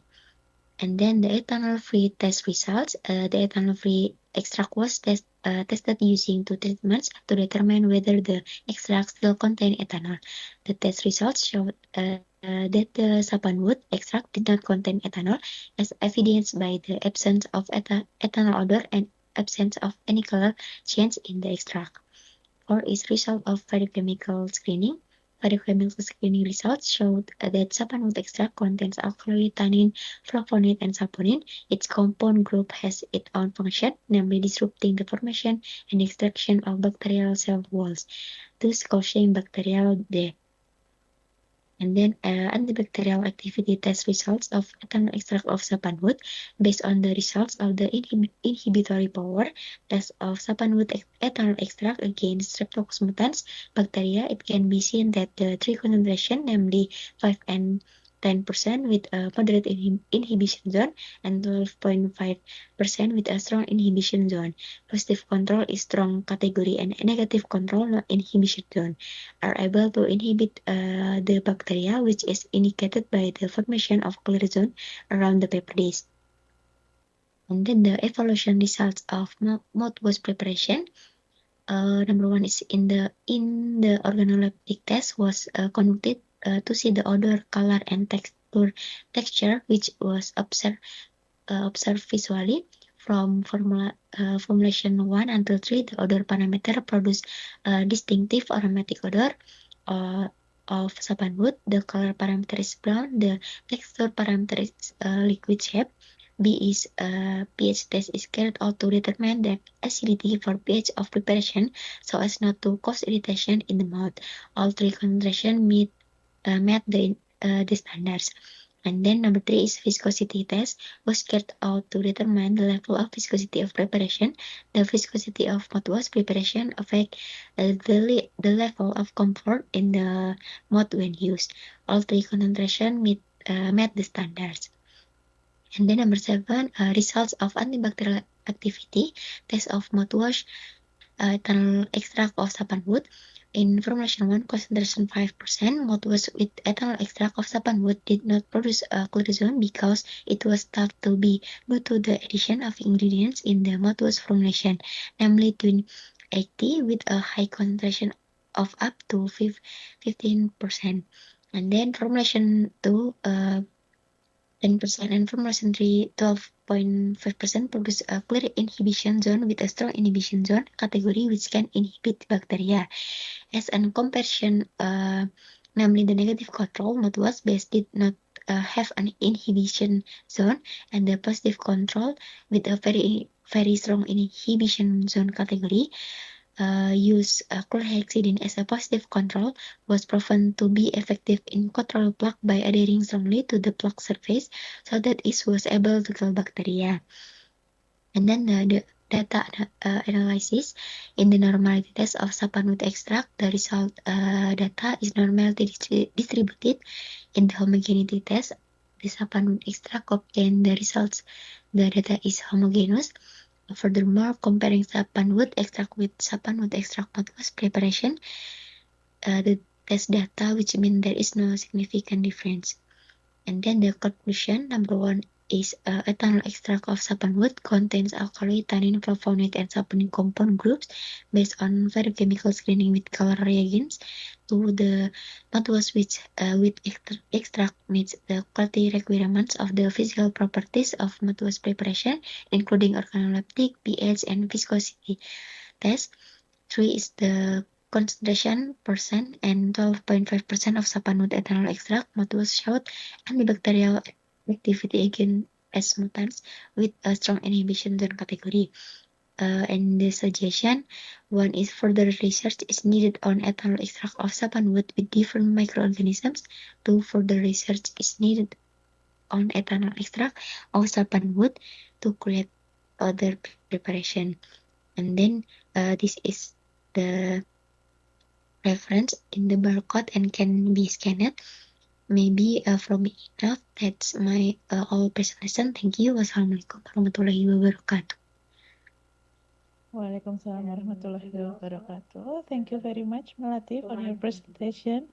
Is there any question for Melati and her team about antibacterial activity tests of mouthwash preparations of sapanwood? Difficulties. Hira, do you have any question? Maybe I want to, yes. Yes, please. Okay. Okay, thank you for the opportunity. This very nice presenting, and I want to. I have one question for Melati.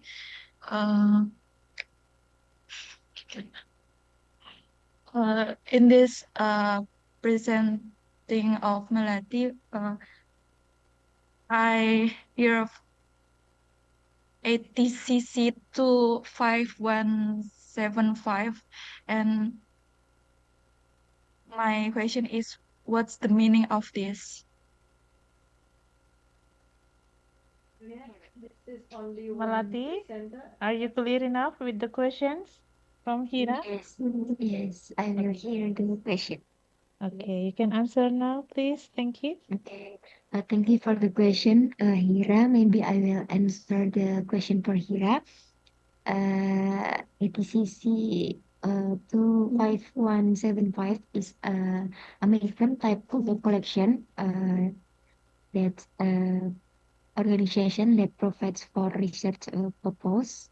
So ETCC 25175 is a strain or type of bacteria that cause cavities. Usually this strain is valid for antibacterial test. Maybe this question, this answer. Hira, how about the answer from Melati?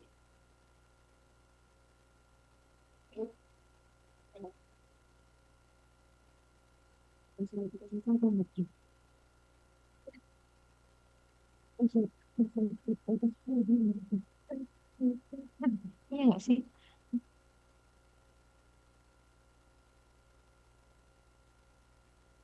Okay, thank you for the explanation, Melati. Maybe I want to have one question.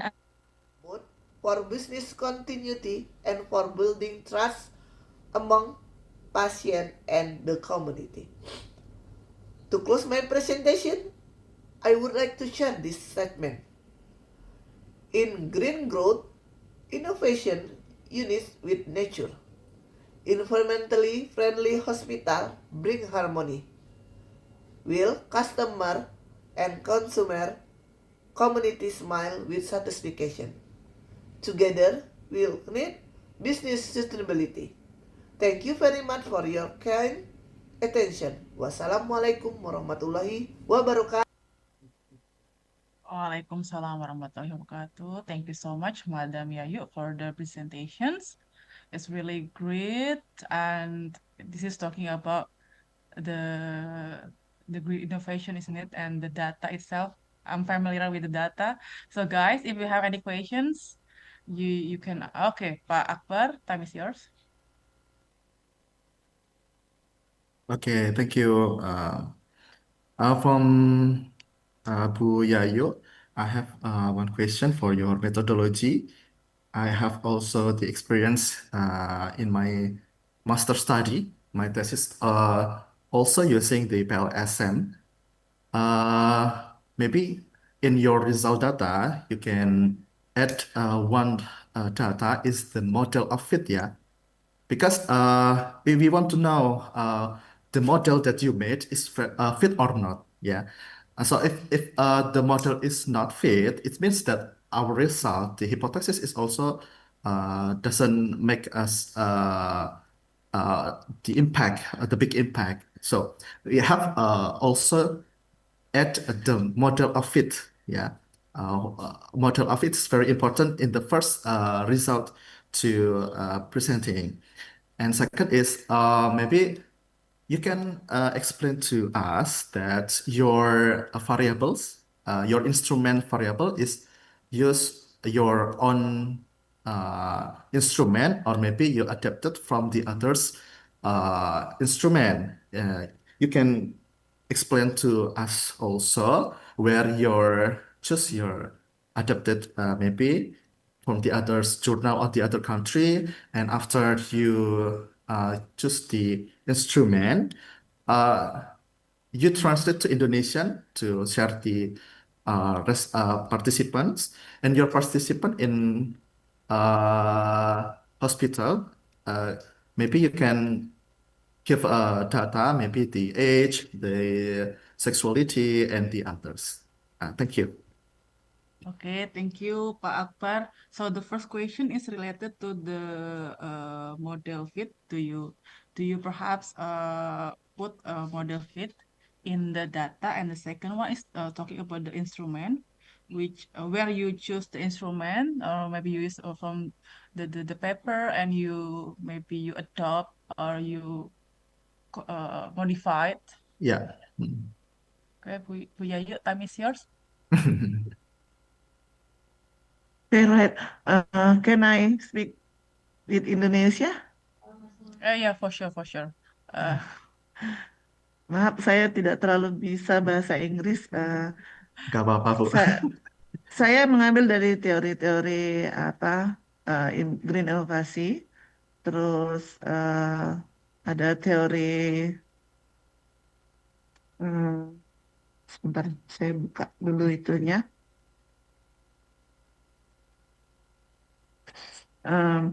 Terus saya modifikasi juga, ada beberapa yang saya modifikasi karena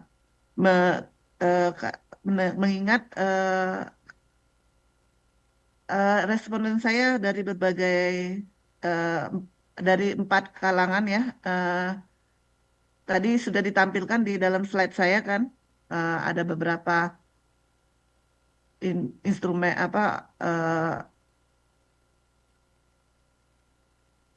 sumber data responden saya. Jadi ada inovasi hijau ini saya mengambil mengadopsi digital, aplikasi digital dan sistem pengelolaan limbahnya serta manajemen hijau yang lainnya. Terus untuk keberlanjutan bisnis saya mengambil teori dari, saya lupa.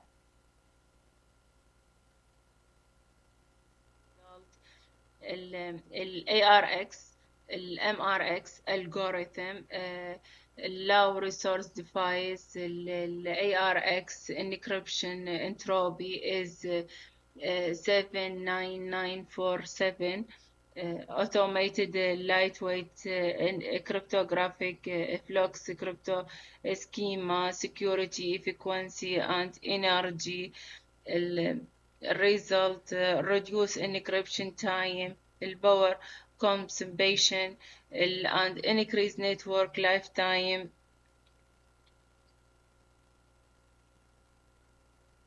A lightweight hash function algorithm aim and evaluation metric. The used algorithm alignment hash function aim security communication is achieved for resource constraint environment. Results achieve low execution time and low power consumption. they use algorithm الباطن الايم low area utilization results improve speed per from the proposed system used hybrid encryption combining البرنس and الRC4 with the chaotic key Lorentz 3D AES for key trans and ECDH for secure exchange, ensuring speed, unpredictable and efficiency, lightweight security. The proposed second established secure connecting between a client and the cloud using ECDH.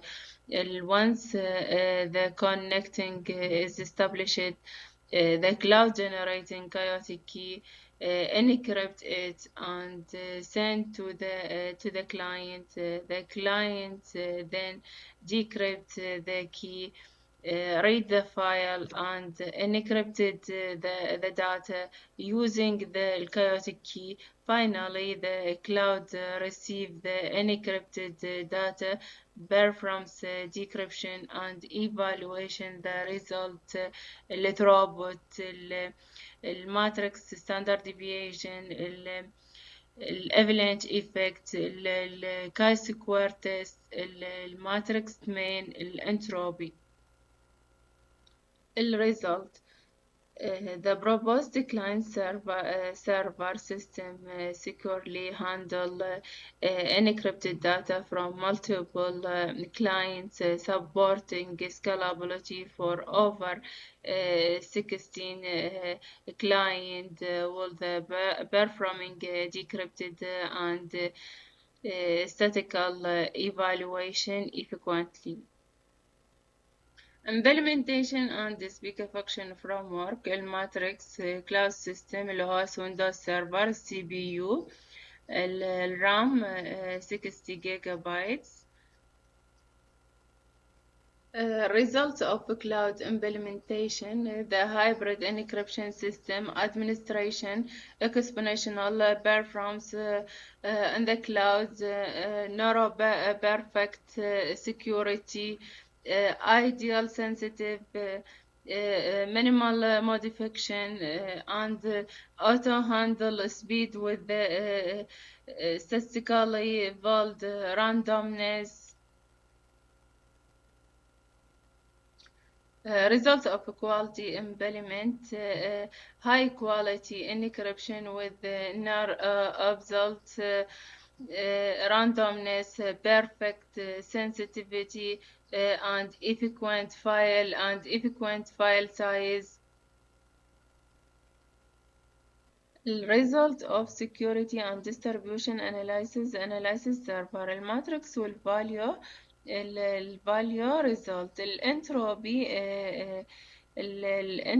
7.997. الكاي سكوير 245 5.44 البي value 0.6552 الإيفالنت effect 50.0 third الماتريكس ستاندرد deviation 73rd point equal 8885.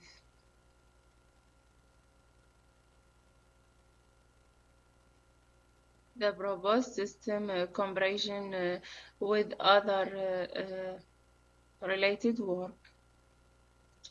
The hybrid system RC4 and the Prince achieves the high level of security compares of all the monotone modern encryption system.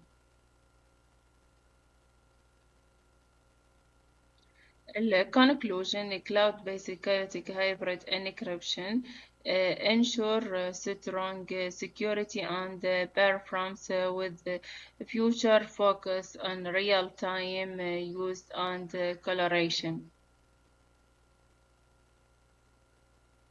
Reference.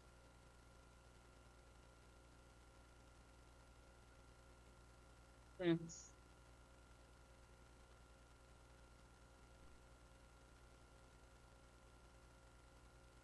Okay, thank you very much, Icha. Breakthrough. So, okay, because there are only a few videos, I think we can close this session previously. So, Mr. Kara, so we expect that all the participants can sharing the ideas, sharing the information, valuable information, so we can get further connection to the session. But because only a few participants joined today, I think Mr. Karel, you are allowed to join another session in another room, I think, before or while waiting for the closing ceremony, or you can just waiting for the closing ceremony. It's around 3:30 p.m. And at the closing ceremony, the press presenter will be announced there. So I hope you can attend in the closing ceremony sessions. So that's all. Thank you very much for Mr. Karel for attending the session and also for showing us the very interesting topics.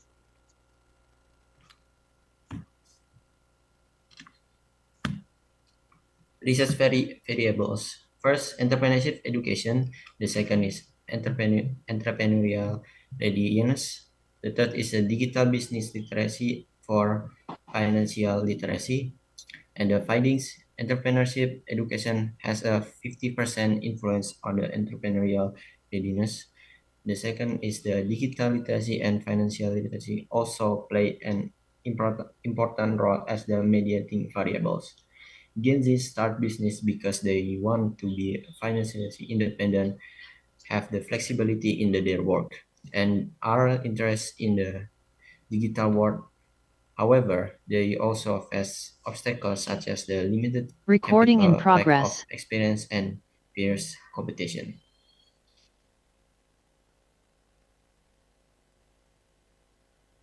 Boleh next.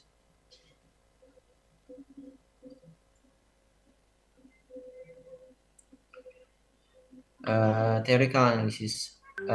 First is the social cognitive theory, which emphasizes the importance of the interaction between individual, their environment, on the behavior.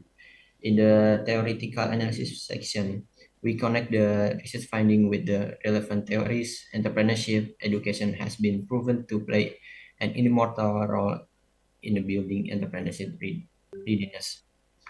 And the second is the theory of planet behavior, which explains that entrepreneurial intention are influenced by attitudes, norms, and perception of self-control. Next.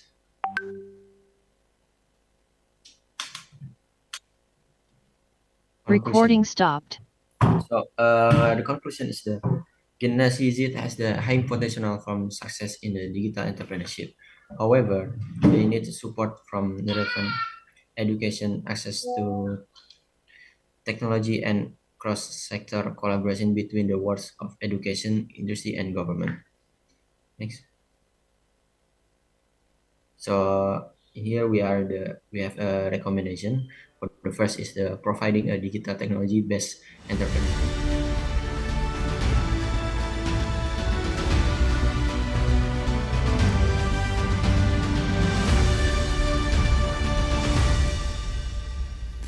Hello, people on YouTube, and also all participants and also audience that watch this international conference, UMY Graduate Conference, especially live on AR Fahreddin B building, 5th floor.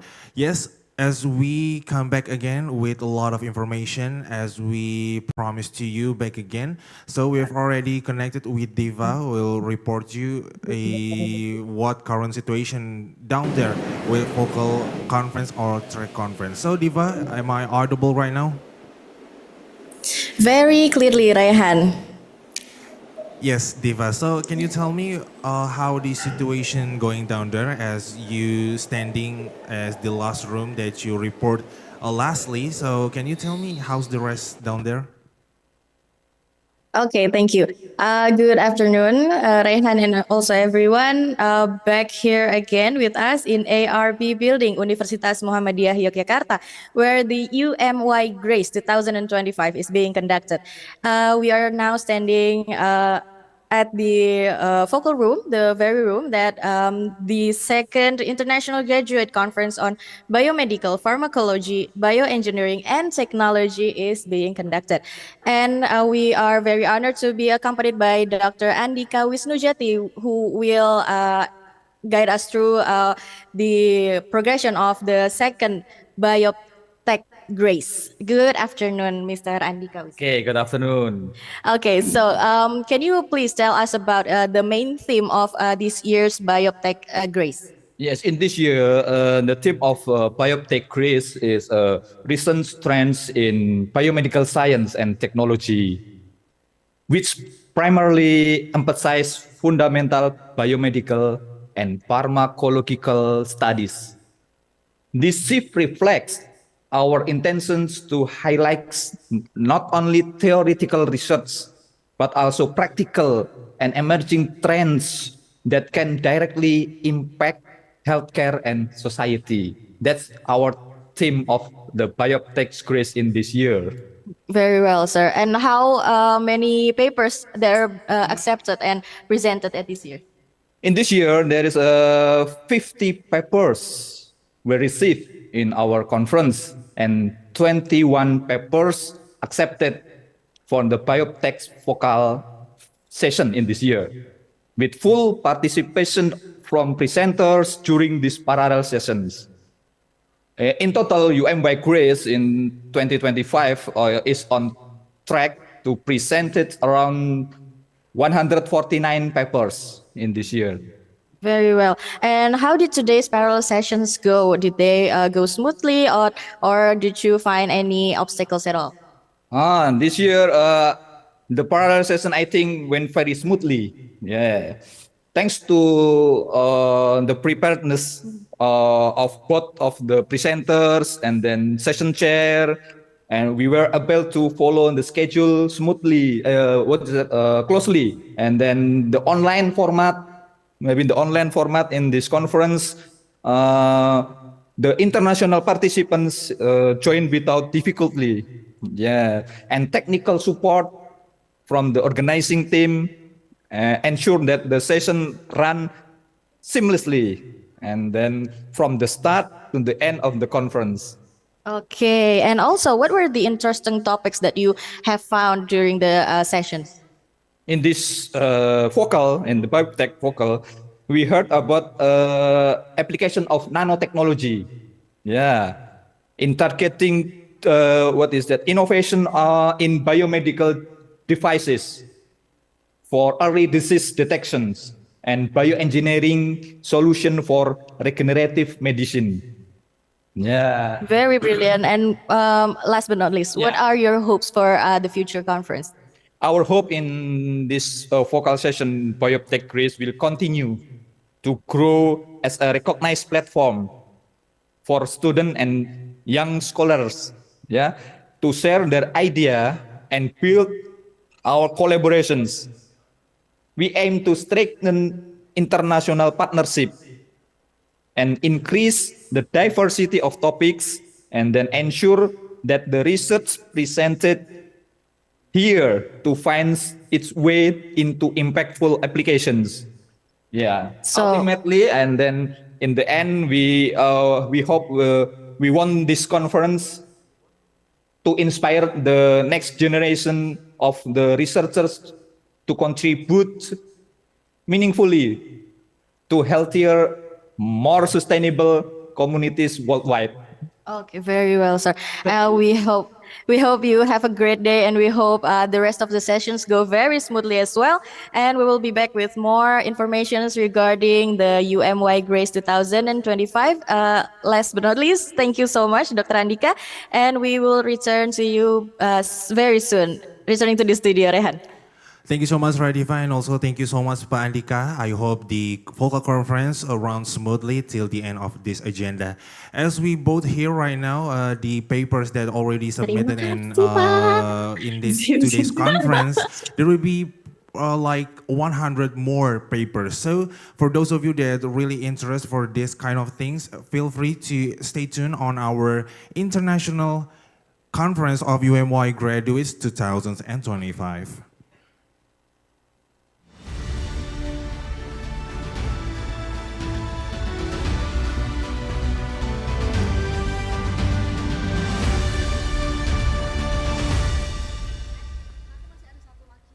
Of iron oxide are usually not easily magnetic or magnet.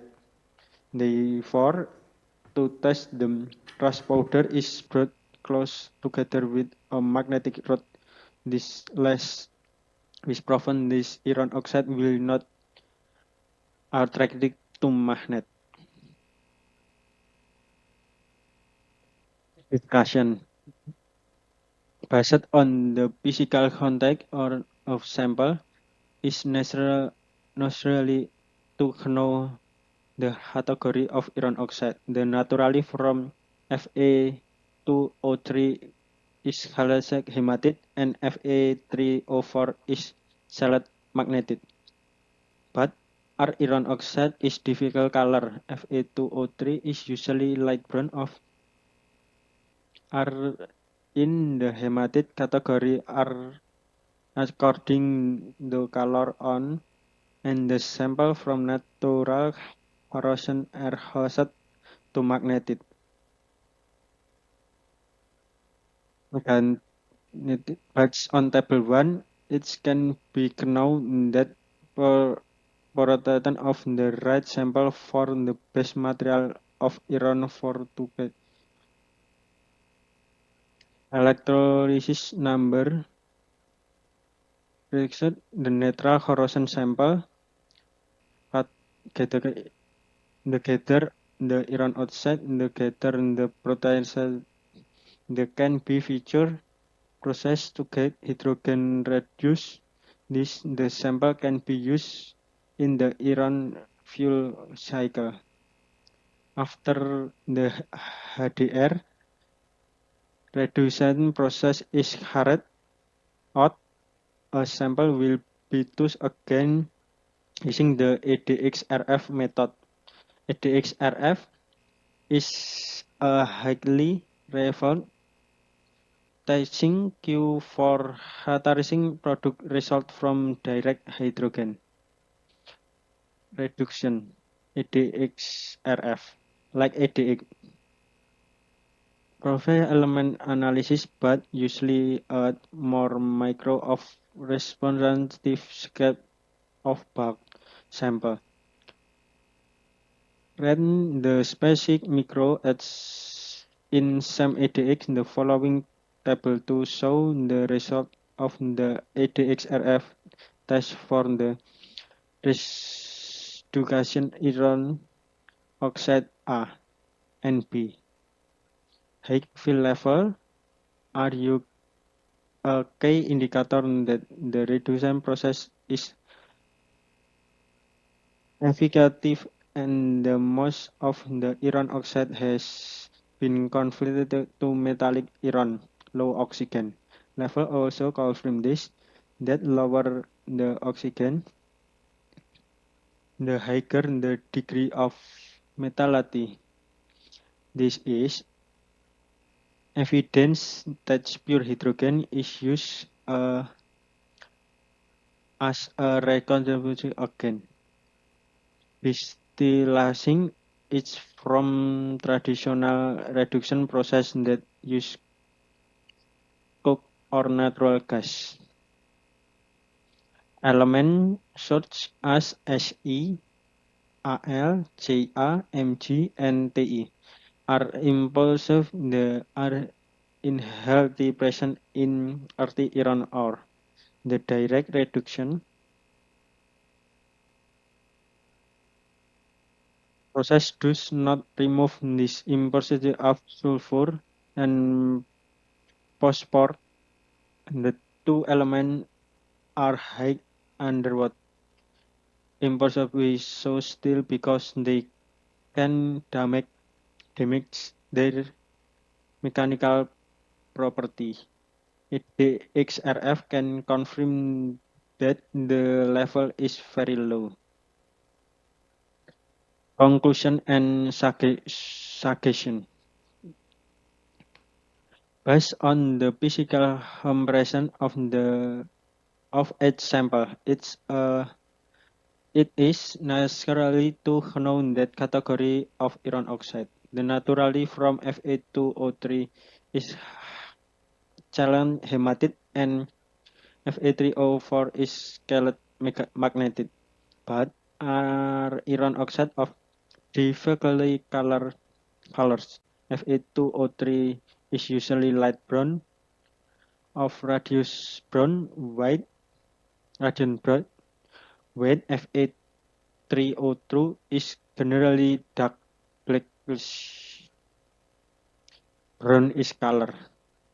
These can be products that electrolysis sample are in the category of hematite. According to their color and the sample from natural corrosion are close the magnetic from EDX RF test data and oxide current of 62.34 waste object in the electrolysis sample. The variation of voltage and current the electrolysis process has little effect on the oxide contact format. After going together HDR, pure iron obtained from electrolysis iron oxide reduced is known to have higher level than naturally corrosion material. However, the large amount if impulsion can property affect the process of burning metal fuel. Thank you. I like to thank to Universitas Muhammadiyah Yogyakarta. Wassalamualaikum warahmatullahi wabarakatuh. Assalamualaikum warahmatullahi wabarakatuh. Good afternoon, ladies and gentlemen. Today I want to present about research characterization of char product from PET plastic pyrolysis, effects of temperature on calorific value and moisture content. Come good, straight to the first slide. Okay, we can see this first slide, introduction, background, number 1, PET plastic plaster is a major environmental concern due to its persistence and resistance to degradation. Number 2,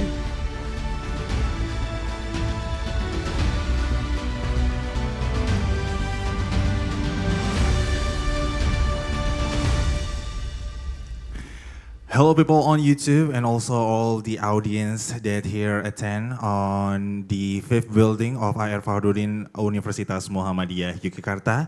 As I'm your host, back again, Muhammad Raihan Nasir Ismail, will be reporting the current situation always, yeah, as long as the conference going. So, as well as Diva already there. Diva, can you say hello right now? Hello, Rehan. Hello, Diva.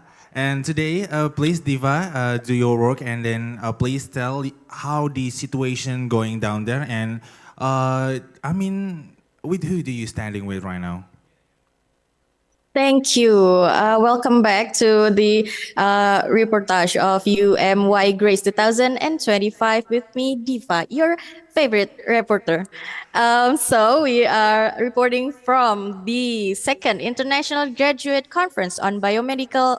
I'm sorry, the second International Graduate Conference on Digital Policy and Governance Sustainability. And we are very honored to be accompanied by the Associate Professor, Dr. Ari Kusuma Paksi, who will guide us through the theme and the situations on the Digest Grace today.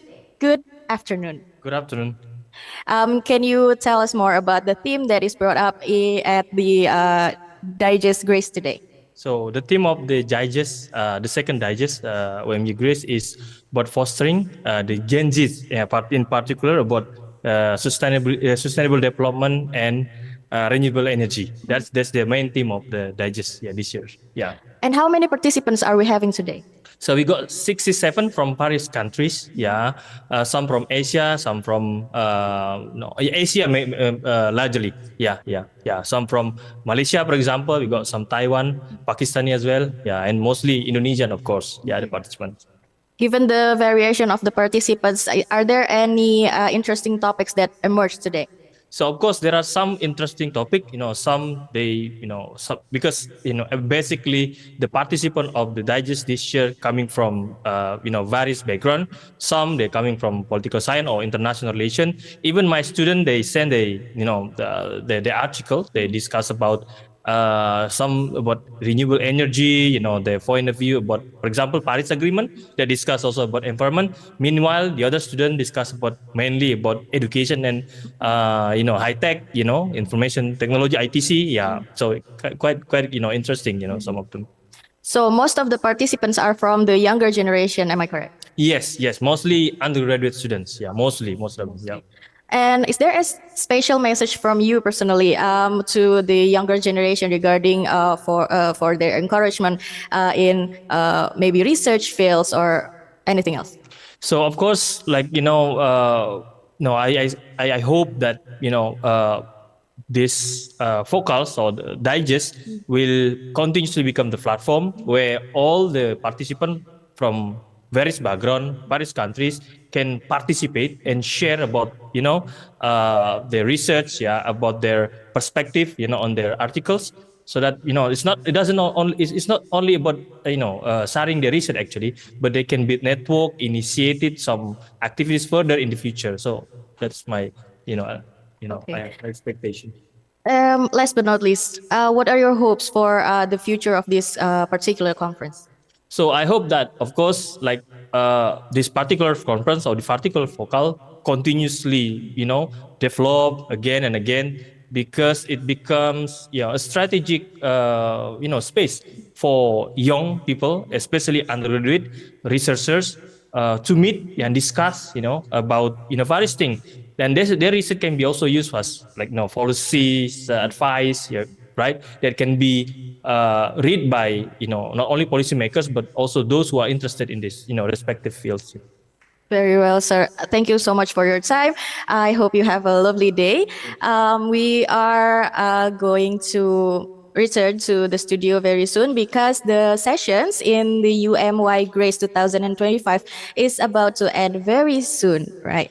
But we are very hopeful that the UMY Grace will continue in 2026. Yes, of course. With the 7th year of UMY Grace with more interesting topics coming from various researchers all around the world. We are very hopeful that the participants next year will expand. Yeah.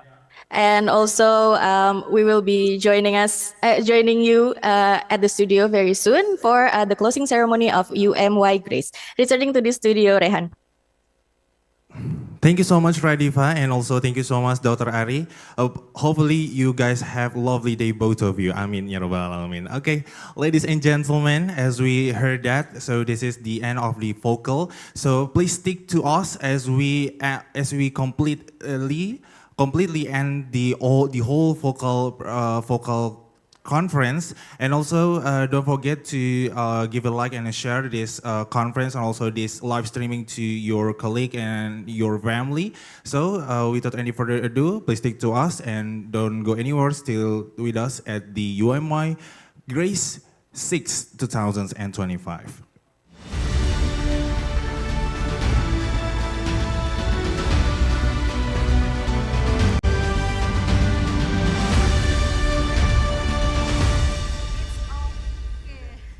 Then next, novelty in my research, outdoor in this research, conduct a voltage level uniformity test, and then use the new generation Pharmacology Indonesian edition 6.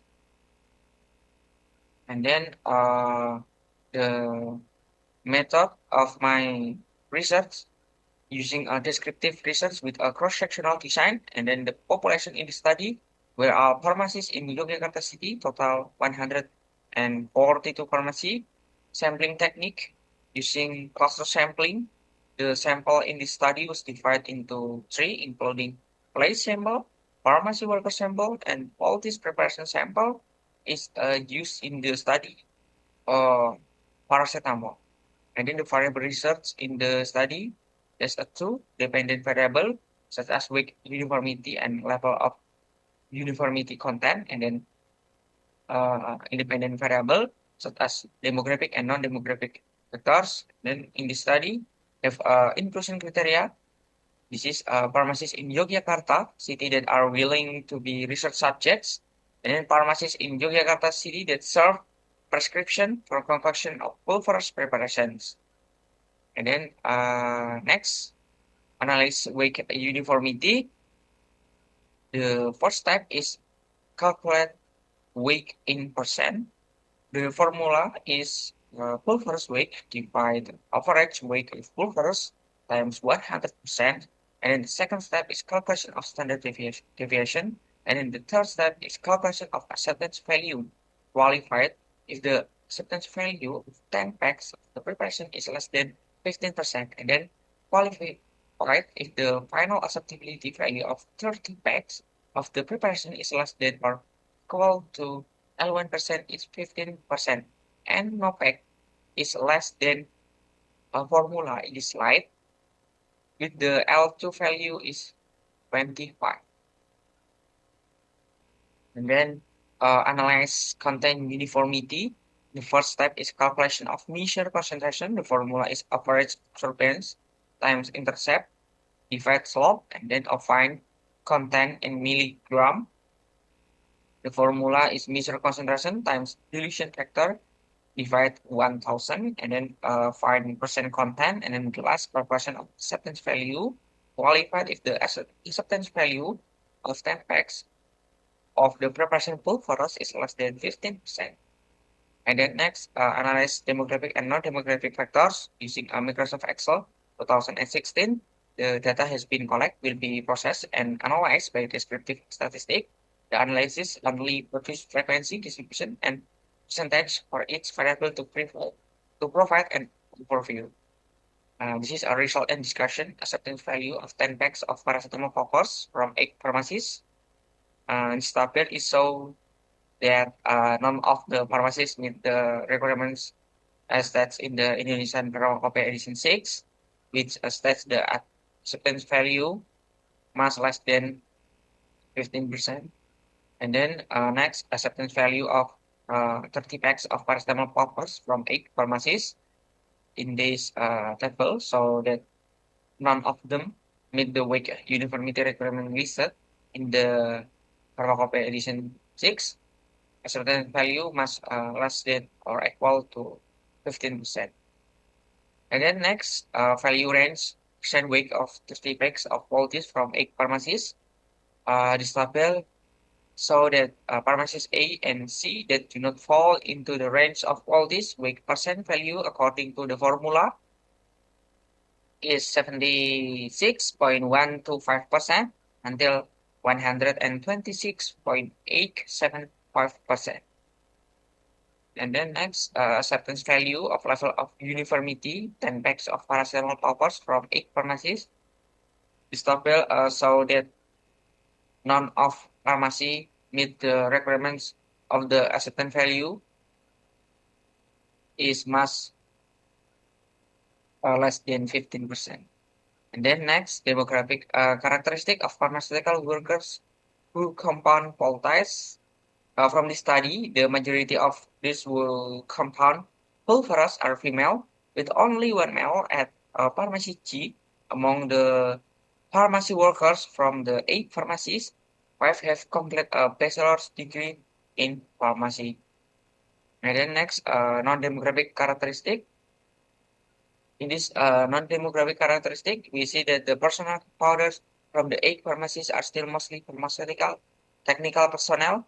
The number of pulveras prescriptions received each day range from 12 to 10 prescriptions.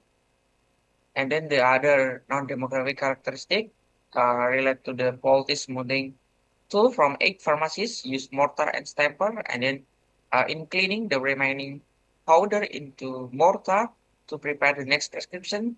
6 of the 8 pharmacies clean it by washing with soap and then drying it. Okay, the conclusion in this research, the preparation of paracetamol powders from 8 pharmacies in the Yogyakarta city area did not meet the requirements of uniformity of weight in addition to COVID-19. Then preparation of paracetamol powders from 8 pharmacies in the Yogyakarta city area did not meet the requirements of uniformity of content in addition to COVID-19. Then characteristic demographic of the compounders were mostly female, age 20 until 30 years with the last education as 1 pharmacist. Similarities in the non-demographic is 2 powder smoothing tools, use mortar and stamper, and then use parchment paper to wrap the powder. Then suggestion.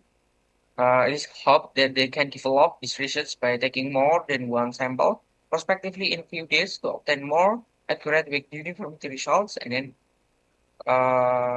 for future research, it is hoped that they can develop a pulverized preparation dispensing machine and remeasure its effect on the uniformity of pulverized preparation in pharmacies. Okay, that concludes my presentation of the research results. Thank you for your attention. Wassalamualaikum warahmatullahi wabarakatuh. Waalaikumsalam warahmatullahi wabarakatuh. Thank you very much, Erlangga, for your presentation. For key recommendations. First, harmonize MRV system across ASEAN to reduce compliance costs and enhance credibility. Second, pilot and regional ETS or carbon credit exchange to improve market liquidity.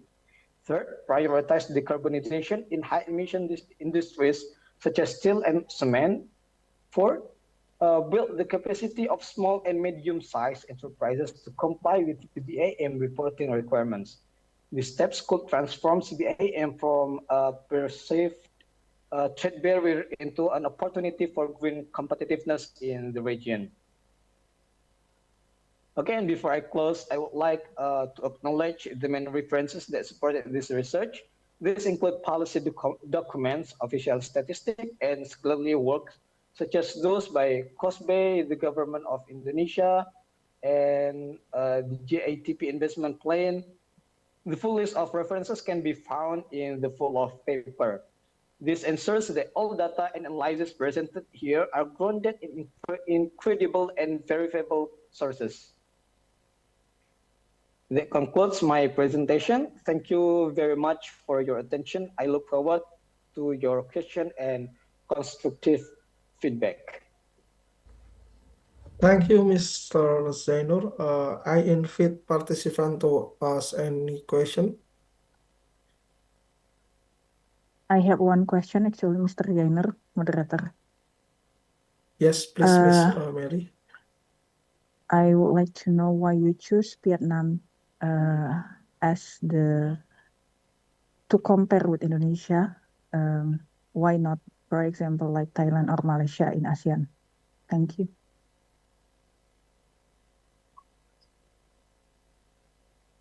Okay, thank you very much for the question. We deliberately chose Vietnam as a competitive test with Indonesia for several reasons. First, both Indonesia and Vietnam are major visa exporters to the European Union, and therefore both are directly affected by the EU's border adjustment mechanism for CEng. Then in the first, Indonesia made by still excellent, but in fact, starts developing right on the front line of this new regulation. Second, Vietnam and Indonesia have reason to stay to see to the price. Vietnam has relatively proactive. It has introduced regulation 82/2022 to have the consumption system by 2025. Which significantly expanded renewable energy capacity. In contrast, the electricity bridge is more purchase and fragmented with delays in implementing its commitments and a continued reliance on coal-based contracts. Third, Vietnam is the recent country with natural frequent demand with we can set the FTA, which creates additional incentives for regulatory alignment. Indonesia must not have done this kind of institutional leverage, making it even more relevant to see how external agreements influence domestic free trade policy. And finally, by just this, then what understand the global policy context, Indonesia is only with ASEAN, while Vietnam is one of the most exporters. Comparing into providers, in South Asia, those control like we did and balancing between public adaptation and non-cautious strategies. In short, Vietnam is not present in building, but rather because it offers meaningful contrast and integrate to Indonesia, together providing a richer picture of ASEAN's challenges and opportunities in this region. Thank you. Based on your explanation, actually, what is the main considerations why you have to choose Vietnam versus Indonesia? I think in the short explain.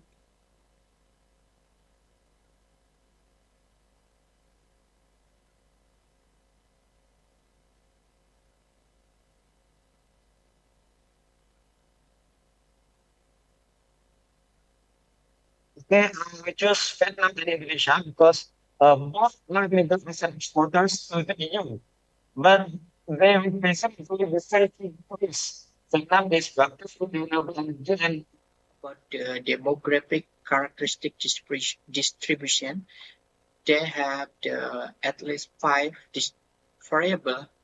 The first one, the age distribution, gender, length of stay in Taiwan, educational background, and culinary experience with Indonesian cuisine. We get 27 participants, 22 for Indonesian and 5 for Taiwanese participants. And here is the result of the qualitative interview. The first one, interview data emphasized that Indonesian diaspora members, like students from Medan, view themselves as an official cultural ambassador. She said, I bring my Taiwanese classmates to try Indonesian dishes. It's my way to tell them to introduce our foods. And it's kind of different from their cuisines. Mostly they sense Indonesian foods are rich in taste and so spicy. And another aspect is digital gastrodiplomacy, while informal effectively foster soft power. For example, a Taiwanese restaurant manager. I like Indonesian food because I have been to Bali and I tried Indonesian food for the first time. So they serve very well, and I also like their service, very friendly in explaining their food. Their So they have captured a lot of food because the presentation is very unique, and she shares to social media for the memories. And another aspect for digital influence, and some of the interviews using social media sometimes to get the information. For example, like a factory worker, I use social media to find a good Indonesian restaurant, and sometimes I get information from influencer. So when I get my work off, sometimes I go there with my friend. And some participants not challenge in authentic Indonesian culinary in Taiwan or several city they haven't get Indonesian restaurant, and also misconception about certain ingredient and halal food. In the discussion, the finding highlight the role of digital platform in advancing Indonesian gastro diplomacy in Taiwan by showcasing culinary heritage and engaging Taiwanese audience. But however, the challenge such as limited authentic Indonesian restaurant or cultural misconception suggesting the need for the marketing and maybe need to collaboration for local staff and also educational effort to strengthen gastro diplomacy. But the study also suggests for the future research, it's not only for the culture for culinary, but other Indonesian culture like art, music, and language to enhance intercultural dialogue. And this is the conclusion of this paper. This study concludes that Indonesian gastro diplomacy in Taiwan thrives through digital engagement and diaspora involvement. And diaspora members like students, entrepreneurs, or also workers in Taiwan act as informal cultural ambassadors bridging communities through food content. And the study suggests Indonesian institution or government and policymaker can strengthen gastro diplomacy by supporting diaspora influencer, creating educational content, and integrating digital effort into national branding. So, thank you. This is the end of this presentation. Thank you so much. Okay, thank you so much for Brother Idrus for the presentations. This is also my first time to hear about the culinary. Usually we talk about the law, the bioeconomy, and then now we have refreshing topics. So maybe, so anyone, do you have any questions for Brother Idrus? Because this is really interesting topic. Because we believe the culinary cliques is like the cultural bridge. So you are becoming the agent, the agent between Indonesian and Taiwan. And the 17 protein in here, and we predict this network pharmacology analysis. And this is the results for the pharmacology network analysis. We know that Alzheimer's disease has the score is a 20 full enrichments comparing to the other mechanisms. And from this pathway, we know that Alzheimer's disease are correlated with some disease such as in the diabetic cardiomyopathy and also maybe in the small lung cancer in here. And next, we also predict the pharmacokinetic predictions by using PKGSM software. This is the profile of pharmacokinetic compound 25, and we know that the profile is quite good. And the important thing is have the good absorptions, and also it also show the no toxicity, especially in the MS toxicity and also the hepatotoxicity. And this is for the conclusions and suggestions. The study established compound 25 as a structurally innovative multi-target pyranoflavin potential for Alzheimer's disease therapy. Computational analysis demonstrates its dual capacity for potent acid coordination inhibitions through deep catalytic charge penetrations and simultaneous modulations of amyloid, tau, and neuroinflammation pathway via 48 shared targets. While it's favorable CNS pharmacokinetics, including moderate blood-brain barrier penetrations, absence of cardiotoxicity, and also low hepatotoxicity. This support translational viability, the identified CYP-mediated drugs interactions, liabilities necessary structure refinement such as strategic fluorinations or methoxy group optimizations to enhance metabolic stability.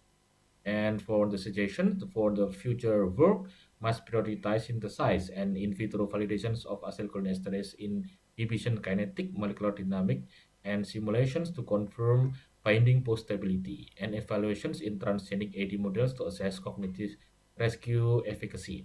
And also, compound 25 represents a paradigm shift in flavonoid-based therapeutics, addressing AD multifactorial pathology more comprehensive than current single target agents.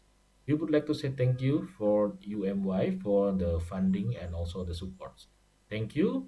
It's time for discussions. Thank you very much. Assalamualaikum warahmatullahi wabarakatuh. Waalaikumsalam warahmatullahi wabarakatuh. Thank you very much, Pak Pugu, for your presentations. Is there any questions for Pak Pugu? Don't see Pak Pugu as your lecturer, please. You can ask question for Pak Pugu. Okay, maybe Sabrina also you can try to answer the question. Yeah, okay. Any question for Sabrina? Not Pak Pugu, for Sabrina.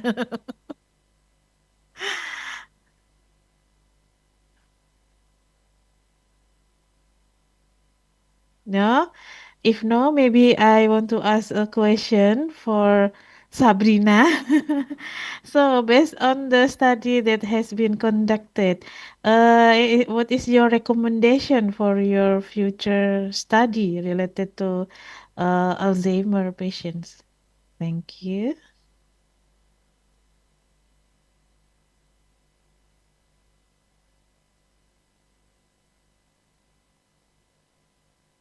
Project, many issuance may still be tied to infrastructure with delayed or indirect climate benefits. And then the third one is Islamic social finance. This one also has a positive but statistically insignificant effect to carbon emissions, which suggests that although zakats or waqf and similar instruments could support environmental projects, their impact remains limited so far. Although like zakat and waqf can help a lot in reducing carbon emissions, currently maybe their focus is on social issues like poverty or elevating poverty or trying to improve the social welfare of individuals in the community. Hence, it does not have a lot of impact in the reduction of carbon emissions.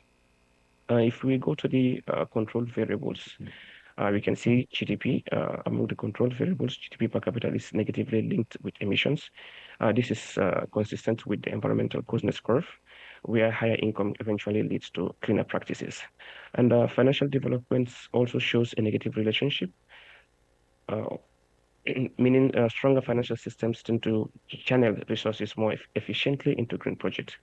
And population size was not significant. It's not significant, while trade openness shows a weak positive effect supporting the population having hypothesis.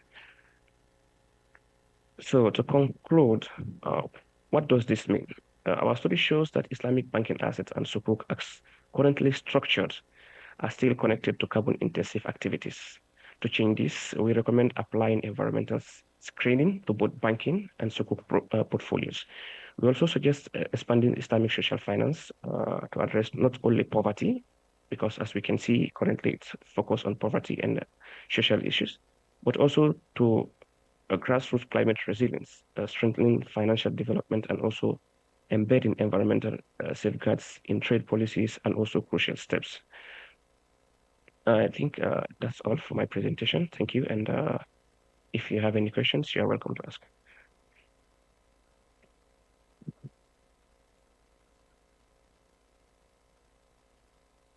Okay, thank you, Mr. Muhammad. I invite to participant to ask a question.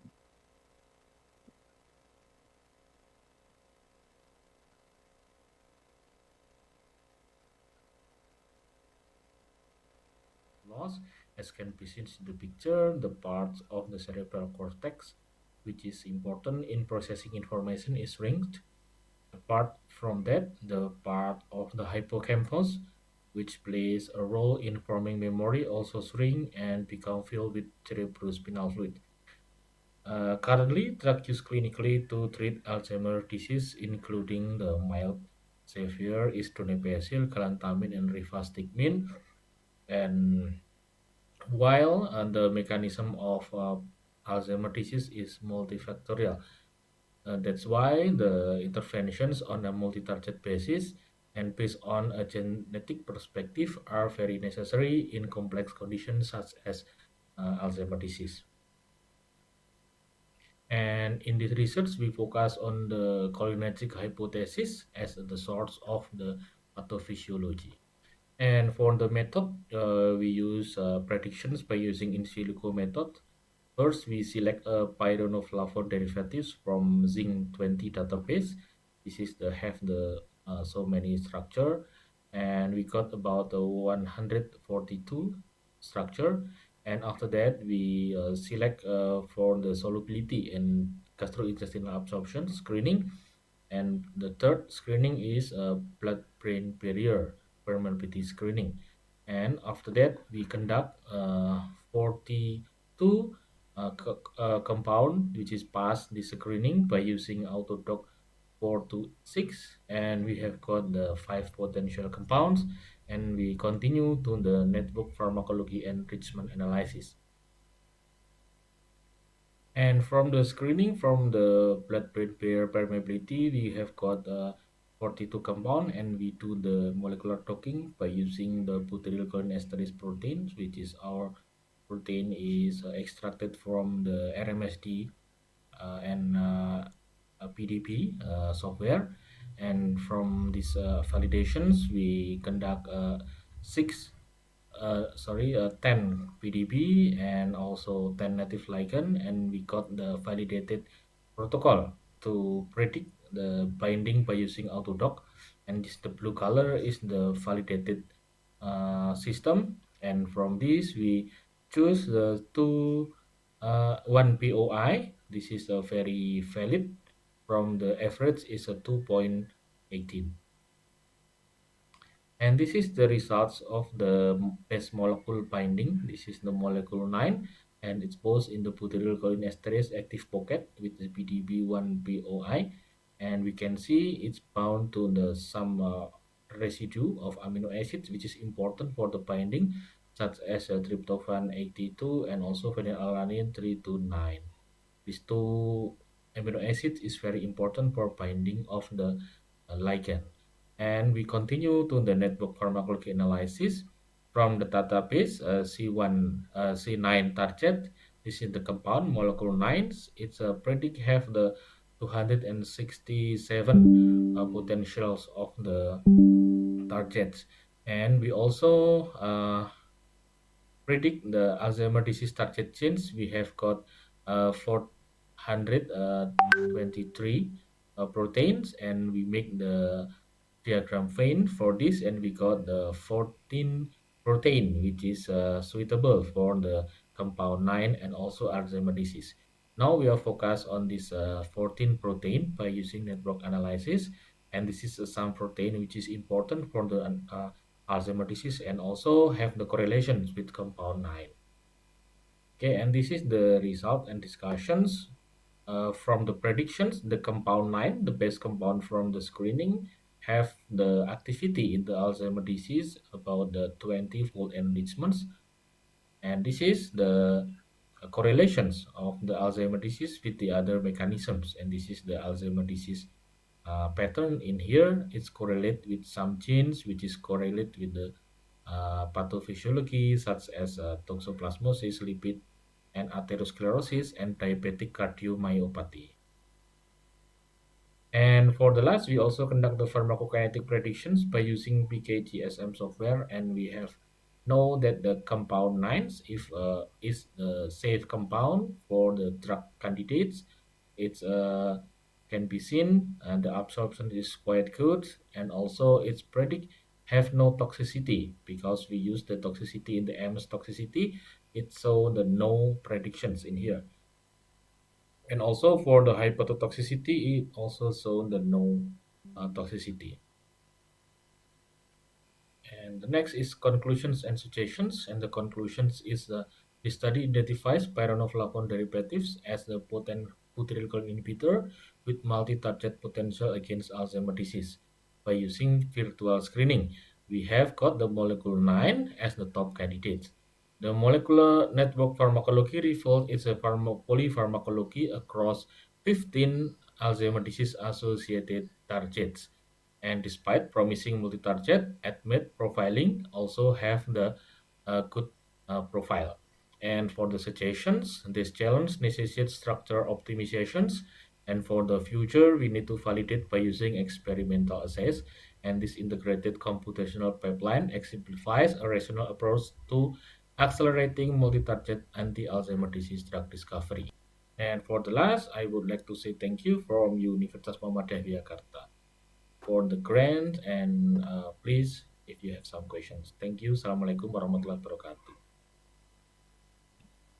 Waalaikumsalam warahmatullahi wabarakatuh. Thank you very much, Pak Pugu. Any question for Salwa and Pak Pugu from participants?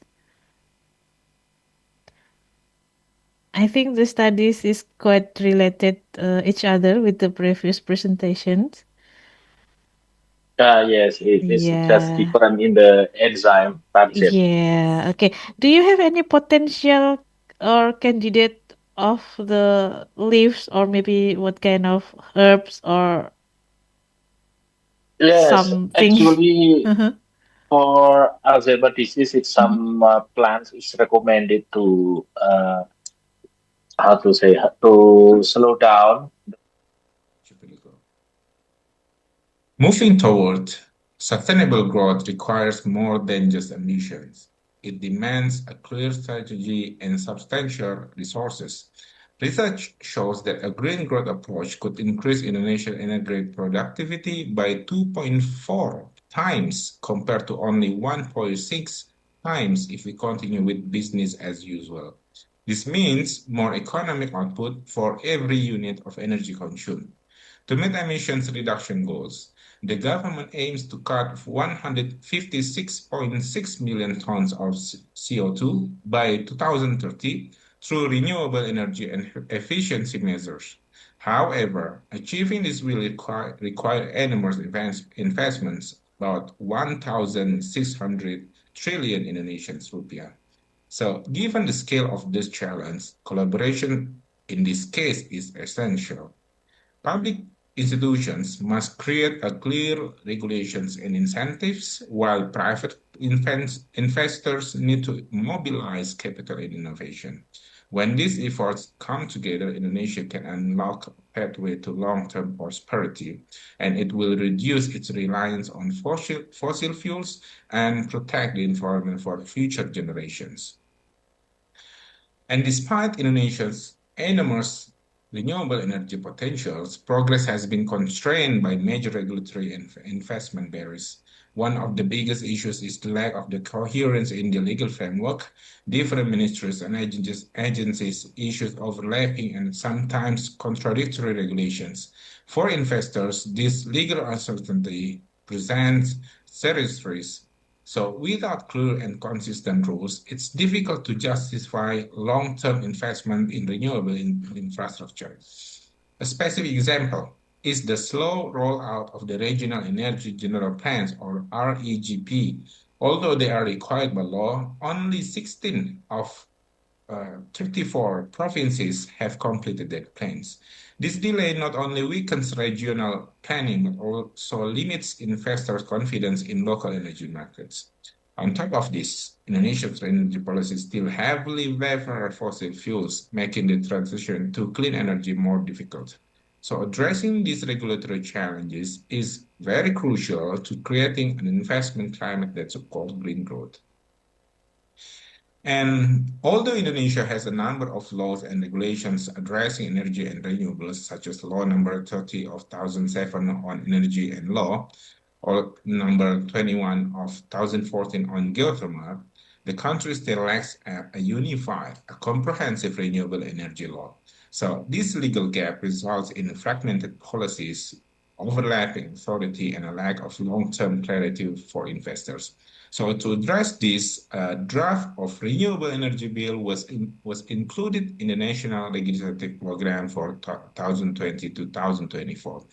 However, unfortunately, despite being a declared priority, the bill has not been passed as of 2025.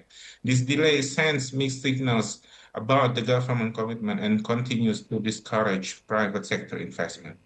A comprehensive renewable energy law is urgently needed, not just to coordinate policy, but also to provide legal certainty, streamline permitting, and improve accountability. And without these things, Indonesia is falling further behind of its renewable energy goals. Indonesia has also made a strong commitments, both international and national, to address climate change. As a part of the Paris Agreement, the country pledged to help limit global temperature rise to below 2 degrees Celsius by the end of this century. To do this, Indonesia has set ambitious national targets, 29 reduction in greenhouse gas emissions through its own efforts and up to 41% reduction with international support. These targets are supported by the National Energy Policy, which aims to increase the shares of renewables in the primary energy mix to 23% by 2025 and 31% by 2050. However, despite this clear policy direction, actual progress remains slow. As of 2019, renewables accounted for less than 10% of Indonesia's energy mix. It shows a wide gap between policy ambitions and real-world implementations. So to bridge this gap, it will require not just regulatory reforms, but also significant investment, capacity building, and stronger coordinations across all levels of governments and the private sectors. So moving forward, Indonesia must take decisive actions to realize its renewable energy goals. First, it is critical to accelerate the finalization of regional energy plans, or REGP, in all provinces. These plans are essential for guiding regional energy development in line with national goals. Secondly, Indonesia urgently needs to enact a comprehensive renewable energy law. This law would create legal certainty, reduce regulatory fragmentation, and build investor confidence. Thirdly, institutional coordinations must be strengthened. National, provincial, and local governments must work in synchronizations, not in silos, to avoid delays and misalignment.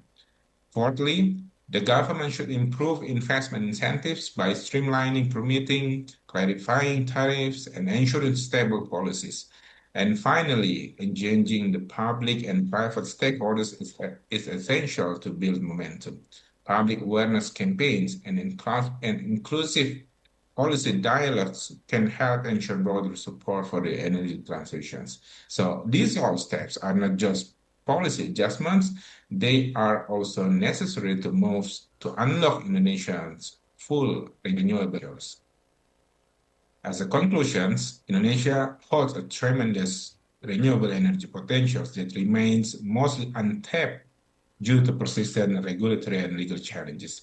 Without integrated policy and a clear legal framework, it will be difficult to attract investment and accelerate progress. But with the decisive actions, Indonesia can leverage its green economy not only to cut emissions, but also to drive sustainable development and avoid the middle income trap. So the time to act is now. Well, thank you so much. That's all my presentation today. Thank you so much. Wassalamualaikum warahmatullahi wabarakatuh. Waalaikumsalam warahmatullahi wabarakatuh. Thank you, Mr. Rizaldi. I invite the participant to ask any question.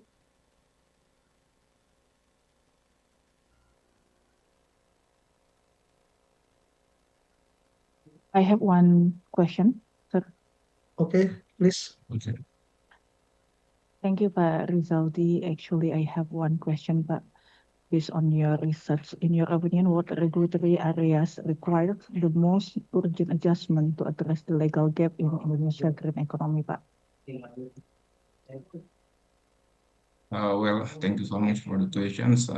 Well, actually, if we are referring to the legal framework as established in Indonesia in regard to the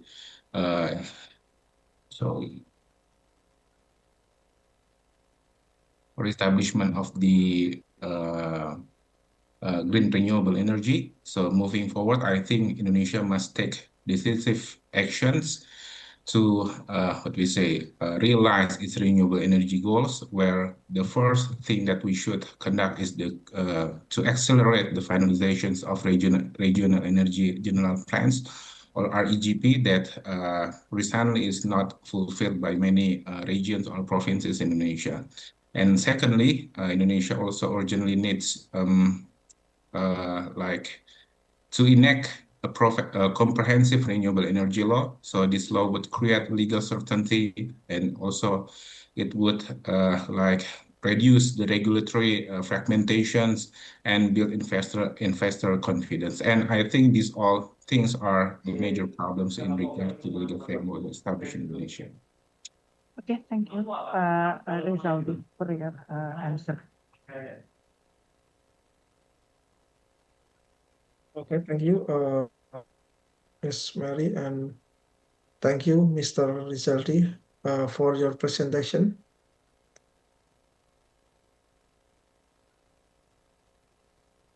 Are there any participants who have not yet present?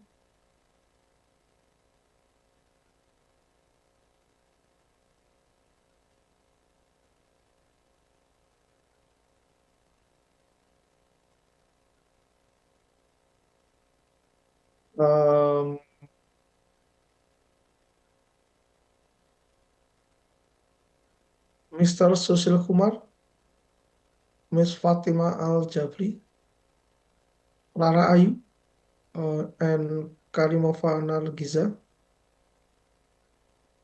Are you ready?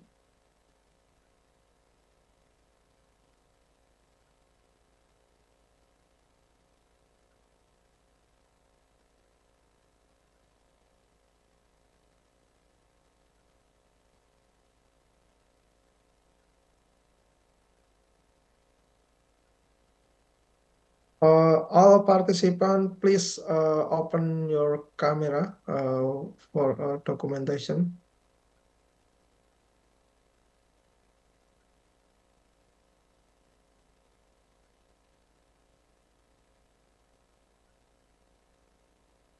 One, two, three.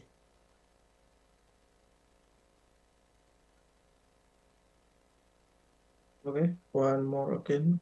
One, two, three.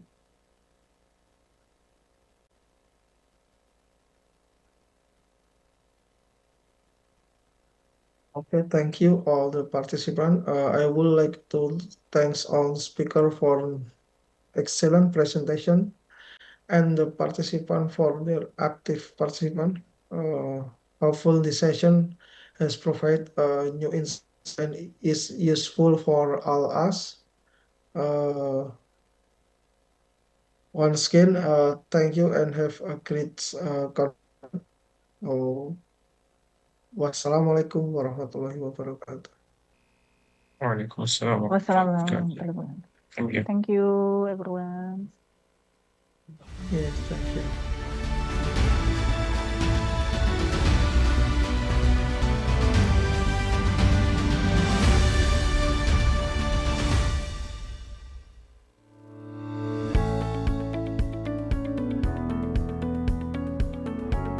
Universitas Muhammadiyah Yogyakarta menjadi bagian dari kampus terbaik di Asia.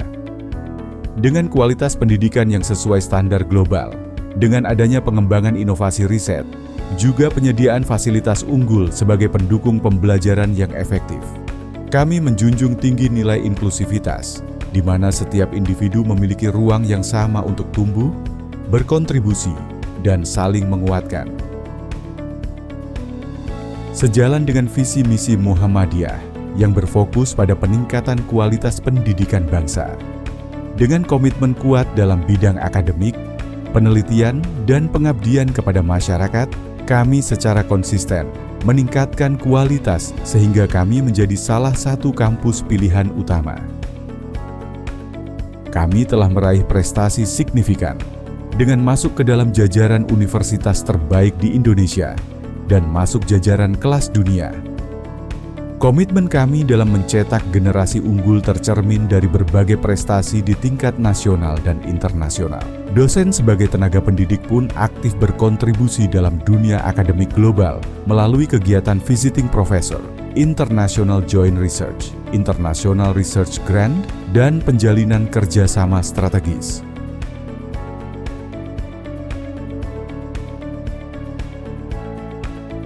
Mahasiswa kami membuktikan keunggulan mereka di kancah nasional dan internasional melalui segudang prestasi di berbagai bidang. Program Summer School dan International Cultural and Culinary Festival merupakan salah satu wadah bagi mahasiswa untuk memperluas wawasan global, multikultural, serta memperkuat jejaring internasional mereka.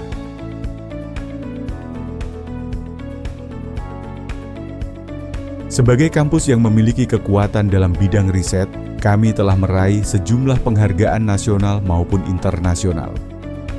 Komitmen kami dalam riset dan publikasi yang tidak hanya memperkaya ilmu pengetahuan, tetapi juga menghasilkan inovasi nyata yang bermanfaat bagi masyarakat. Pengabdian berbasis riset menjadi landasan bagi setiap inovasi yang kami kembangkan.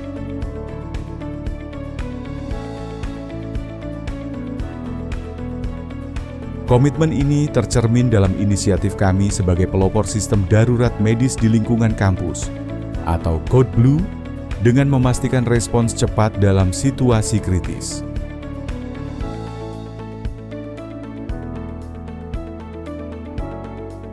Program Green Campus mencerminkan kepedulian kami terhadap lingkungan. Inisiatif ini sejalan dengan Sustainable Development Goals PBB. Melalui program KKN internasional, mahasiswa melaksanakan pengabdian di beberapa negara untuk memperkuat peran Universitas Muhammadiyah Yogyakarta dalam kolaborasi internasional. Dengan semangat inovasi dan pengabdian, kami selalu melangkah maju untuk membangun masa depan yang lebih baik bagi masyarakat. Kami bukan sekedar institusi pendidikan, tetapi rumah bagi para inovator, pemimpin, dan pembawa perubahan. Dengan keunggulan akademik berdasarkan nilai-nilai Islam, kami mencetak generasi yang tidak hanya berkompeten, tetapi juga berkarakter. Di sini, ilmu menjadi pijakan dan nilai menjadi arah. Universitas Muhammadiyah Yogyakarta, muda mendunia.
time after my sentence, but committed no crime and bad mistakes. I've made a few. I've had my share of forgive my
Ladies and gentlemen, we will now take a 15-minute break before continuing with the final session of our program.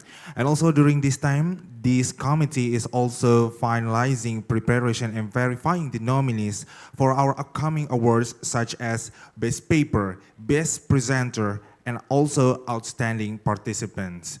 These awards aim to celebrate those who have demonstrated academic excellence, outstanding presentation skills, and inspiring engagement throughout the event. We'll resume promptly at 15:15 with a special musical performance by soloists from UKM Sunshine Voice UMY. Please enjoy your short break and we look forward to seeing you back shortly.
Rungka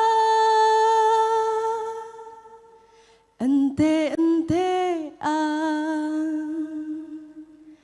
kelangan kowe sing paling tak sayang. Stop mencintaimu gawe aku. Gawe aku apa? Ngeluh.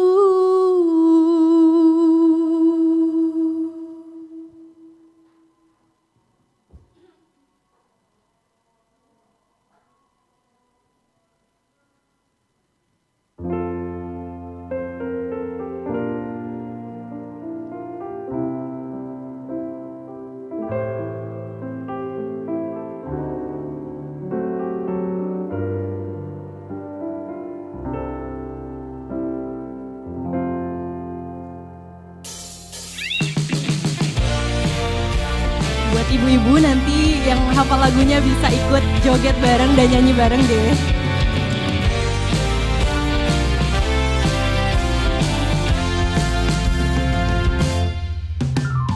Mungkin aku terlalu cinta, aku terlalu sayang nanti rak rasa dilarani.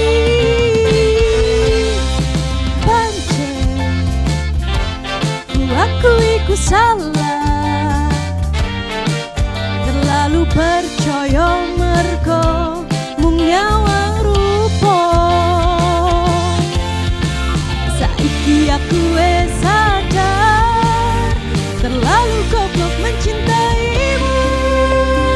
Semua rungkat ente-entean, kelangan kowe sing paling tak sayang. Bondoku tenang, tangis-tangisan, rungkat ente-entean, tresno tulus ngomong tingko dolanan. Stop mencintaimu gawe aku ngeluh.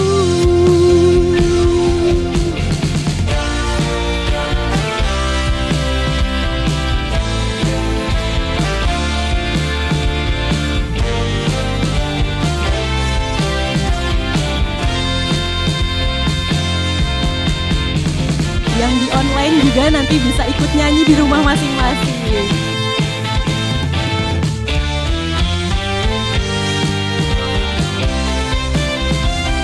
What to go? Mungkin aku terlalu cinta, aku terlalu sayang nanti rak rasa dilarani.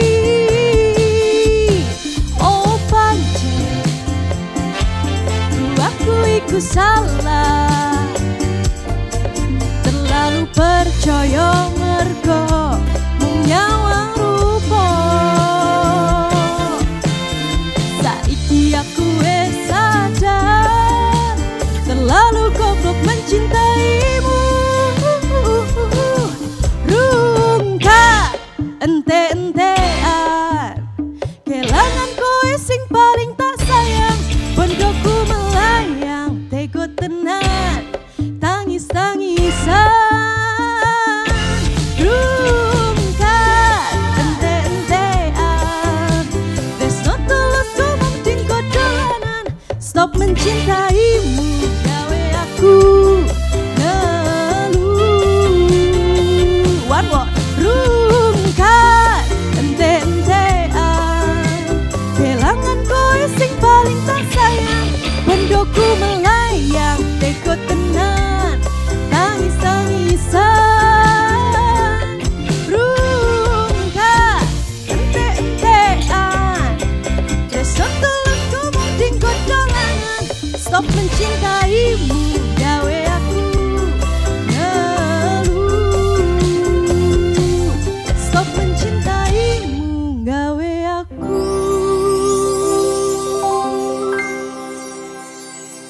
Gawe aku apa? Ngeluh.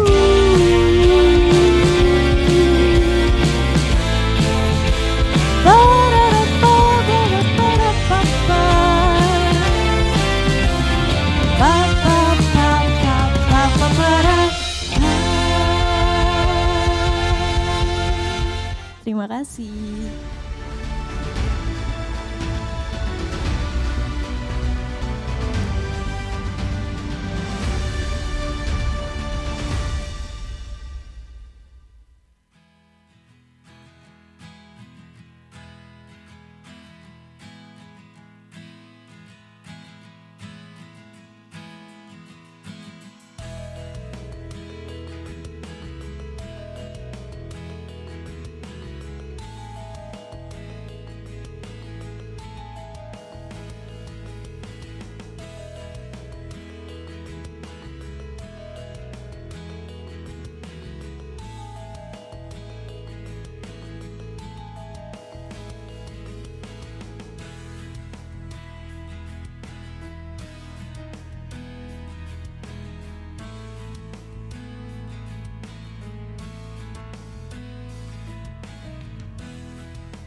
Welcome back everyone. To refresh and uplift our spirits before the awarding and closing ceremony, we are delighted to present a performance by talented soloists from UKM Sunshine Voice UMY. Let's give them a warm round of applause and enjoy the music.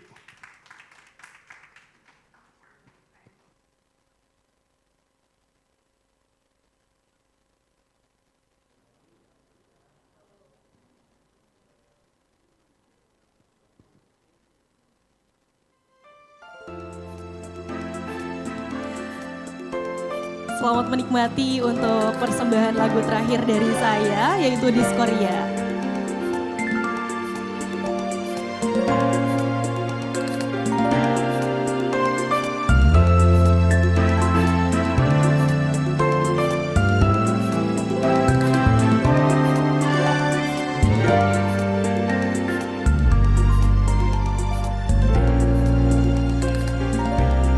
Andai aku bisa menjadi seperti yang kau minta, ku jadi juwita kala cinta menggoda. Tak peduli jika surga dan neraka tak pernah ada, yang penting kau ada, meski tanpa panah asmara. Mengapa sabda alam belum juga satukan kisah kita bersama? Everybody, cintaku bertepuk harap yang tak ada, rintihan nada asmara, ingin ku kembali ke masa remaja. Serasa kali dan ratna yang ku mau kau untukku, meskipun kau tak rindu. Engkau aku suka, aku ingin cinta tebar semerbak percik pesona. Wahai angin malam, bantu aku merepik alam. Meskipun kidung ini terlalu, ku yakin badai pasti berlalu. Lilin-lilin kecil pun merayu pijar hatimu. Say, cintaku bertepuk harap yang tak ada, rintihan nada asmara, ingin ku kembali ke masa remaja. Serasa kali dan ratna yang ku mau kau untukku, meskipun kau tak rindu. Engkau aku suka.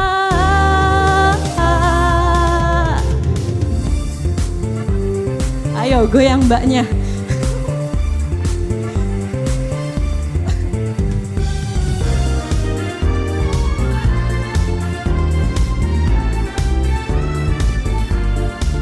Ternyata cinta di hadapan hatimu hanya kesenian lain. Sing, cintaku bertepuk harap yang tak ada, rintihan nada asmara, ingin ku kembali ke masa remaja. Serasa kali dan ratna yang ku mau kau untukku, meskipun kau tak rindu. Engkau aku suka. Ku bertepuk harap yang tak ada, rintihan nada asmara, ingin ku kembali ke masa remaja. Serasa kali dan ratna yang ku mau kau untukku, meskipun kau tak rindu. Engkau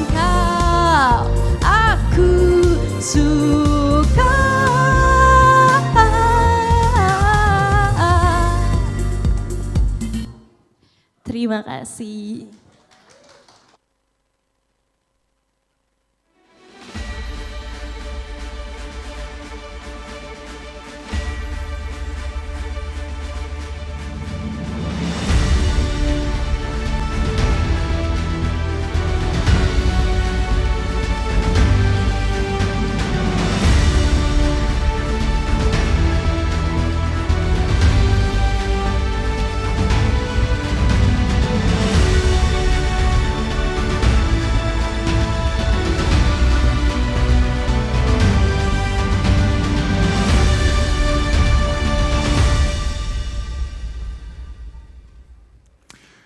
Assalamualaikum warahmatullahi wabarakatuh. Good afternoon to all of you. I'm Muhammad Raihan Nasir Ismail, and I have the pleasure of guiding you through this final part of our event, which is the awarding and closing ceremony. Today has been filled with thought-provoking session, enthusiastic engagement, and remarkable contributions. Now it's time to recognize and honor those who have gone above and beyond. Ladies and gentlemen, as all of you have here today, let us watch a 6 UMY Grace video recap that will be shown shortly.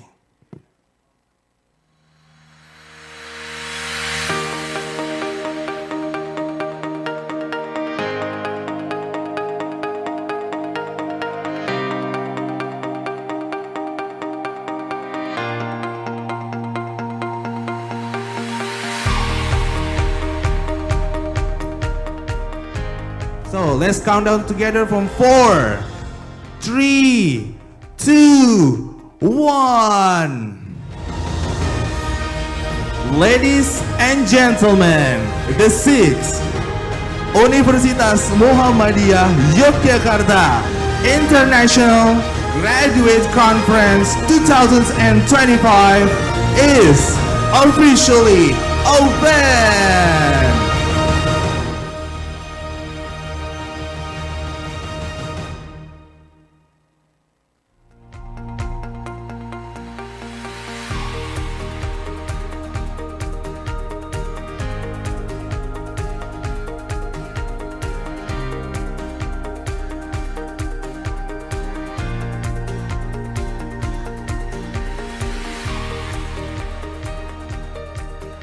Special thanks most also extended to our co-hosts from several universities, reviewers from many countries whose expertise has significantly improved the quality of the submitted paper.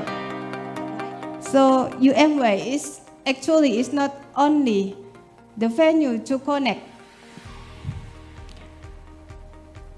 It's not only the way or the only venue to connect others, only to presenting papers, but also how can collaborate each other to cultivate their capacity as the scholars.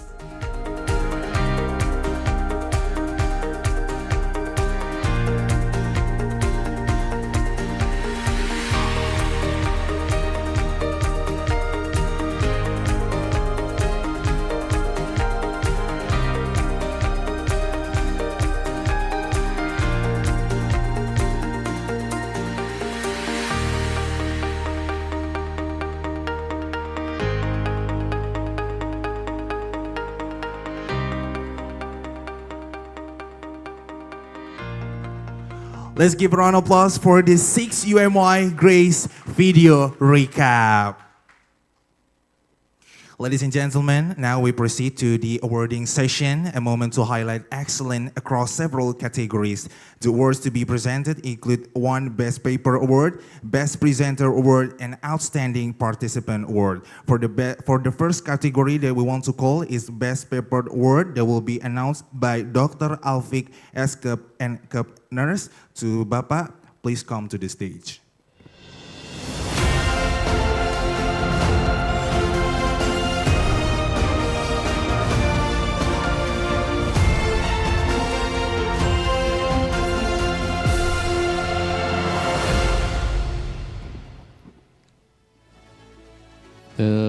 2020 International Graduate Conference Engineering, Biotech, and Computer Science at ETCoS Grace. ID paper 157 6 5 8 6 9. Elisa Sestri Adityo Satyo Bayangkari Karno, Department of Information Technology, Faculty of Engineering, Ahmad Dahlan Institute Teknologi and Business, South of Tangerang, Indonesia. And then understanding stakeholder perspective on all integration in primary health EQ methodology study. ID paper 157 11807 26. Sarat Kumar Ragunaya Kula, College of Technology, Wilmington University, Newcastle, USA. And then CVD of iron combustion behavior, influence of particle size on temperature distribution, velocity, field, and flow streaming. Not ID paper. Rino Rian Sika, Rinasa Agustina Anugrah, S. Sutoyo Andika Wisnujati, ya. Department of Automatic Engineer Technology, Faculty Engineering, Universitas Muhammadiyah, Yogyakarta.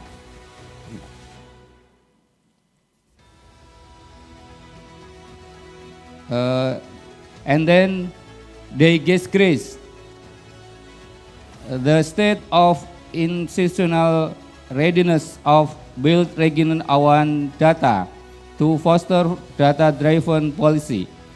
Experience from Garut Regency Officer of Industry, Trade, Energy, and Mineral, Redas. ID paper 15711200697.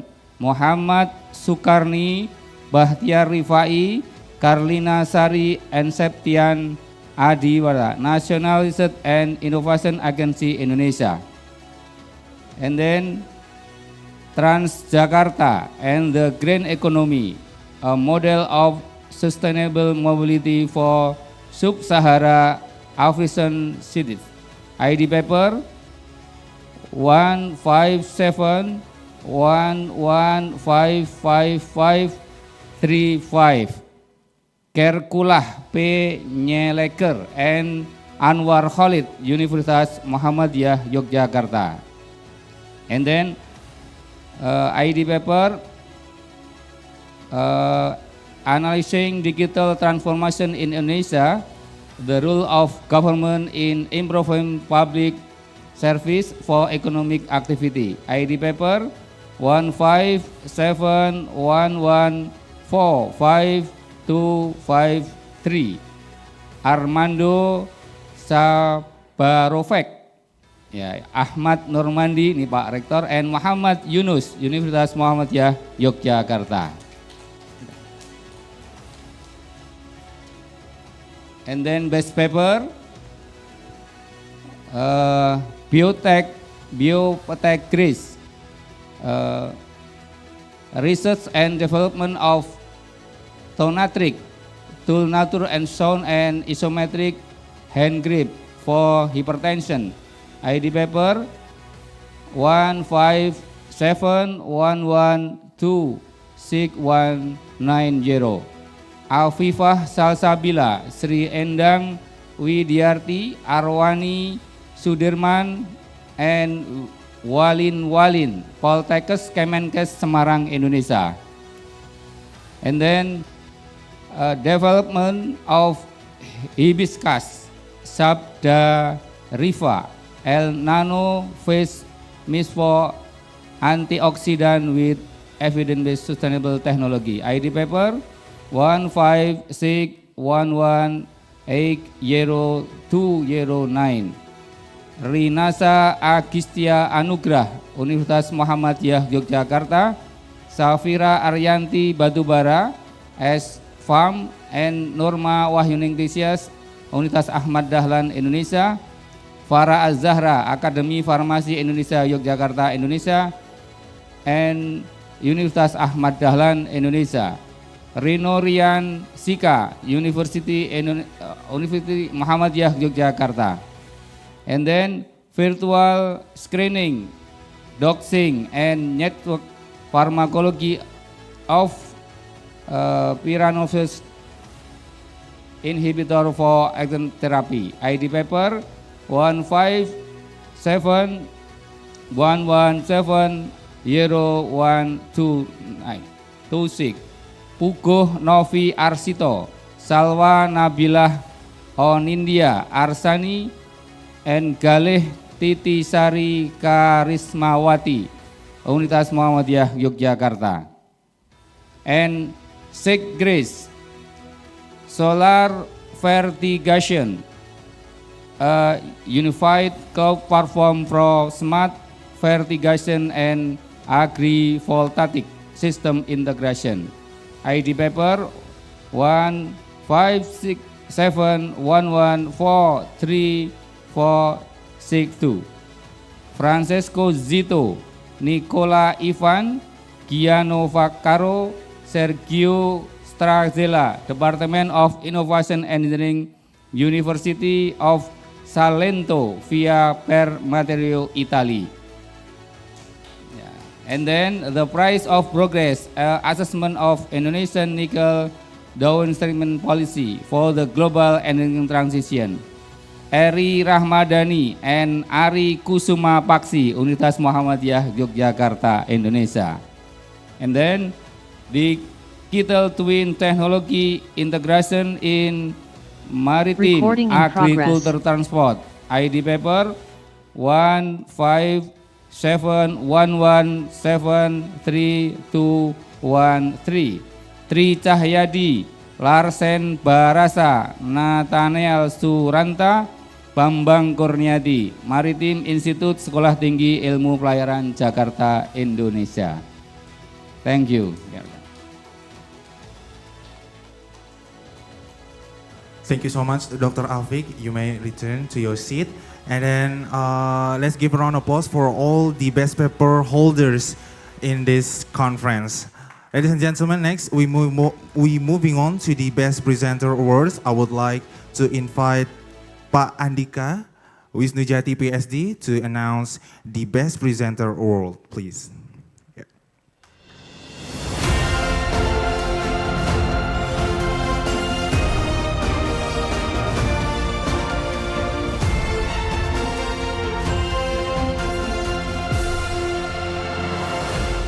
Okay, thank you very much. Assalamualaikum warahmatullahi wabarakatuh.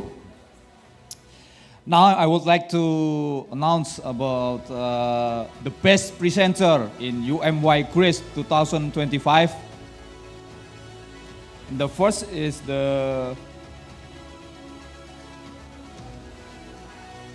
from the vocal in session 1 in room 1, yeah. ID paper 1571151 Muhammad Bagus Bahtiar from Institut Teknologi 10 November Surabaya, Indonesia. And then the second one in the room 2, ID paper 157115535. The best presenter is Kerkulah P.Eng from Universitas Muhammadiyah Yogyakarta, Indonesia. And the next in the room 3, the best presenter get to Stephen Marcelino Tandiono and Samuel Adi Sanjaya from Universitas Multimedia Nusantara, Indonesia. In the room 4, the best presenters Nur Angga Dwi Fajar Maulani from Universitas Muhammadiyah, Yogyakarta, Indonesia. And then the next one in room 5, we get the Francesco Zito from Università del Salento, Italy. In room 6, Suhud Rozaki from Universitas Muhammadiyah, Yogyakarta, Indonesia. Next in the room 7, we get the best presenter is Sameh H. Fukaha and Ahmad Zaki from Universitas Muhammadiyah, Yogyakarta, Indonesia.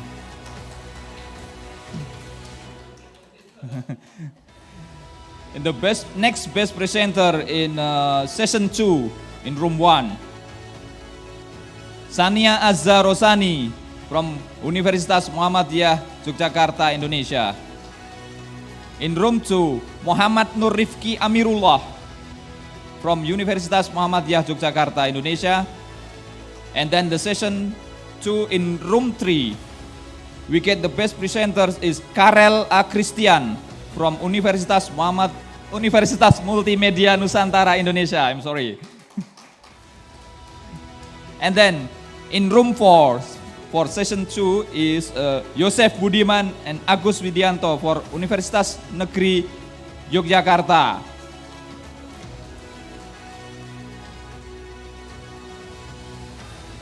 In room 5, next, Mary Triani from PT PLN Persero Research Institute, Indonesia. In the room 6, Sekar W. Prasetyaning Tias from Binus University, Indonesia. The last one, we get Jajat Sudrajat from Binus University and Bina University Bandung, Indonesia. Thank you very much for your attention and give applause for our best presenter in UMY Grace 2025. Thank you very much. Wassalamualaikum warahmatullahi wabarakatuh. Waalaikumsalam warahmatullah. Please, Pak Andika, you may return to your seat. And last but not least, we also have Outstanding Participant Award that will be presented by Dr. Tri Wulandari. Please come to the stage.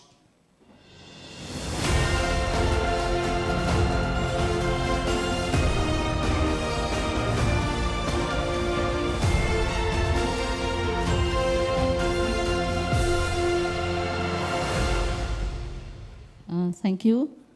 Now we will announce the outstanding participant in this event. Here is Francesco Zito from Universitas del Salento, Italy. Congratulations. Thank you very much.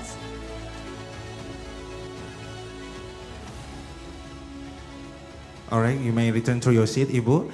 And congratulations to all our winners. Let's give a round of applause once again to all the awards holders, ladies and gentlemen. Ladies and gentlemen, to formally close today's conference, it is our honor to invite Professor Dr. Diah Mutiarin, M.Sc, as a Vice Rector for University Resources Affairs, Universitas Muhammadiyah, Yogyakarta, to deliver closing speech. To Professor Dr. Diah Mutiarin, time is yours.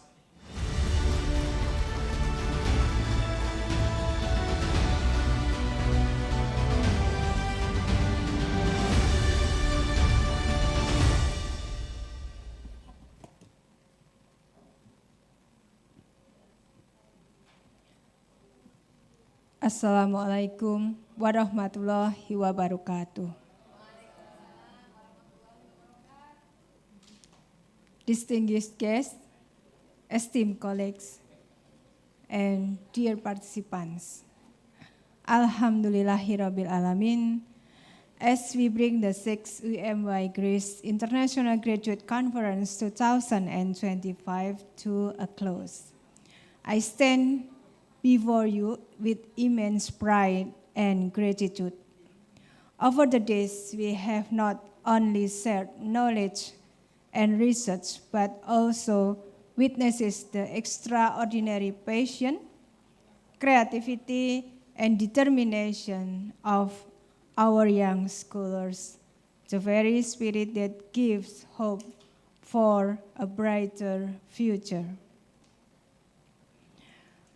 On behalf of Universitas Muhammadiyah Yogyakarta, allow me to extend my heartfelt congratulations to all participants, seminar attendees, presenters, and researchers, as well as the awardees just now, who have contributed to the riches of this conference. I warmly congratulate those who have contributed to this conference, and especially the presenters recognized as best presenters, and the authors of the best paper for their outstanding contribution and exemplary works. These achievements represent not only academic excellence, but also the commitment to producing research that brings impact and solutions for society. Yet, beyond any award and recognition, the true victory of this conference lies in the exchange of ideas, the friendship formed, and the inspiration that each of us carries home. I also wish to convey my deepest appreciation to all co-hosts of the UMY Grace the Sixth, who have strengthened and give the impact of this conference, and to our dedicated organizing committee under DRP with Dr. Sabtanti Harimurti and also Dr. Yesi Yusman, who have bring the successful of this conference. This success is a statement to the power of teamwork and shared vision. Ladies and gentlemen, as we close this year's chapter, I urge you to keep this spirit alive. Let the inspiration find ignited your journey forward. Let us continue to dream, to innovate to the next 7th UMY Grace in 2026. Thank you. May Allah bless our endeavor and guide us toward a future of knowledge, peace, and prosperity. Wassalamualaikum warahmatullahi wabarakatuh.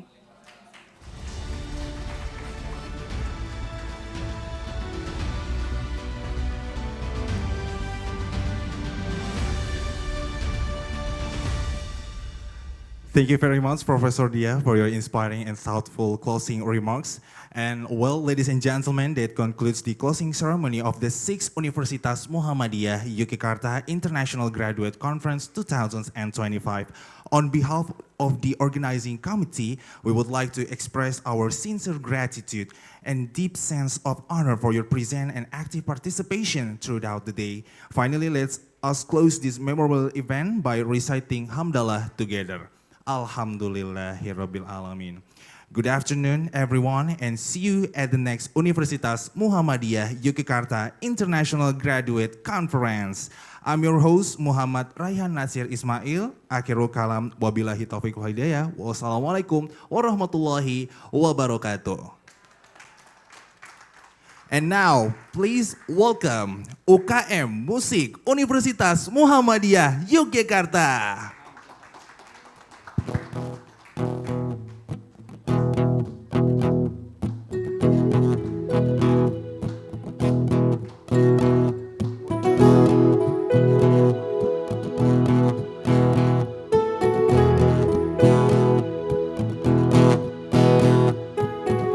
Don't stop your crying, it'll be alright. Just take my hand, hold it tight. I will protect you from all around you. I will be here, don't you cry. For one so small, you seem so strong. My arms will hold you, keep you safe and warm. This bond between us can be broken. I will be here, don't you cry. 'Cause you'll be in my heart. Yes, you'll be in my heart. From this day on, now and forevermore. 'Cause you'll be in my heart. No matter what they say, you'll be here in my heart always. Why can't they understand the way we feel? They just don't trust what they can't explain. I know we're different, but deep inside us, we're not that different at all. Can you be in my heart? 'Cause you'll be in my heart. From this day on, now and forevermore.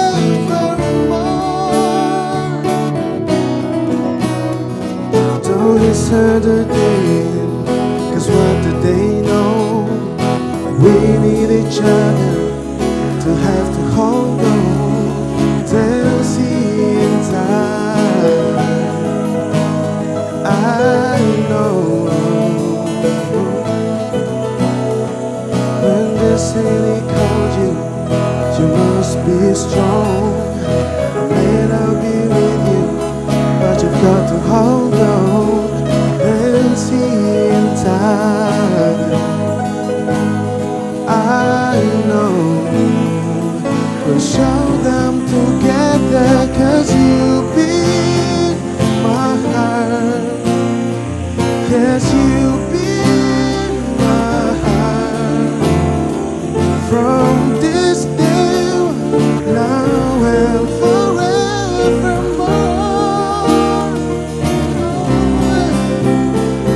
'Cause you'll be in my heart.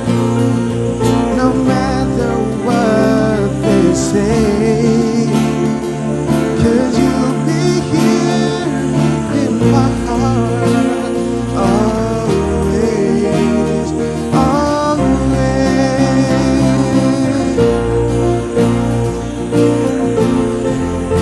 Just look over your shoulder. Just look over your shoulder. Just look over your shoulder. I'll be there always.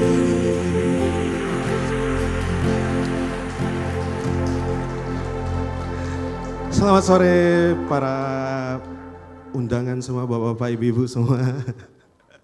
Perkenalkan, kami dari UKM Musik UMY.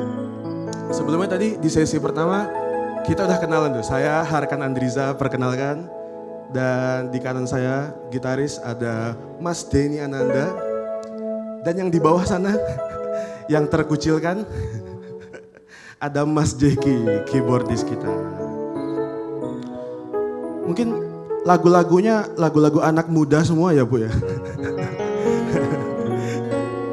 Tapi mungkin lagu ini ada beberapa teman-teman yang nonton online juga yang tahu. Sikat Mas? Boleh Mas.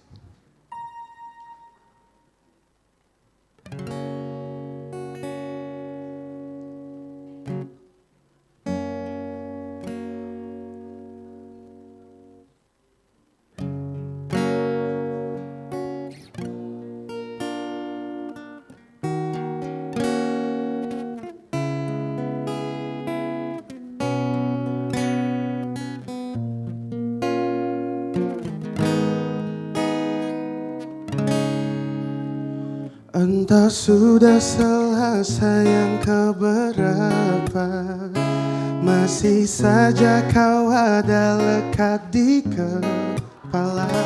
Hari ini janji banyak yang tahu, tetapi hati tak tepati.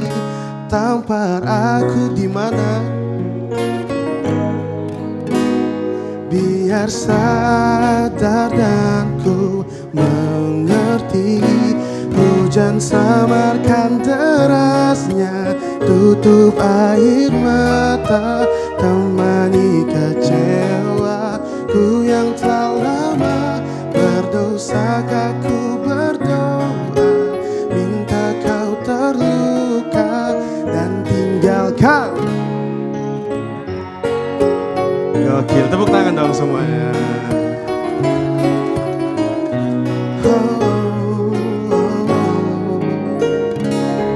Hari ini janji, esok mesti lupa, tetapi hati tak tepati. Tampar aku di pipi, biar sadar dan ku mengerti. Hujan apa?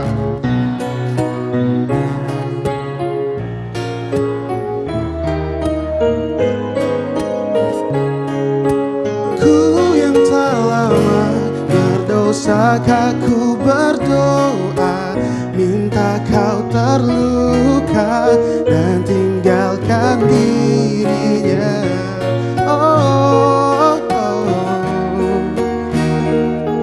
Bukan ku tak berupaya,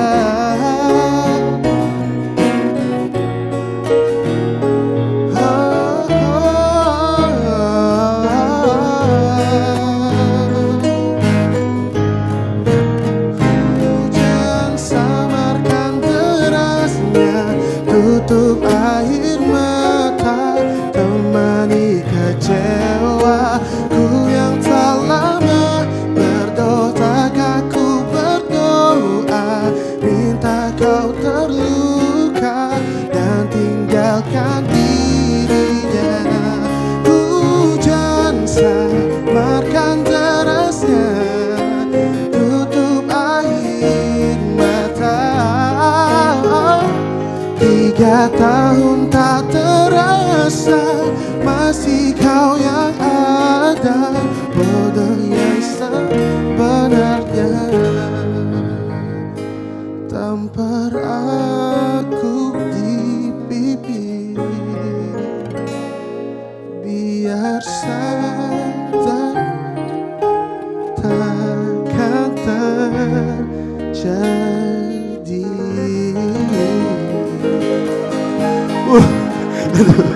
Sempat keliru di akhir ya. Ternyata banyak yang tahu lagunya. Gimana bapak-bapak ibu-ibu? Banyak pak yang tahu lagunya ini pak.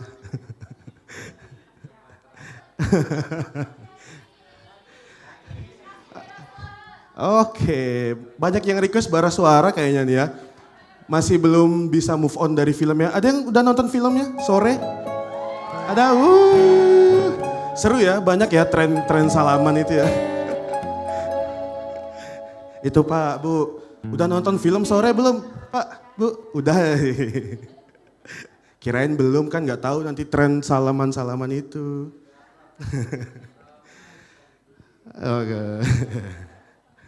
Oke. Ini mungkin terakhir kali ya, penampilan terakhir kita. Sore ini, ya. Terima kasih, Bu. Siapa tahu UMY Grace mau ngundang lagi tahun depan bisa. Sukses terus buat UMY Grace. Semoga acara-acara seperti ini makin sukses lagi ke depannya di tahun-tahun berikutnya. Amin. Oke, Mas.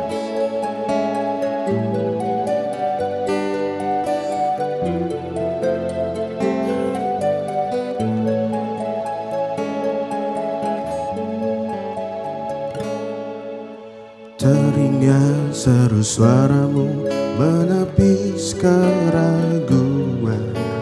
namun dewasa mengubah cara pandang dan keikhlasan, bersaut dan bergulai, terperai-perai mengkilat, pedih yang terasa, sakit yang tak sirna, harapan akan kadang berputar arah.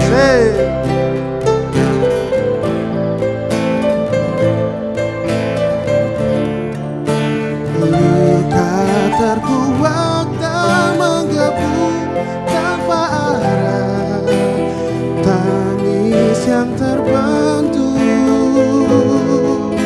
terbuang dalam waktu yang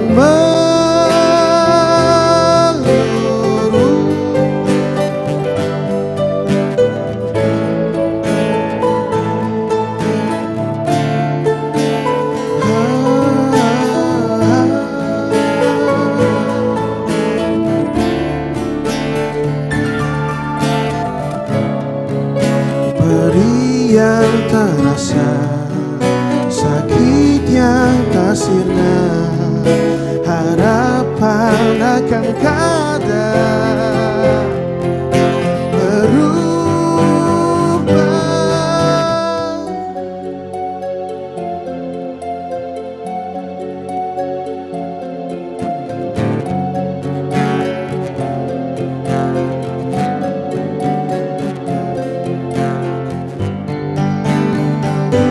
Semuanya yang tahu lagu. Melihatmu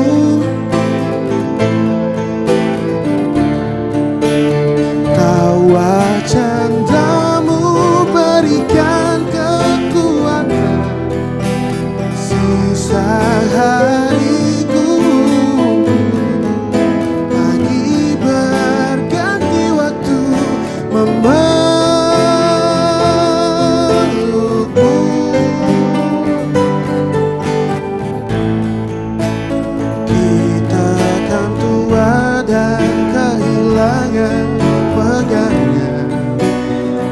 lihat senyummu yang berikan kekuatan, sisa nafasku,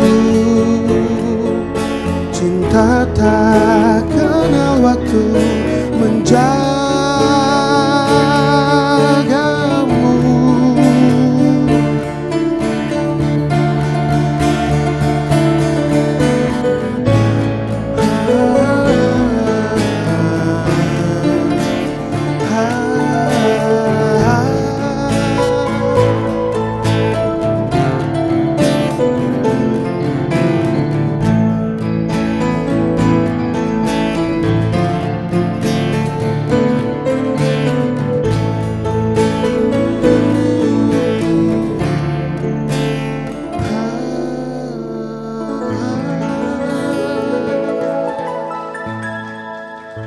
Terima kasih.